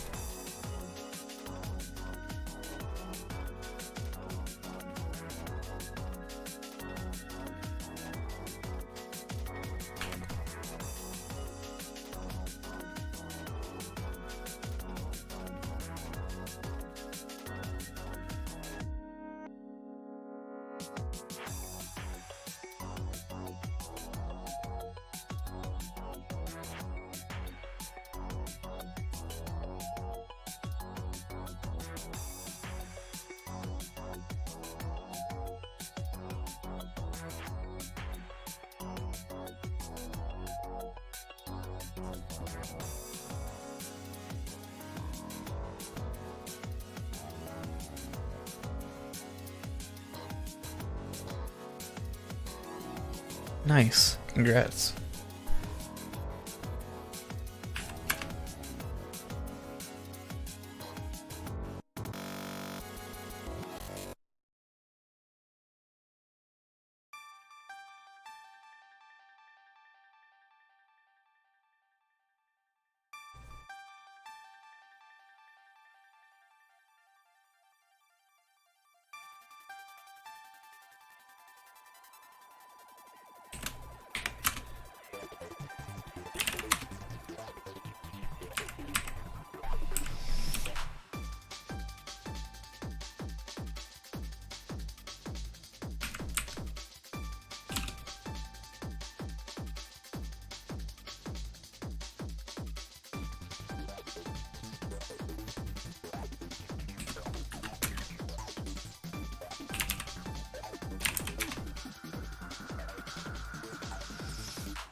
Yeah, they were getting plowed yesterday. It was crazy.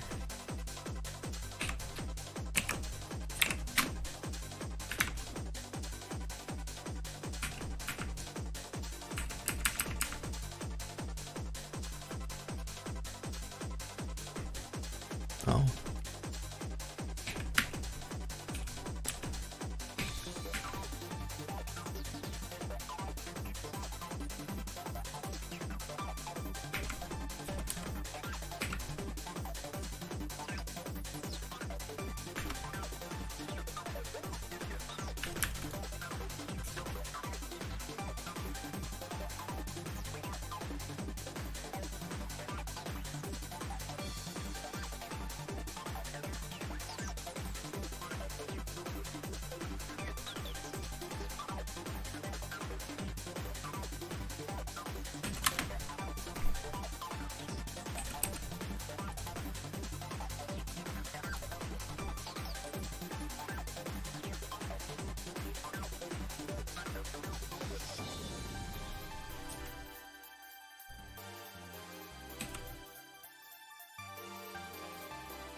What?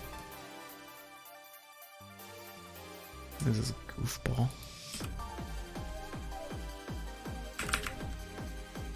Kind of like some of these. These are very operating system.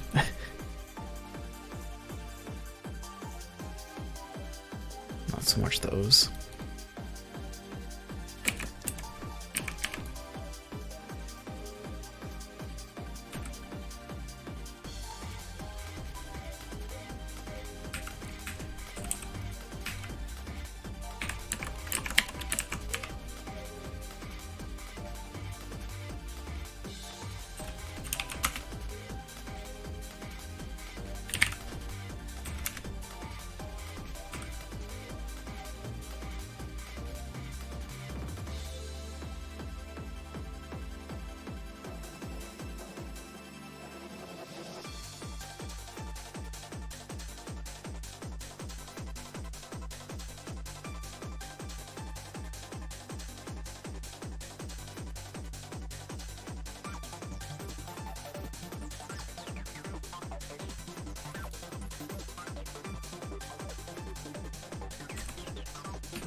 This is the part where I wonder if, like, it even matters what I'm feeding the thing.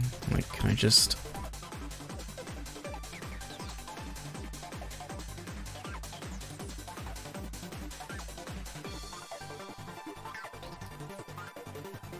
Oh, I see, it's all about that crop.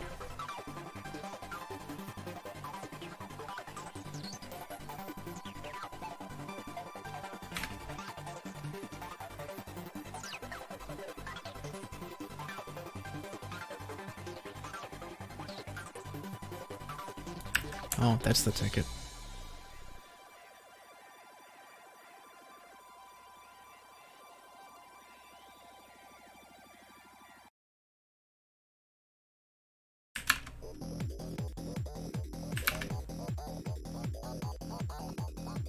Okay, I need to just get, like...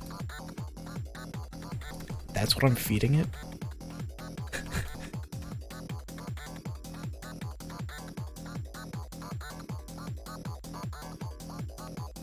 Really?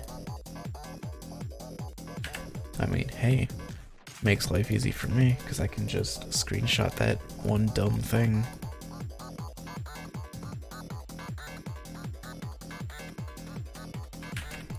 And make that into a texture instead of writing all these effects on it.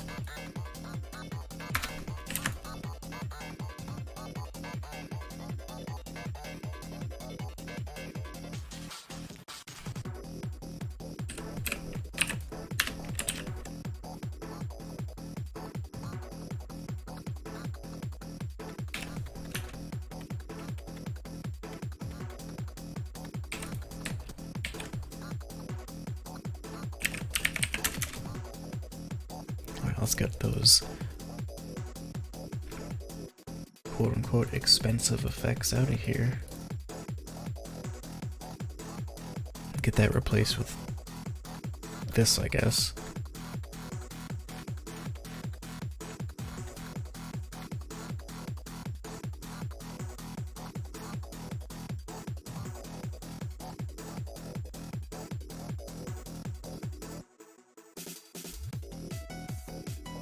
Why is it all white?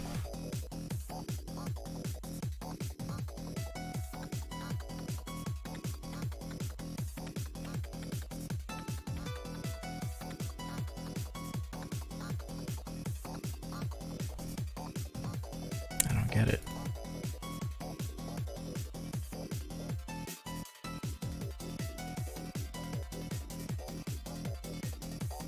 Okay, it's purple.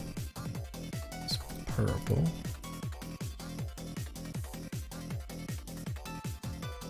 Oh, it's like the edges or something. What the hell? Okay, I can fix it.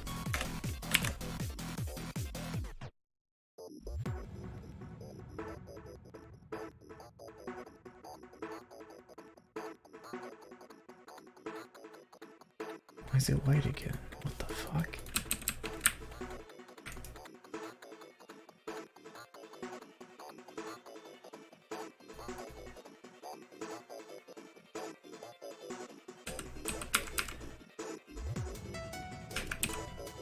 That doesn't make any sense.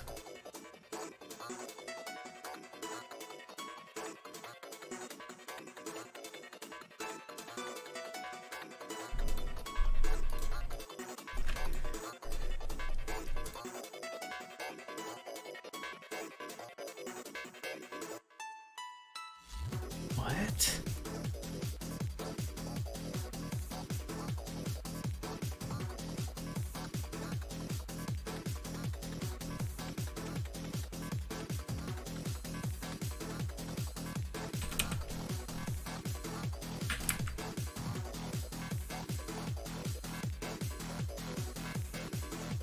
So even if I do it right before,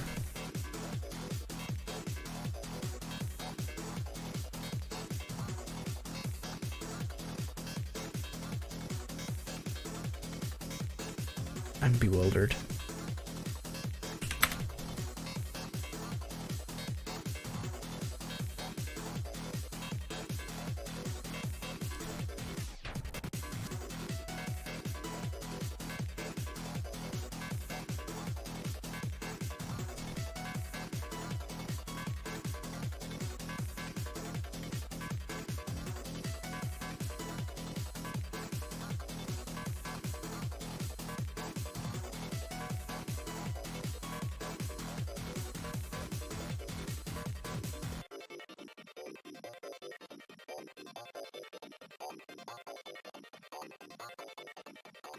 does that work?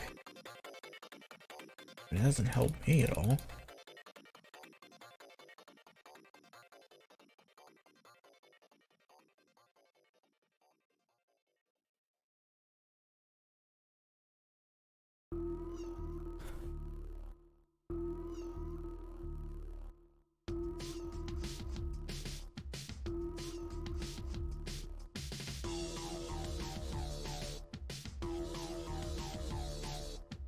Whatever I get into its nonsense.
Okay, now let's see if we can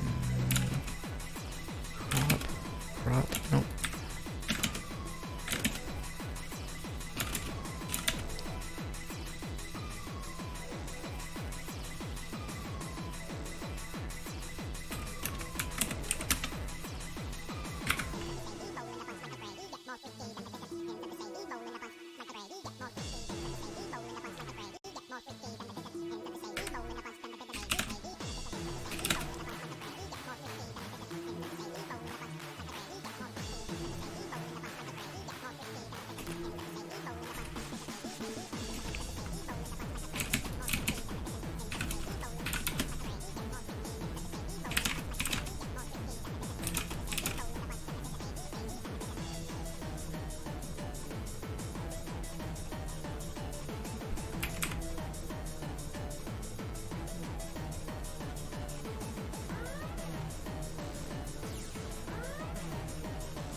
Probably needs more curved shapes, not that curved.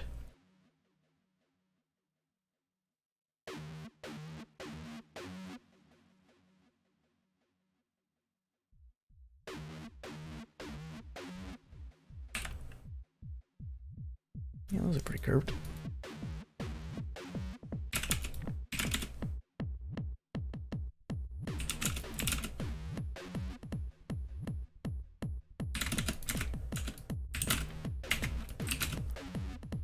This fucking demo scene production going on in the background.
Okay,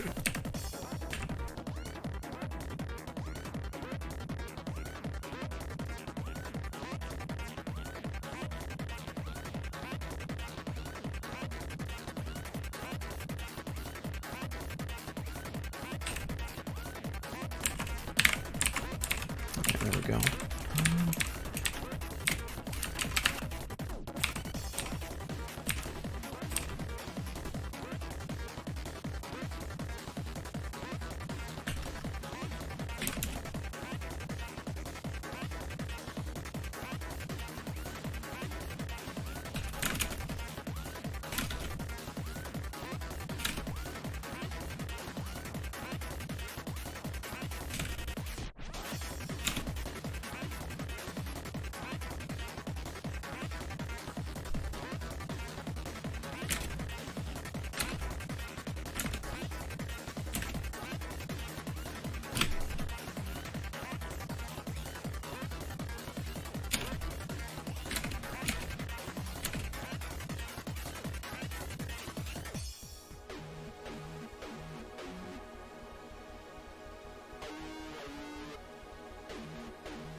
Oh, the workshop still has to happen, but I have been giving out like little kind of like mini walkthroughs here and there as I do things.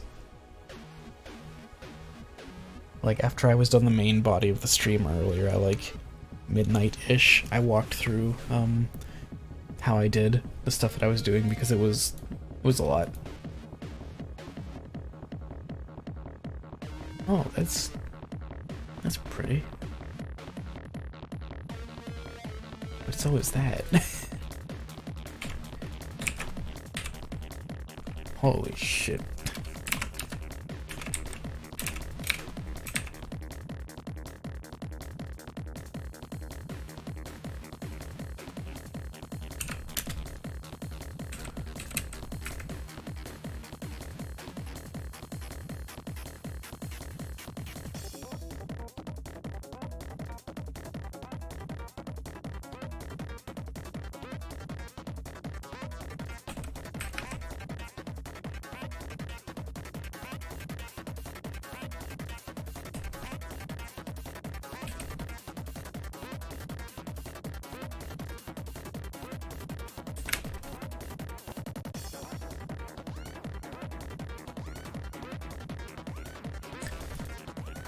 Let's try to unify these colors a little bit.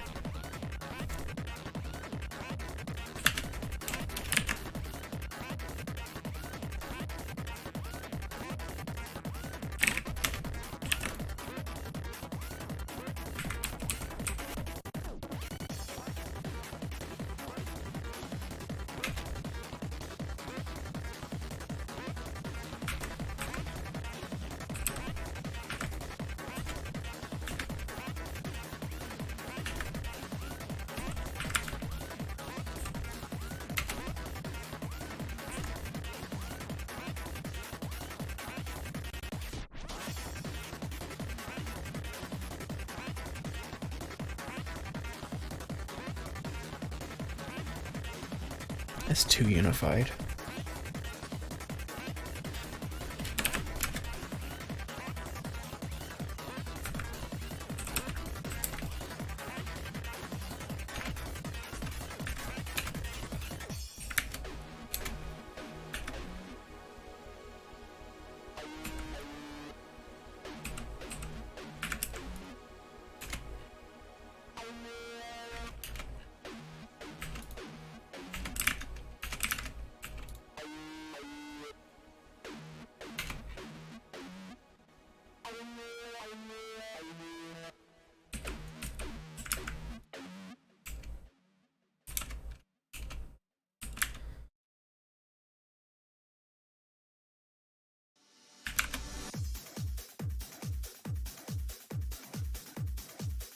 Oh, a lookup table would probably actually be good.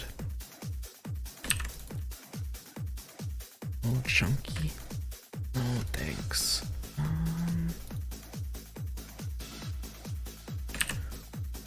Very chunky.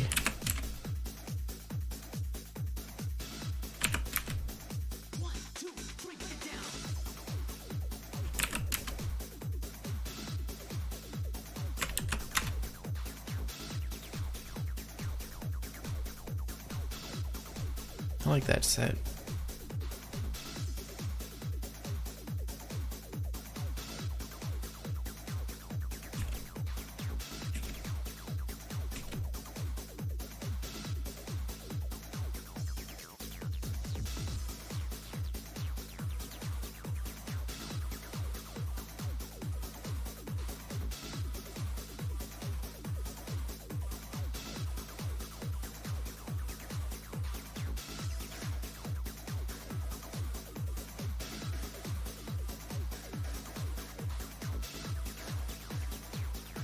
I mean, that's probably a little...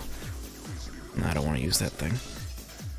Probably a little overkill, but hey.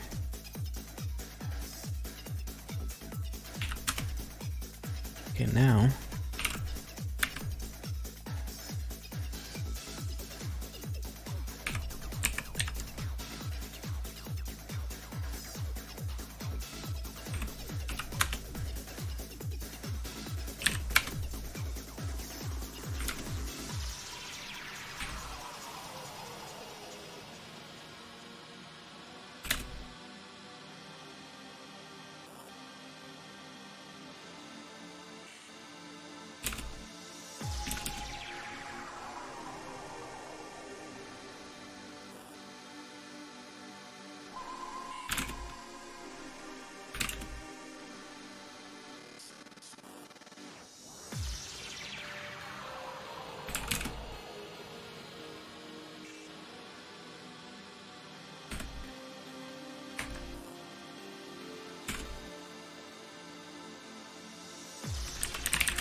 Play that music.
Needed to look up a table to kind of like glue the colors together.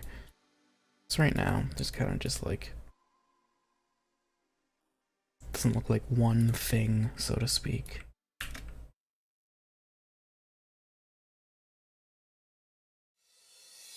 Oh yeah, not like that, no thank you.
Oh fuck it, let's do the display capture trick.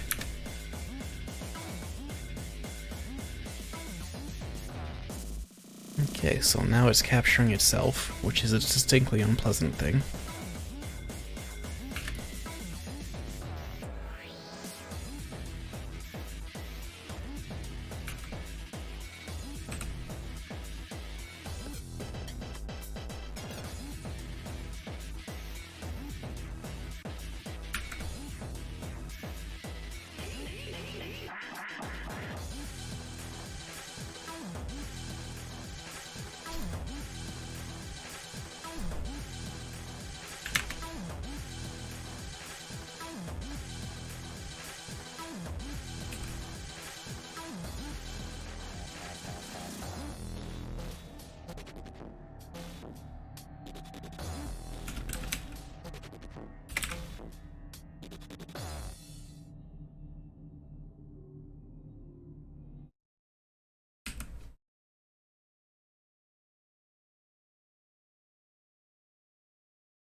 How much chunkier can I make it?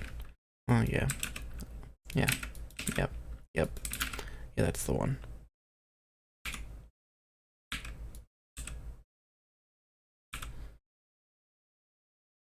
Do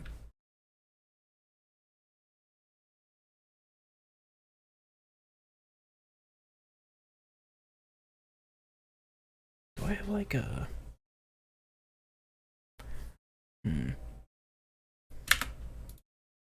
I've got to have a displacement map that just pushes the center out a little bit, right? Probably not.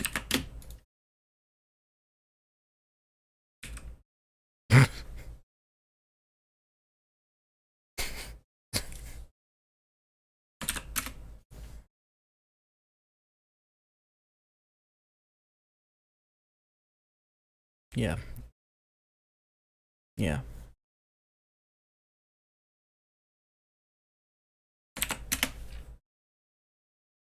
Oh no, not this one again.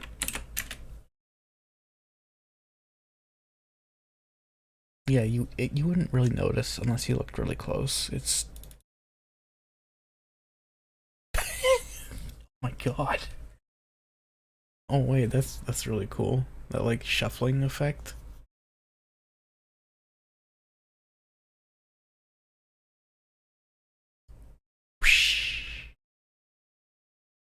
That's dope. What if I like I'm not gonna use this, I just wanna like see what all this does when I like scroll it and things like that. Cause that's pretty cool looking. That's really cool looking, like honestly.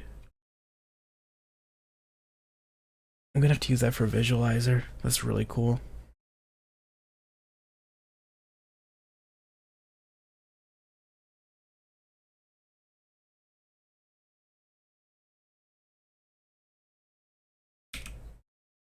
Holy smokes, it can get smashed to nothing.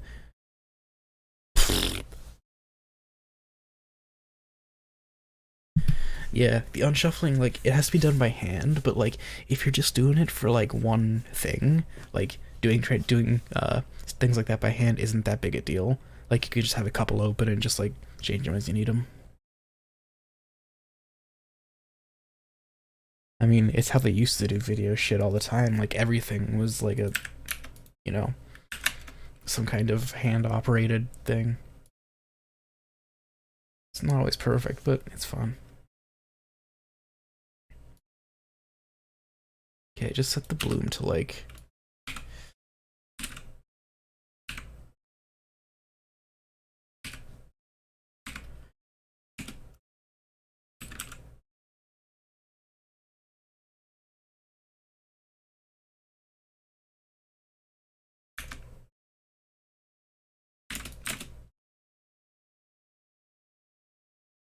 We'll fit the one that's sitting on top to the screen. You can see we've got that like shadowing going on now. Because I want to do this thing where, you know, not that, but I want to pull it outwards a bit.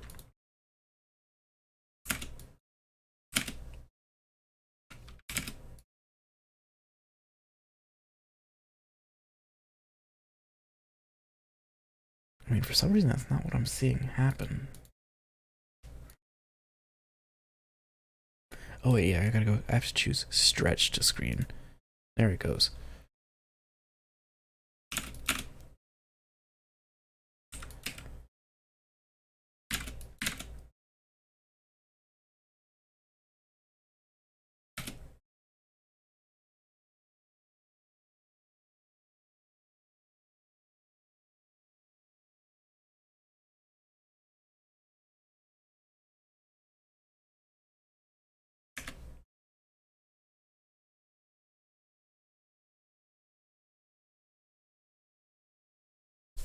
Oh my god, the sharpening. Goodbye bitrate. Do I turn it all the way up and just like destroy it?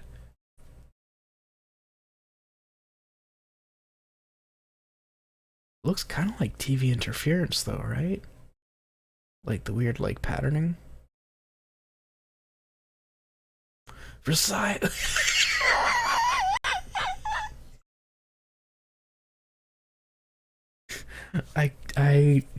I've never seen it do that before.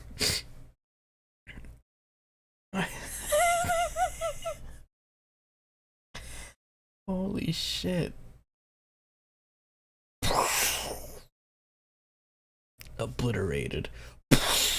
That's so whack. Okay, what if I crop it more so it does it like really fast?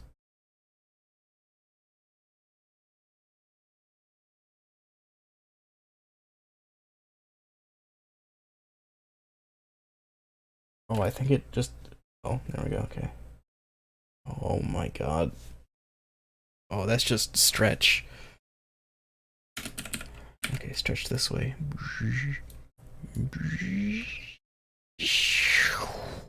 Oh, that's kind of neat.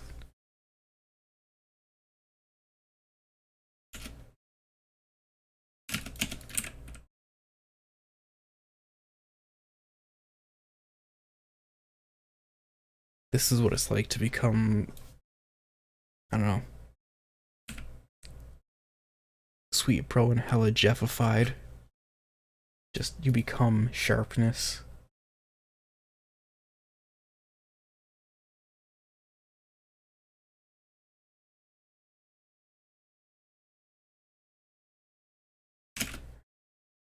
I'm pretty sure that's like the thing that made over sharpened images funny to me.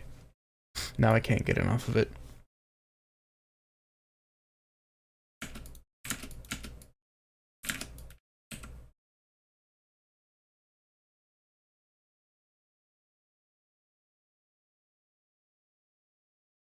Yeah, Sweet Bro. I feel like it was pretty early to the whole like comically bad image manipulation game.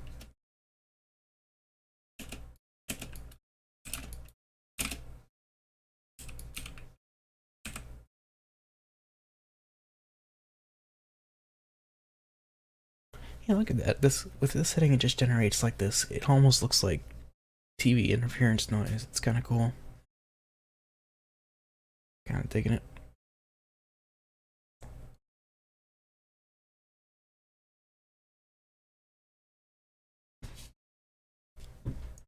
There's this one. I don't know if you've seen like the book they made, but there's this like the page where it's just like them getting smaller and smaller, like and it's the same panels repeating over and over.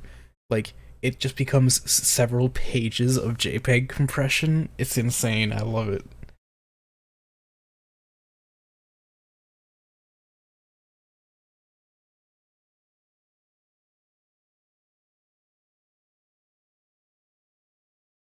I feel like though, like, what do you want to say?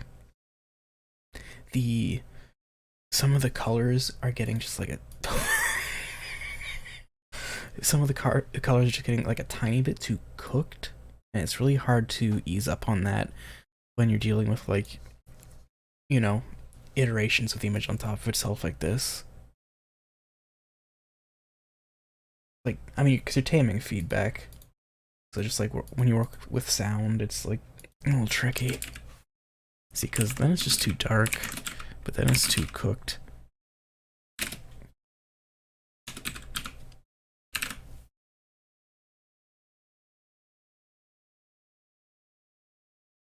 Maybe I can bring down, not the saturation, or the contrast, no. The brightness, like, yeah, I don't know.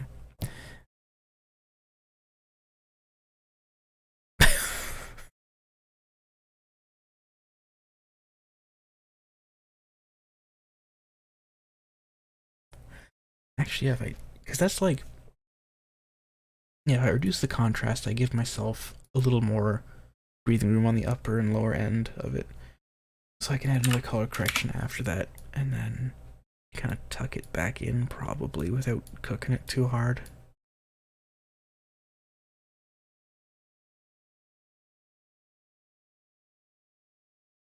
I feel like that's a little better. Oh, there we go. Hey, new character. Another new character. There are 2 new characters. Perfect.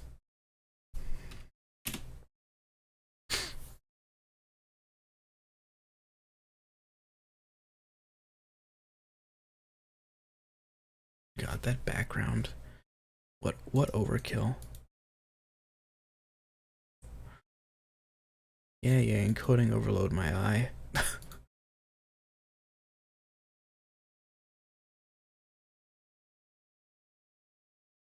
Let me turn off that background for a second. Okay, let me just... Yeah, that's cute.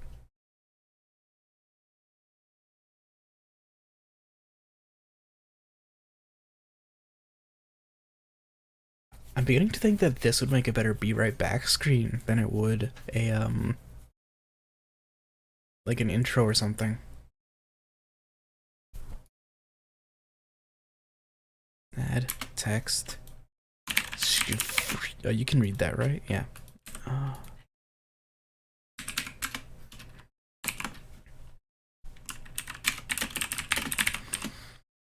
Let's get some of that burb text.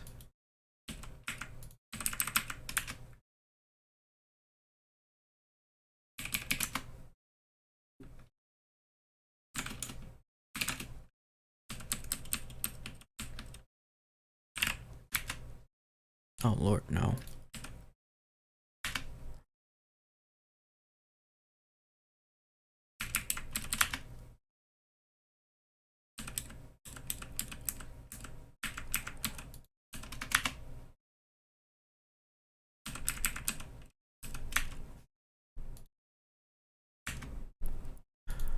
Oh, courier.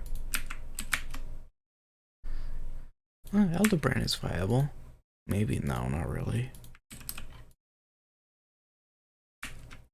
Oh man, that's legible.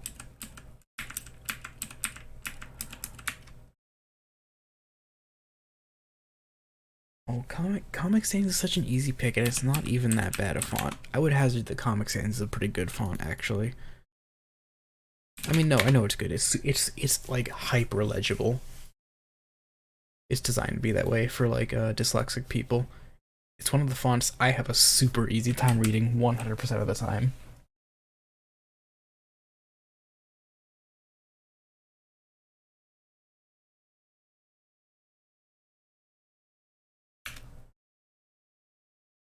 Yeah, encoding overload, blah blah blah blah blah.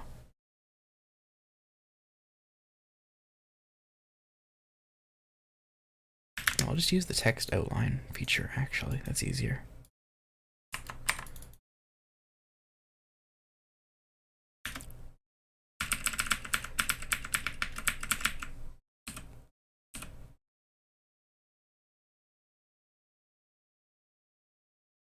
So I'll make this like a fun color of some kind. That's pretty rough. That's nice. Okay, so I'll make it like that, and I'll mask it with my little shine GIF thing, wherever the fuck I put it. Images, animated, shine, stretch image, edition.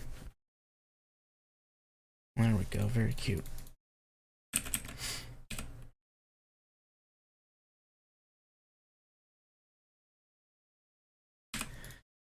And now that just needs motion in animation. Shush, shush, OBS. I will have none of it. You're perfectly within your right to say encoding overload, to be honest. Motion.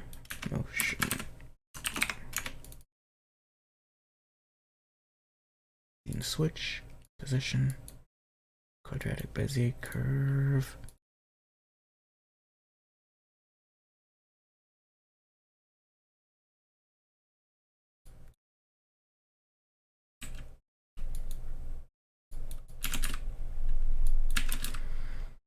I guess this will come in from the left.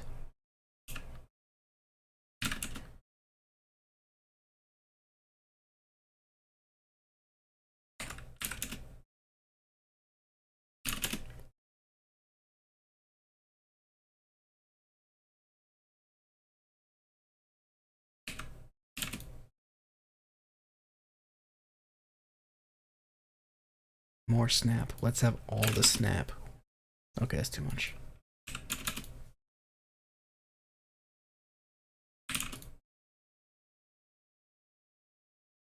They're on 1 second, right? Yeah, okay.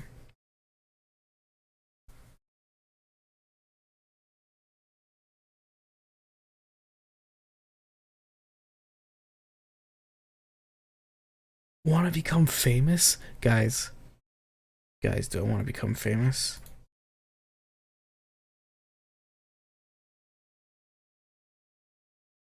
I keep getting whispers from like these spam bots as well, it's funny.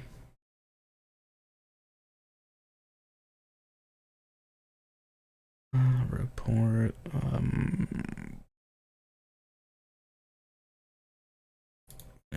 chat message, spam,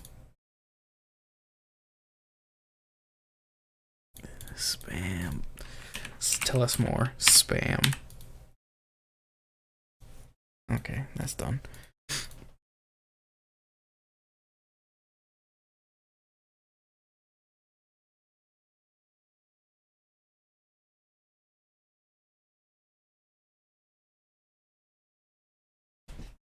I don't have a pack or anything of like that made. At some point, I probably should put one together. I think once I like get a few more that I use like fairly frequently, I'll put them together as a pack and get them posted somewhere.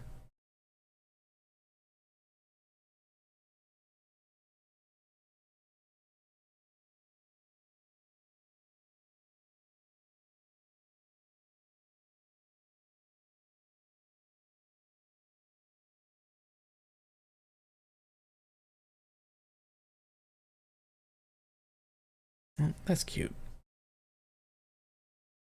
No idea what I'm gonna do with this, but it's cute. I don't know if I like this, like... Actually, wait, let me see how this... Because the shadow comes in from the right. I don't know if it looks better over or under the doofus. What is this? Oh. Okay, get this shit out of here.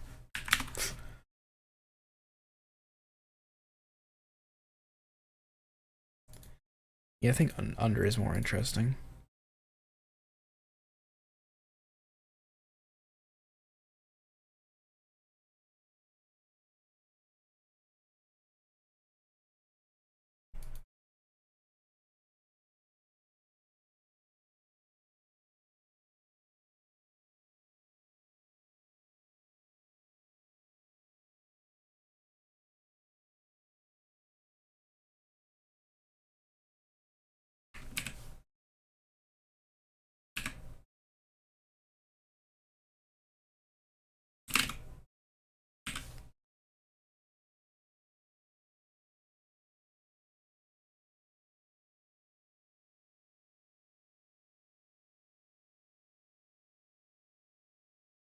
well, sure, I'll do for now.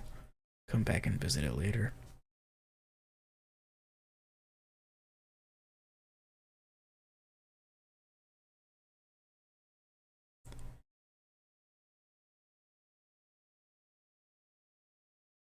Oh, wait, where's the one audio visualizer? Let me grab that.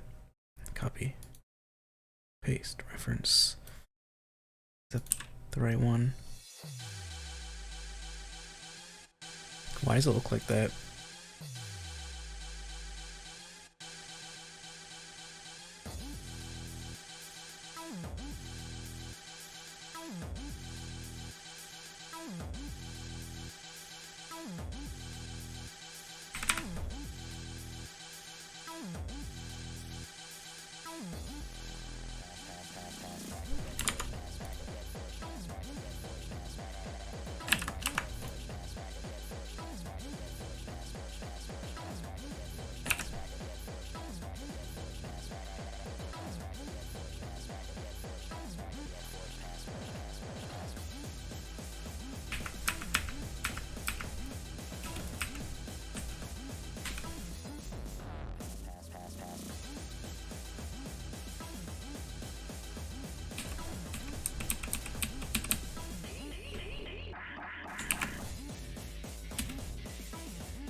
Oh my god, it's huge.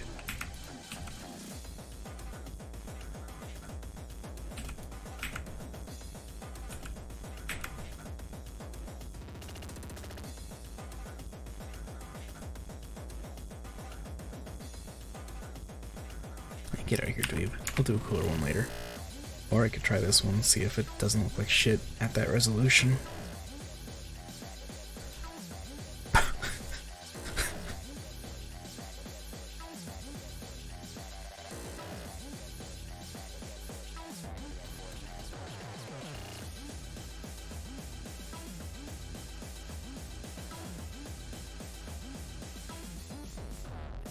It's a little doofy.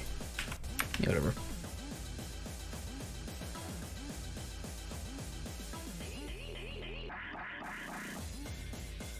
How does it look coming from, say, over here?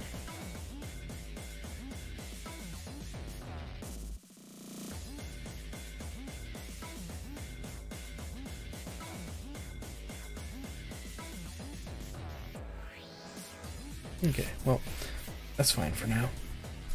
I should probably pack it in, get a little bit of rest. Tomorrow I'm probably going to put together a little video going over the layout I was using last night.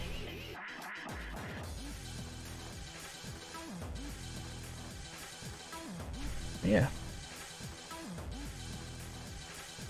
It's been good. Hopefully. What day is it? What time is it? What? I'll see if I can shoot for like an actual like FUNNERDOME with all the fixins on like the 4th or something. No guarantees, but I'm thinking about it. Especially since we're all stuck inside and whatever. Might as well make the most of it.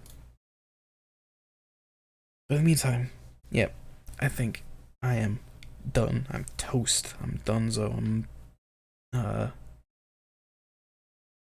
don't know. I'm whatever. But yeah.